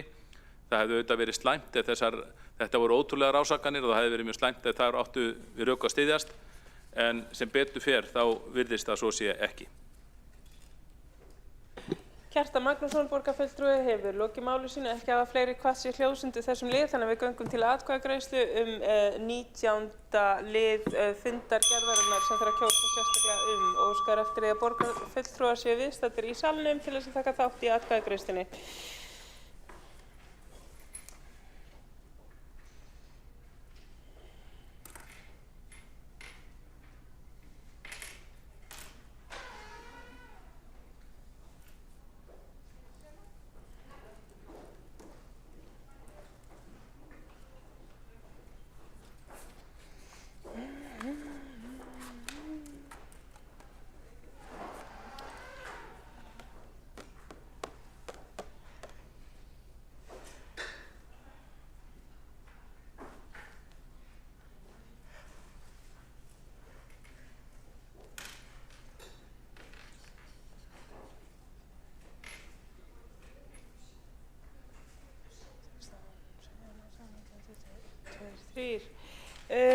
Þá göngum við til atkvæðagreiðslu 19. lið samþykkt velferðarráðs samstarfssamning sveitarfélaganna á höfuðborgarsvæðinu miðlægt bráða- og viðbragðsteymi vegna ofbeldis meðal barna.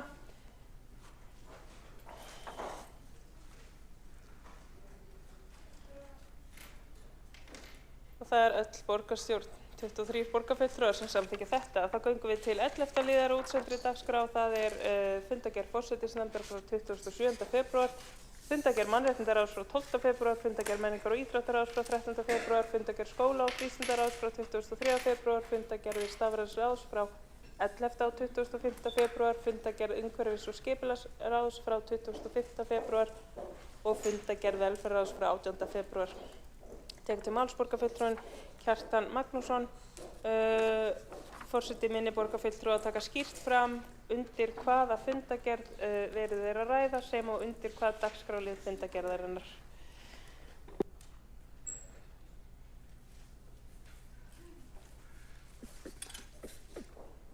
Forseti, góðir borgarfulltrúar, ég kem hingað upp til þess að ræða fundargerð umhverfis- og skipulagsráðs frá 25. febrúar. Ræði þar tvær tillögur frá okkur borgarfulltrúum Sjálfstæðisflokksins. Nú, fyrir tillagan varðar tillögu sem við lögðum fram fyrr lýsingu við tjörnina og þar lögðum við til að það yrði ráðist í viðgerð á ljóskerjum meðfram gönguleið sem liggur meðfram norðurbakka Tjarnarinnar milli Ráðhúss Reykjavíkur og Lækjargötu. Nú, ég gekk þessa leið í myrkrinu og taldi svona cirka ljóskerjin.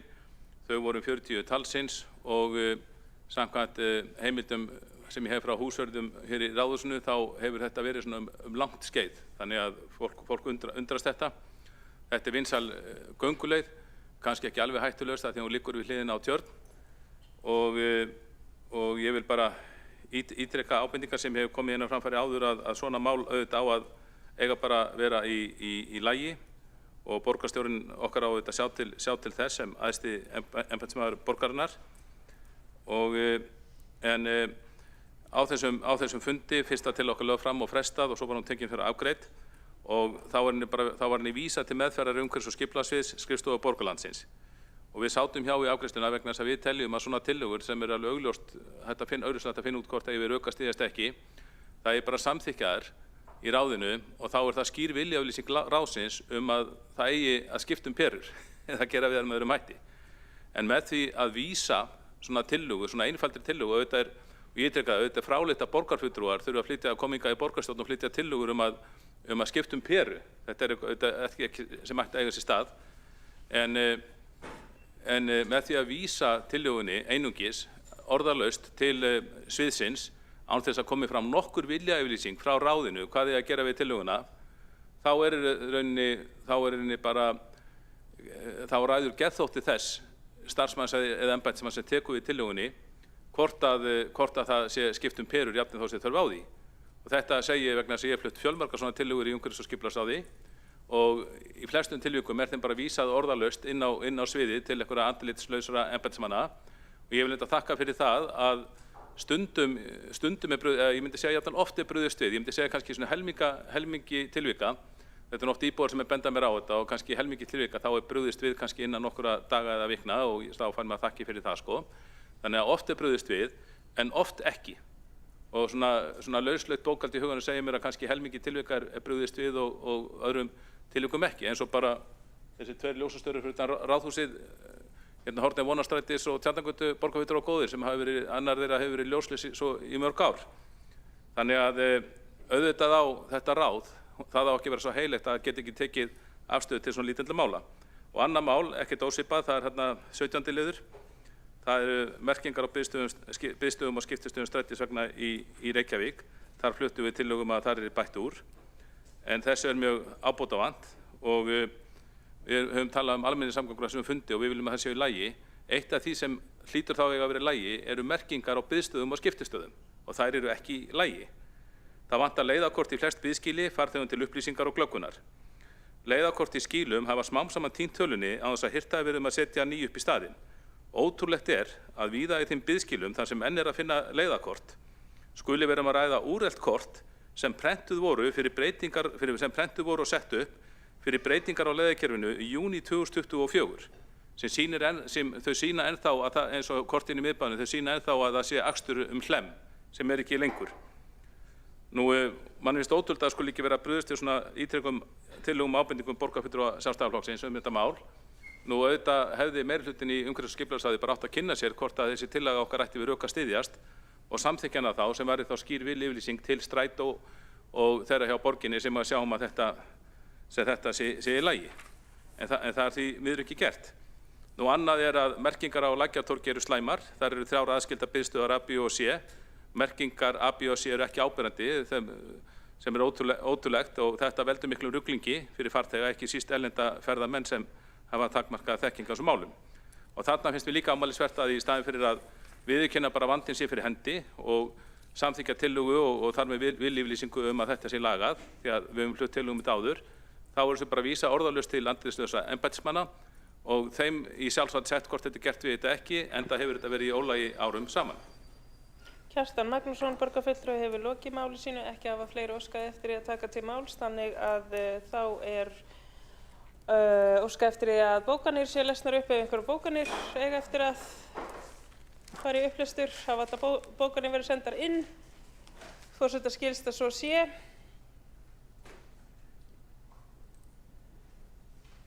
Eftir að lesa eitthvað? Nei, ég held að sé allt komið inn. Var eitthvað sem var ekki komið inn í skjalið?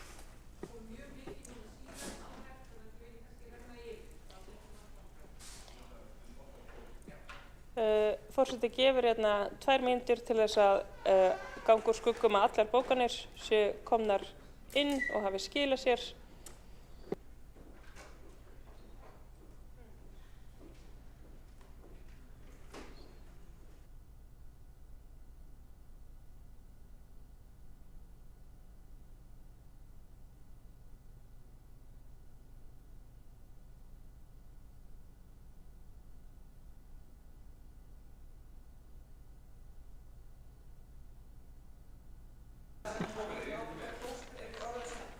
Forseti óskar eftir því að borgarstjórn fylgist vel með.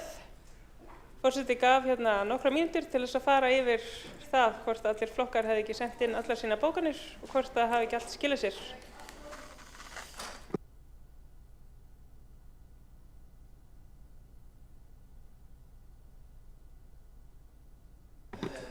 Forseti er að óska eftir því að borgarfulltrúar beri ábyrgð á sínum bókunum og gefi núna smá rými til þess að athuga hvort allar bókanir séu komnar inn.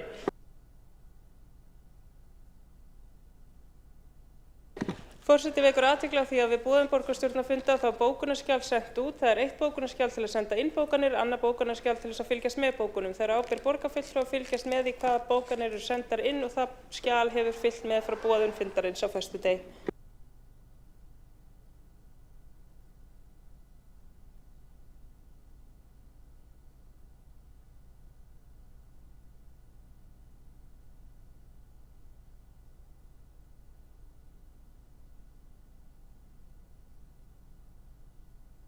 Hefur borgarfulltrúinn Einar Þorsteinsson óskað eftir að gera stutta athugasemd við fundarskap? Já, forseti er bara að þylja upp eitthvað sem við vitum öll, að bókanir eru í þessu skjali, en við sjáum hins vegar engar bókanir frá Sjálfstæðisflokknum og ég var að spyrja, verða þær ekki settar hér inn í bókunarskjali þannig að borgarstjórn öll geti glöggvað sig á þeim?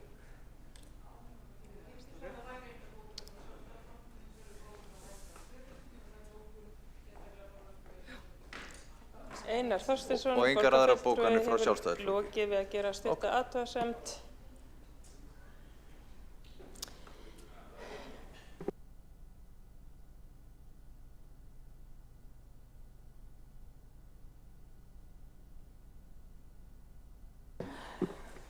Fundi slitið klukkan 20:14.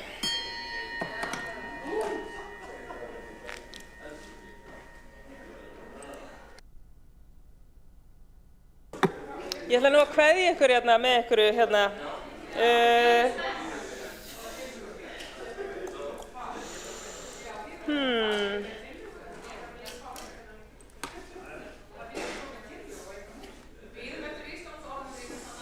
Má ég nú sjá.